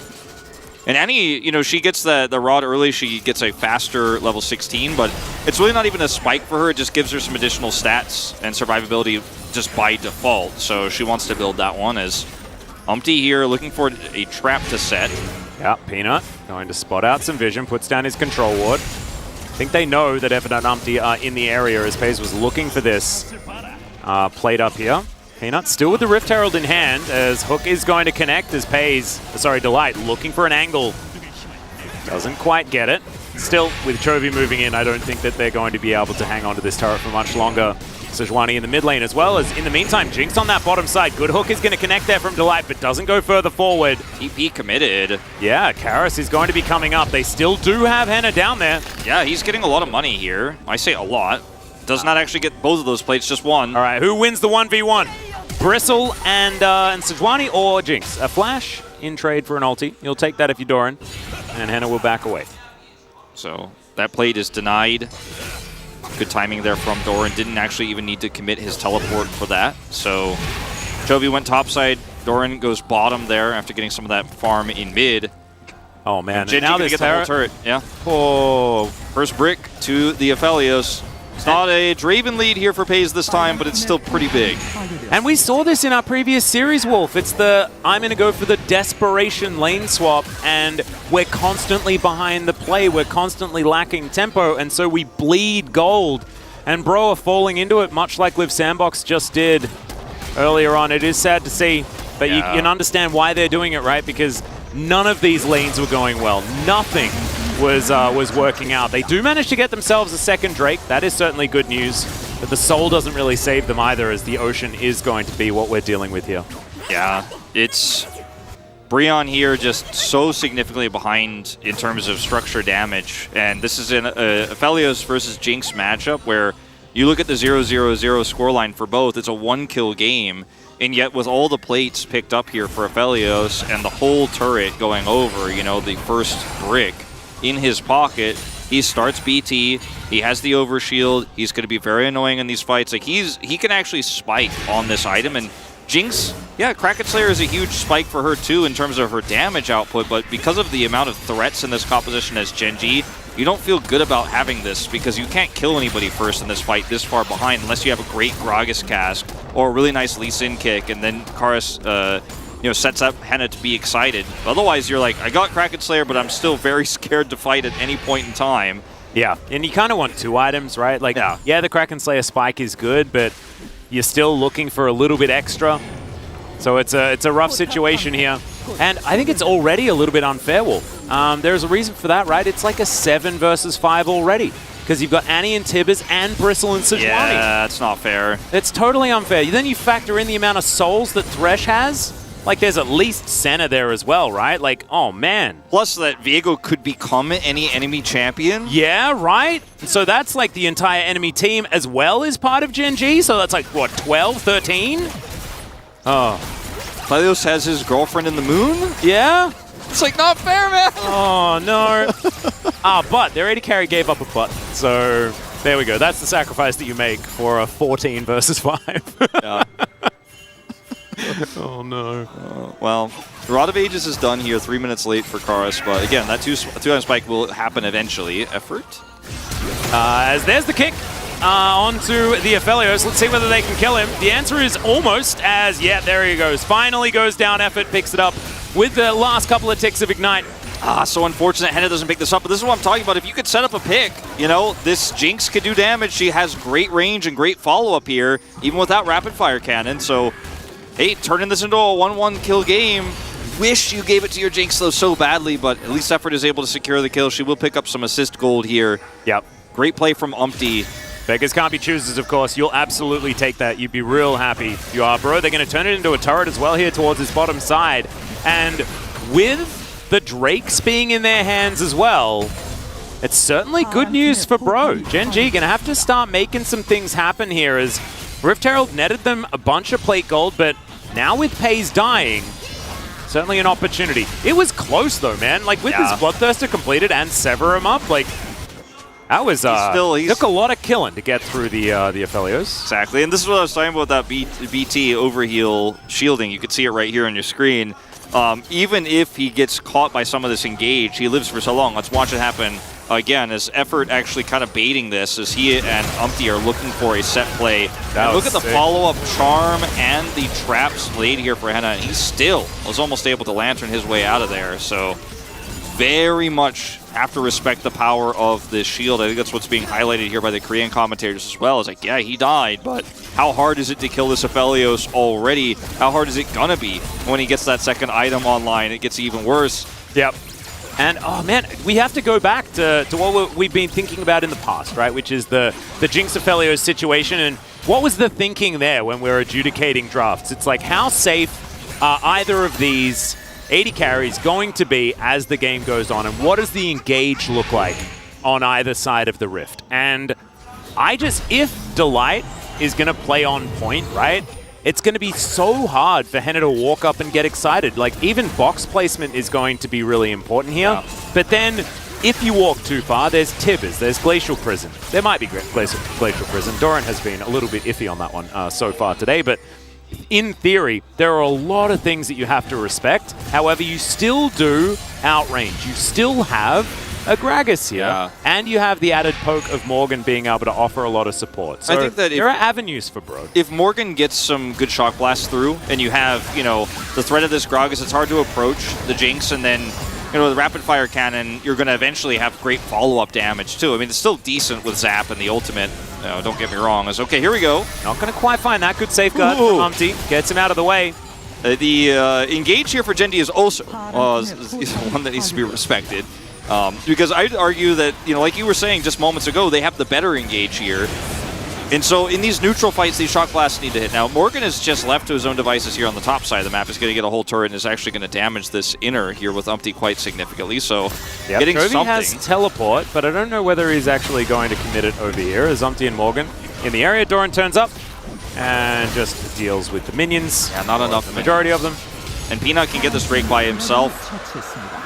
The couple of Drake buffer, though, that Bro has, right? Like, that's what you're feeling all right about. They don't have to give up a solo Mountain Drake either, which would have been really awful for Morgan to deal with. As the cast is going to come through, Peanut finds himself in a different location. That is about the result. Not too much more to be worried about as Chovy presses W on a minion wave and feels fine. There's probably not going to be a second charge here with a big commitment here from Brion, but I say that as Pays is coming over, they are trying to force this. Yeah. Okay, see what they can find as Chovy is going to stun up a bunch of people. The bear comes in. Karis does manage to get through it pretty comfortably. Control Ward now looking to be taken down. Umpty's going to secure it alongside Morgan. All 5 members of Bro grouped up. Best Friends Club in action. Gen.G are going to back away. Effort taking a bit of damage from Doran here. But, he'll be fine. Well, Morgan's just now going to farm in mid. No one on Gen.G actually pushing that mid turret, trying to use the rotation of Brion over there to defend the charge to get something else on the map. The top side obviously already gone down, so Doran not going to be pushing cross map there. So it's like Brion dealing with this pretty well so far. And yeah, the Aphelios is hard to kill, and there are a lot of really good win conditions here. Morgan is significantly behind, obviously, on this Jace to where he'd like to be. But Brion, all it takes is one good team fight here. They can get Soul Point. All it takes is one really good pick. Jinx gets excited. Speaking of picks. Well, she has gone Captain Jack. Nicely done. Well, it wasn't quite Captain Jack. It wasn't like uninterrupted movement entirely, but it was pretty close. It was close. Nicely done. But still, you'll trade Glacial Prison for a Cleanse any day of the week. Still, you prefer a Flash, but Cleanse is fine. Yeah. Jinx is really quite an awkward champion in this meta because I don't want to get too into this because I feel like we might have an engage. Because she wants to build Rapid Fire Cannon second, so she doesn't actually get huge advantages from the Quick Blades or IE second, like a lot of other 80 carries do in this meta. So it's very awkward for her because she needs that range, but she's not going to get the faster spike that basically everyone else gets. Yeah, and on top of that, you don't get to build the really amazing Bloodthirster at this point in time as well that Pays has built first item. So that becomes like a 4th item situation unless you really desperately need armor penetration, which against Doran you kind of do. Yeah, just looking at this situation, it feels really rougher. I think if you get ahead and your team is constantly getting picks, you're like, yeah, this is great. You know, this is fine. The Kraken Slayer into Rapid Fire Cannon, you're going to continue to snowball. But considering how ahead Gen.G is right now, Henna is just hoping that his team, like, he can't do it alone. He needs his team to actually set up for him. His agency is so low alone on his own. So we have to see Karas play well. We have to see the Shock Blast connect constantly. We have to see Umpty look for another kick play like we saw just moments ago onto the Aphelios. These things need to happen, or Gen.G just take a 2-0 here. Rapid Fire Cannon is now done. This is the 2-item spike. This is the extra range for the follow-up that you need so desperately. The one thing that Bro are doing well is side lanes. Doran's been catching waves a lot. There's been a lot of free damage done to inners. There's been a lot of waves lost. And that meant that Gen.G kind of lost hold of their gold lead entirely. It's not end of the world. Gen.G still have a lot of control over this game. But still, it is something for Bro fans to look out for. Some opportunities here for them to get some stuff done. Because when it comes to late game, it is not clear-cut or anything like that. Still going to be opportunities. Is Doran? Can he find it? Is the question. As Chovy gets a really cool hat. 2nd item, Death Cap. Yeah, that is a that's a confidence play. It's what you can do when you straight up get the rod that early, and you're never under any threat. He's got a stopwatch too, so he's very safe here. Doesn't need to build any armor if he could just stasis one time. Well, there's a Glacial Prison. It's going to land this time. The bear comes down as well, and Chovy is going to take down the turret in the end. Bro not able to answer anywhere else either, and so they just lose their Jace. And now Gen.G can bear down on top of them. Look at this. Heartbreaker from Peanut as they look for another potential dive, but no minion wave in position. So they shouldn't be able to get this one done. And this is the Brion way, though, you know, just let that push come through bottom side. Don't react. Play defensively, and eventually the hard engage comes through. You lose somebody. Tibbers versus Gromp. The epic battle.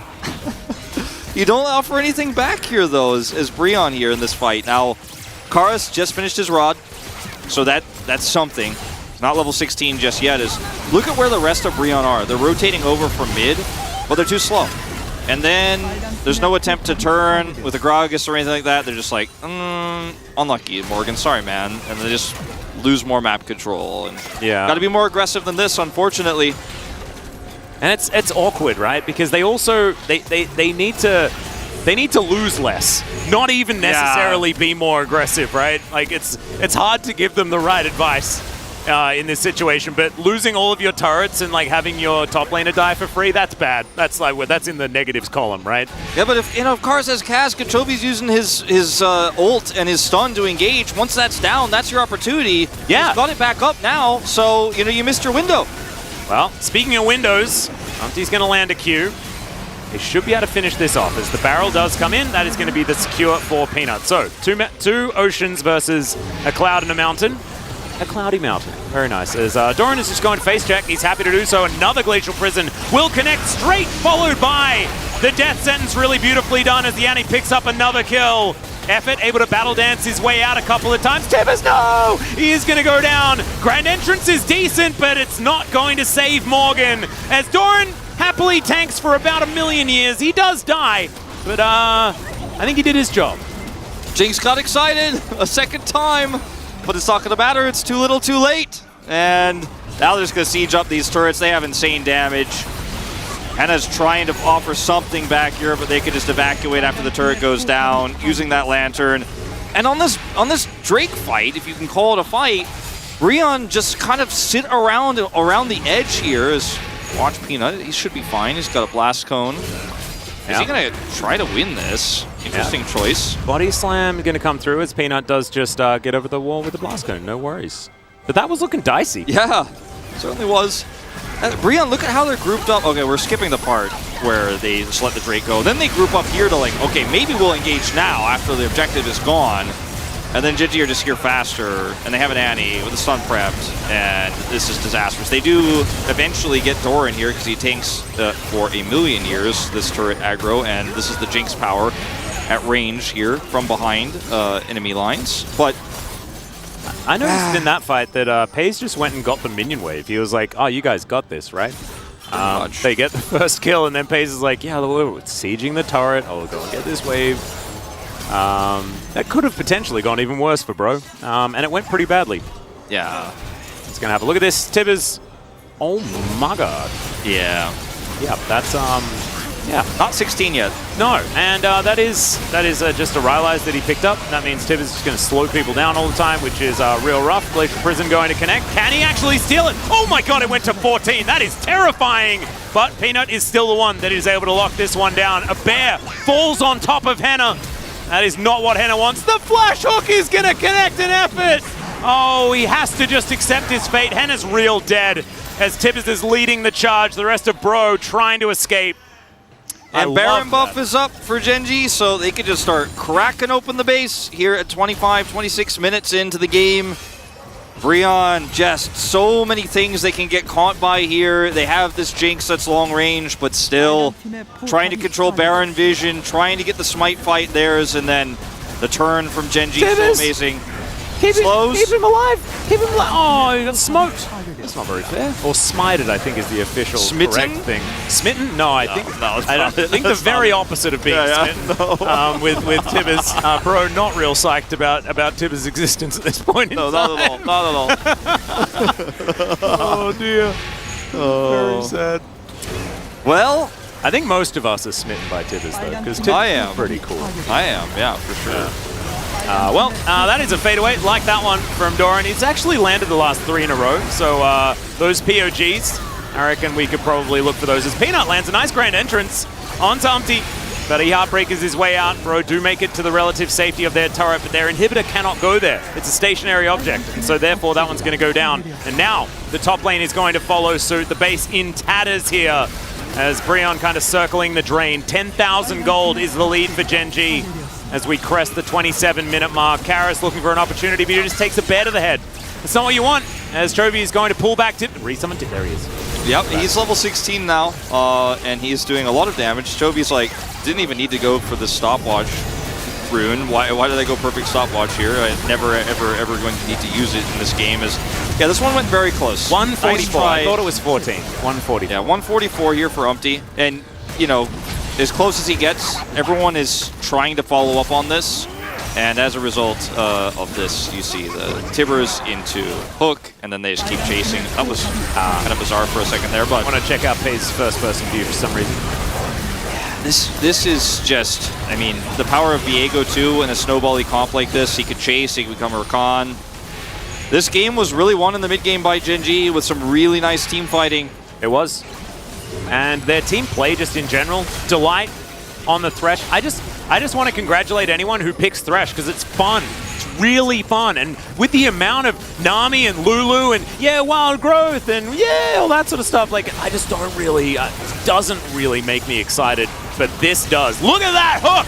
That's gorgeous. Umpty is going to be taken down, extraordinarily low permafrost. And the last auto from Peanut, he's going to possess the Lee Sin and now have fun on one of his favorite champions. Safeguards forward, finds the Q onto Morgan. The rest of Bro also getting taken down so low. The Nexus turret, I think it was there a moment ago, but it then dies as Moonlight Vigil and an Annie bearing down all the fire on top of them. Not even the Lord could withstand it. And I think this is going to be the 2-0. I think Gen.G looking back on the horse in this particular match against Bro. And Bro's chances at playoffs are now not 0. Not fully 0, but they're getting real close. They really are, Atlas, but man, Gen.G, clinical performance here tonight, and after a loss to KT Rolster early in the week, bouncing back in a big way, I think there's no denying the caliber of opponent is different here that they face on our final match of the week, but still punishing Draft in game 1 so beautifully with the Draven pick. Then in game 2 here, the Jace goes over with the Gragas, and then we see the Sejuani Viego response. So pulling pages out of other top teams' books here in a lot of ways, Gen.G tonight. And this win also secures playoffs for KT Rolster and Hanwha Life Esports. So 2 more teams confirmed. We really just don't know about Liv Sandbox and Brion right now, but this loss for Brion makes it look a little bit tougher, a little bit less likely that they'll be making it through. As you mentioned, still mathematically possible, but the chances, especially after dropping 0-2, are so astronomically low. They really are. I mean, from now on, I think that it has to be Liv Sandbox loses everything and Bro wins everything. I think that has to be the point. Because we were talking about like Bro having a 3% chance of making it before their T1 match, which was earlier this week. They lost 0-2 to that one. They've now lost 0-2 to Gen.G. And so the math must be real creative in order to get them through. This was always going to be a really difficult one. Delight giving a bit of a bow after taking down his former team. But man, poor Bro, really struggling this week. If I'm not in general here in the LCK. If I'm not mistaken, they are 10 points behind Liv Sandbox now. Liv Sandbox dropping 2 games to KT, so -1. Breon also going down to -11 after this loss. So yeah, the deficit is pretty massive. There is still 2 weeks of play left here in regular season. But you not only do you need everything to go wrong for Liv Sandbox, but you basically need to 2-0 win all of your remaining games, and they need to 0-2 all of their remaining games so you can actually get through that game deficit. As the response here to the Jace with the Viego Sejuani, I think is going to become more common, and I think blind Jace picks on red side a little bit exposed this week. Like, we've seen it punished now so well that maybe we'll see a little bit less of it.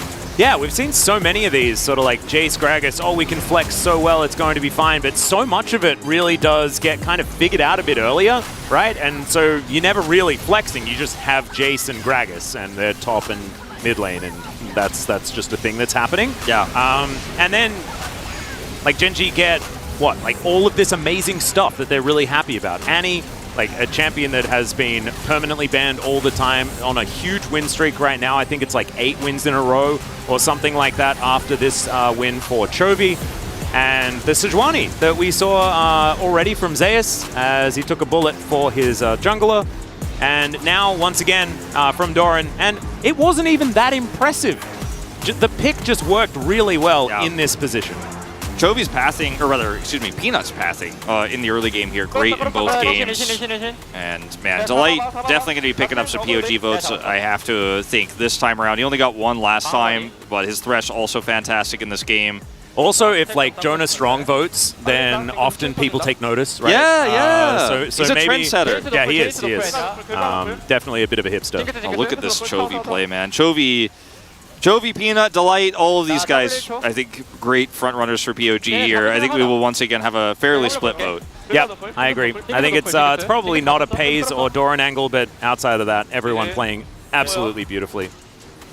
And you can hear as well, I mean, it's just another day at the office here for Gen.G by the looks of things. Yeah, their tougher opponents are later on in the season, so it's a week where you wanted to 4-0 it. You're still feeling a little bit frustrated with that KT loss earlier in the week, but you bounce back with a +2 here because the race is on between Gen.G and D+ are 2 most likely to take that second spot because T1's basically guaranteed getting that second round at this point. Gen.G and D+ so close in the race. If you take a look here now, 10-4 and 1 game behind D+. If they had just beaten KT, looks like it's almost guaranteed theirs, but you're just that 1 series tied now with D+. And the entire western side of the bracket is now locked for playoffs. We're still trying to work out between Liv Sandbox and Bro who's going to be making it in. And it is looking pretty Liv Sandbox favored at this point in time, as they can only really equalize with those points. It's just about 2 zeros if they can make them all of the way. But that is it for us. Thank you so much for watching us on the cast. And now it's time for the space to close out the day. We're here to close out the day. I'm Guy. That is Huni, the most important person. That's the other guy next to him. And that was a pretty straightforward 2-0. Not much to see here. Chronicler, you have something to show the class? Yep. Loses 0-2 to make the eventual playoffs run all the more exciting. That's what's happening. No, I don't know if that's what's happening. Nice. I just wanted to cash in on an easy joke. Because that game was, like game 1, kind of rough. It wasn't as bad, but it was more so because game 1 was a 25-minute stomp. Yeah, I mean, also a little bit interesting if you guys see the draft. Like, I don't think it's anything like really, you know, it's like, it's nothing special. You know, like, but still, there was like, the boat deal was a little bit off from the meta, but still, I think Gen.G just pick up the pace Aphelios as known. Like the pace is known as the Aphelios player, and he played like decently well. I mean, middle game he kind of make a one mistake, but still, like overall, I think they had a really good fundamental based on how they play. They know how to play around it, and yeah, I mean, Olympic Jace is the kind of same thing. Like they try to pick it away when they're just not good enough. And the amount of CC you have of the Gen.G combo, like the CC chains are insane. And Sejuani Viego is a really strong combo that goes a while back. So it's just a really well-rounded team comp that like scales well, but you can win early game fights, you can win mid game. And I do think it does come online earlier than a Jinx comp, and the Jinx has just not... Again, even in the Deft game where he won, it didn't look great. Yeah. Actually, Wolf made a great point about the fact that Jinx doesn't really benefit from the AD carry item changes, so I hope we can just let Jinx be. Aphelios in the right position, particularly with Fresh coming back, makes sense to me, but... Yeah. If you're going to play Jinx, at least play Kalista with it. The best defensive support that we have in the meta nowadays. Let's take a look at the first highlight here, which is basically just macro diff from the side of Gen.G in this game. There wasn't a lot of action early on, so this is the highlight. The tragedy is this is after the entirety of... Like, they had to teleport invested trying to save this turret. Like, they had, like, 3 men rotated up. And this is also the biggest reason as to why Brion never felt like they were actually in this game. And we've seen it happen more and more with teams. Once they start losing, they just are unable to hold on to any of their turrets. There's a perma-pro everywhere. Happened earlier today with KT Sandbox as well. Yeah, I mean, they lost it. They just don't know where to go. They don't know how to deal with the enemy, the pressure. And like they're just like, oh, where to go? Where's our turret? They're rotating, and then they get shoved in, lose half your turret health. Yeah, it's pretty rough, especially when the winning team has that much CC. You just, like you were kind of saying, Chronicler, it's kind of like, this is the meta, right? You get a snowball and then you just drop everything on one guy, and then it's 5v4 into your head, so you're gonna win. Let's take a look at the second highlight here, which was the fight over the Drake, which eventually, very eventually, did lead to Gen.G winning the game. Yeah, I mean, it's the same thing. Like, you know, Gen.G, like, they already got the Drake, and it's like same thing that Brion, like, usually, like, with the weaker team, they're kind of just waiting until the game loses. Like, if they want to just give up, just give it up, just at least take a mid-tier 1, or, like, just pressure out of the lane.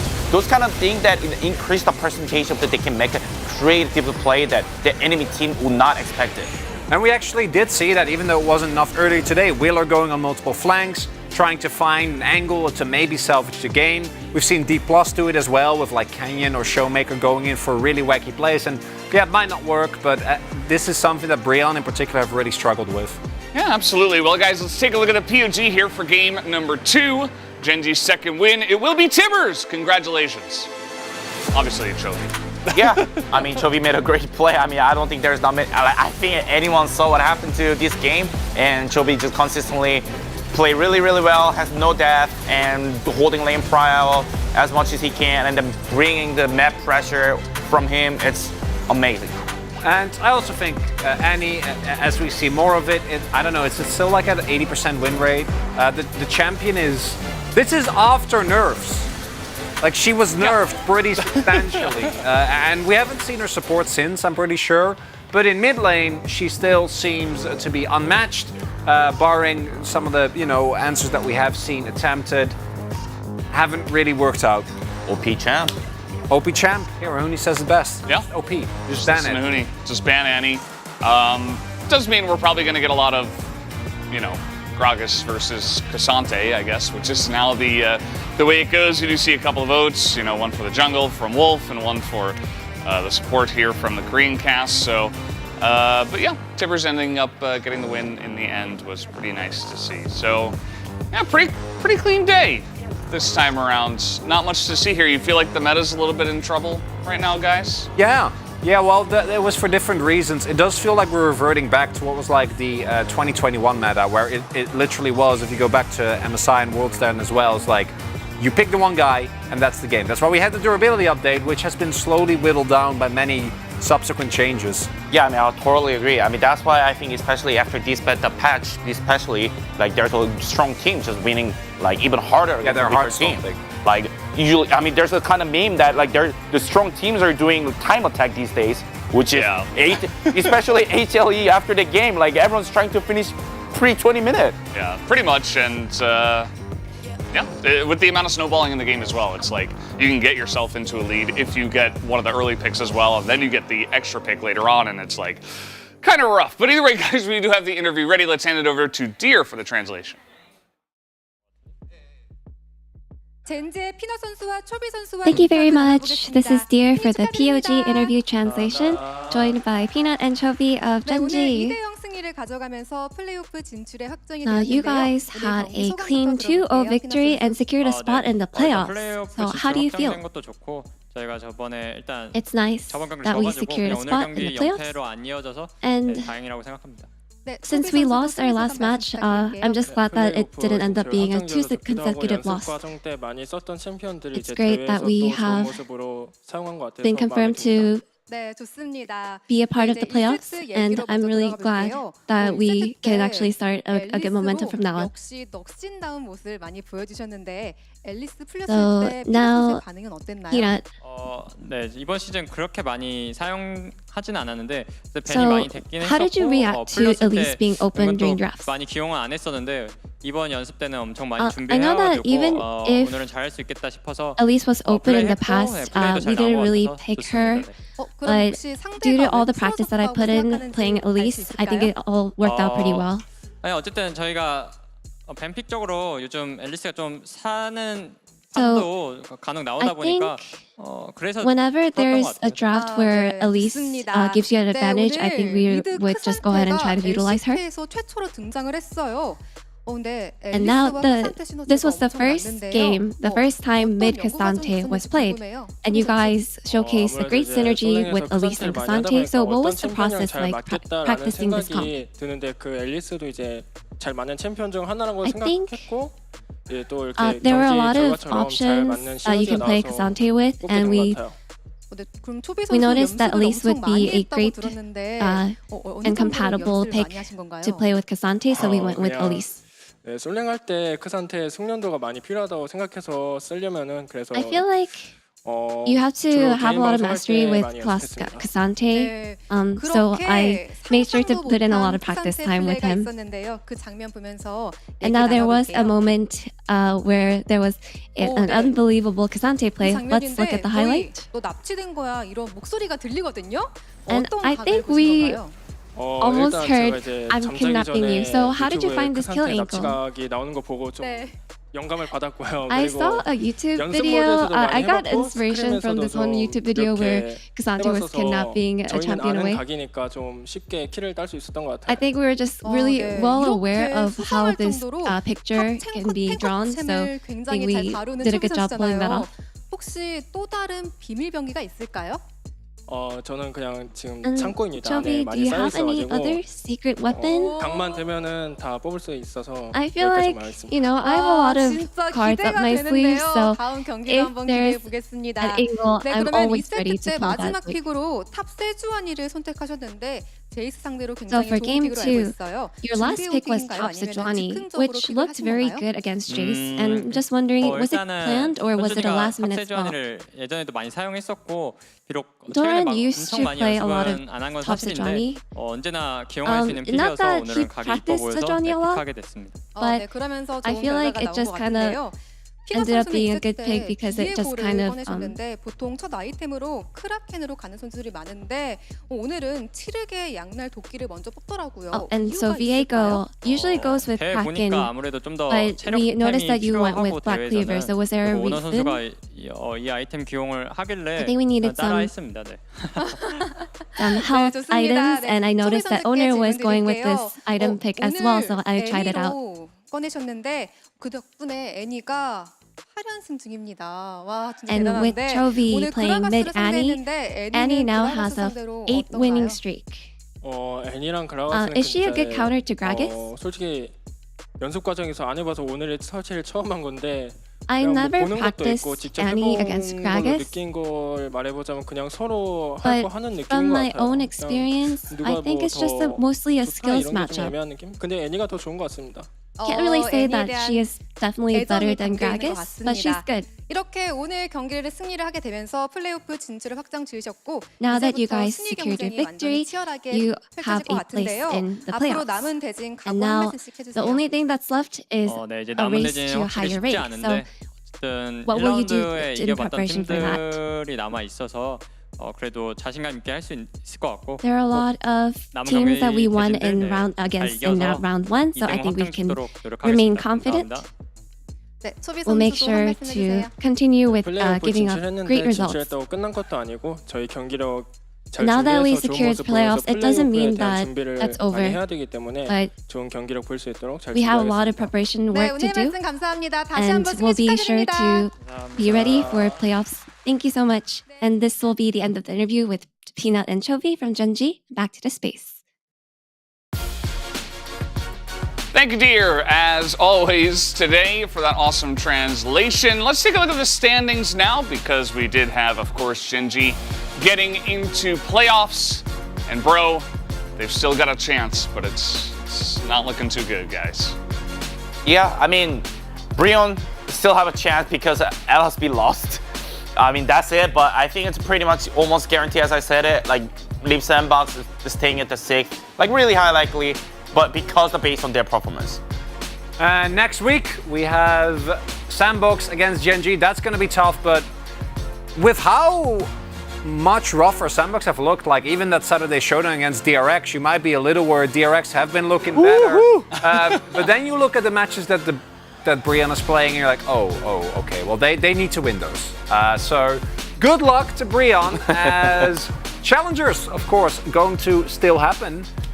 It's you and me on Tuesday, if I remember correctly, Valdez. You and I are Tuesday. Got Max and or Atlas and Wolf for Monday. Make sure you guys are watching. That'll be tomorrow. Very fun as always. We like to talk to the chat over there, so you can join us. But that's it for today. Pretty quick day. A couple of 2-0s. We'll see you next week or at Challengers for more League of Legends here in Korea. Have a good night.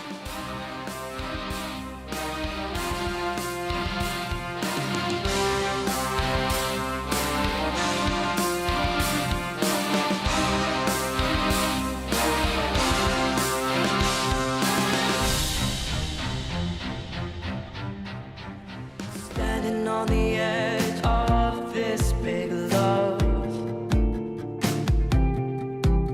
I'm not looking down, baby, I'm ready to jump. I never believed love could set me free. You break down the walls I build around me. It's a strange magic every time we touch.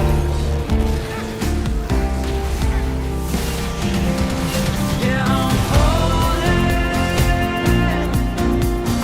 for you. I'll keep falling for you. You are my greatest weakness. You are my greatest. You are my greatest weakness. You are my greatest weakness. Standing on the edge of this big love.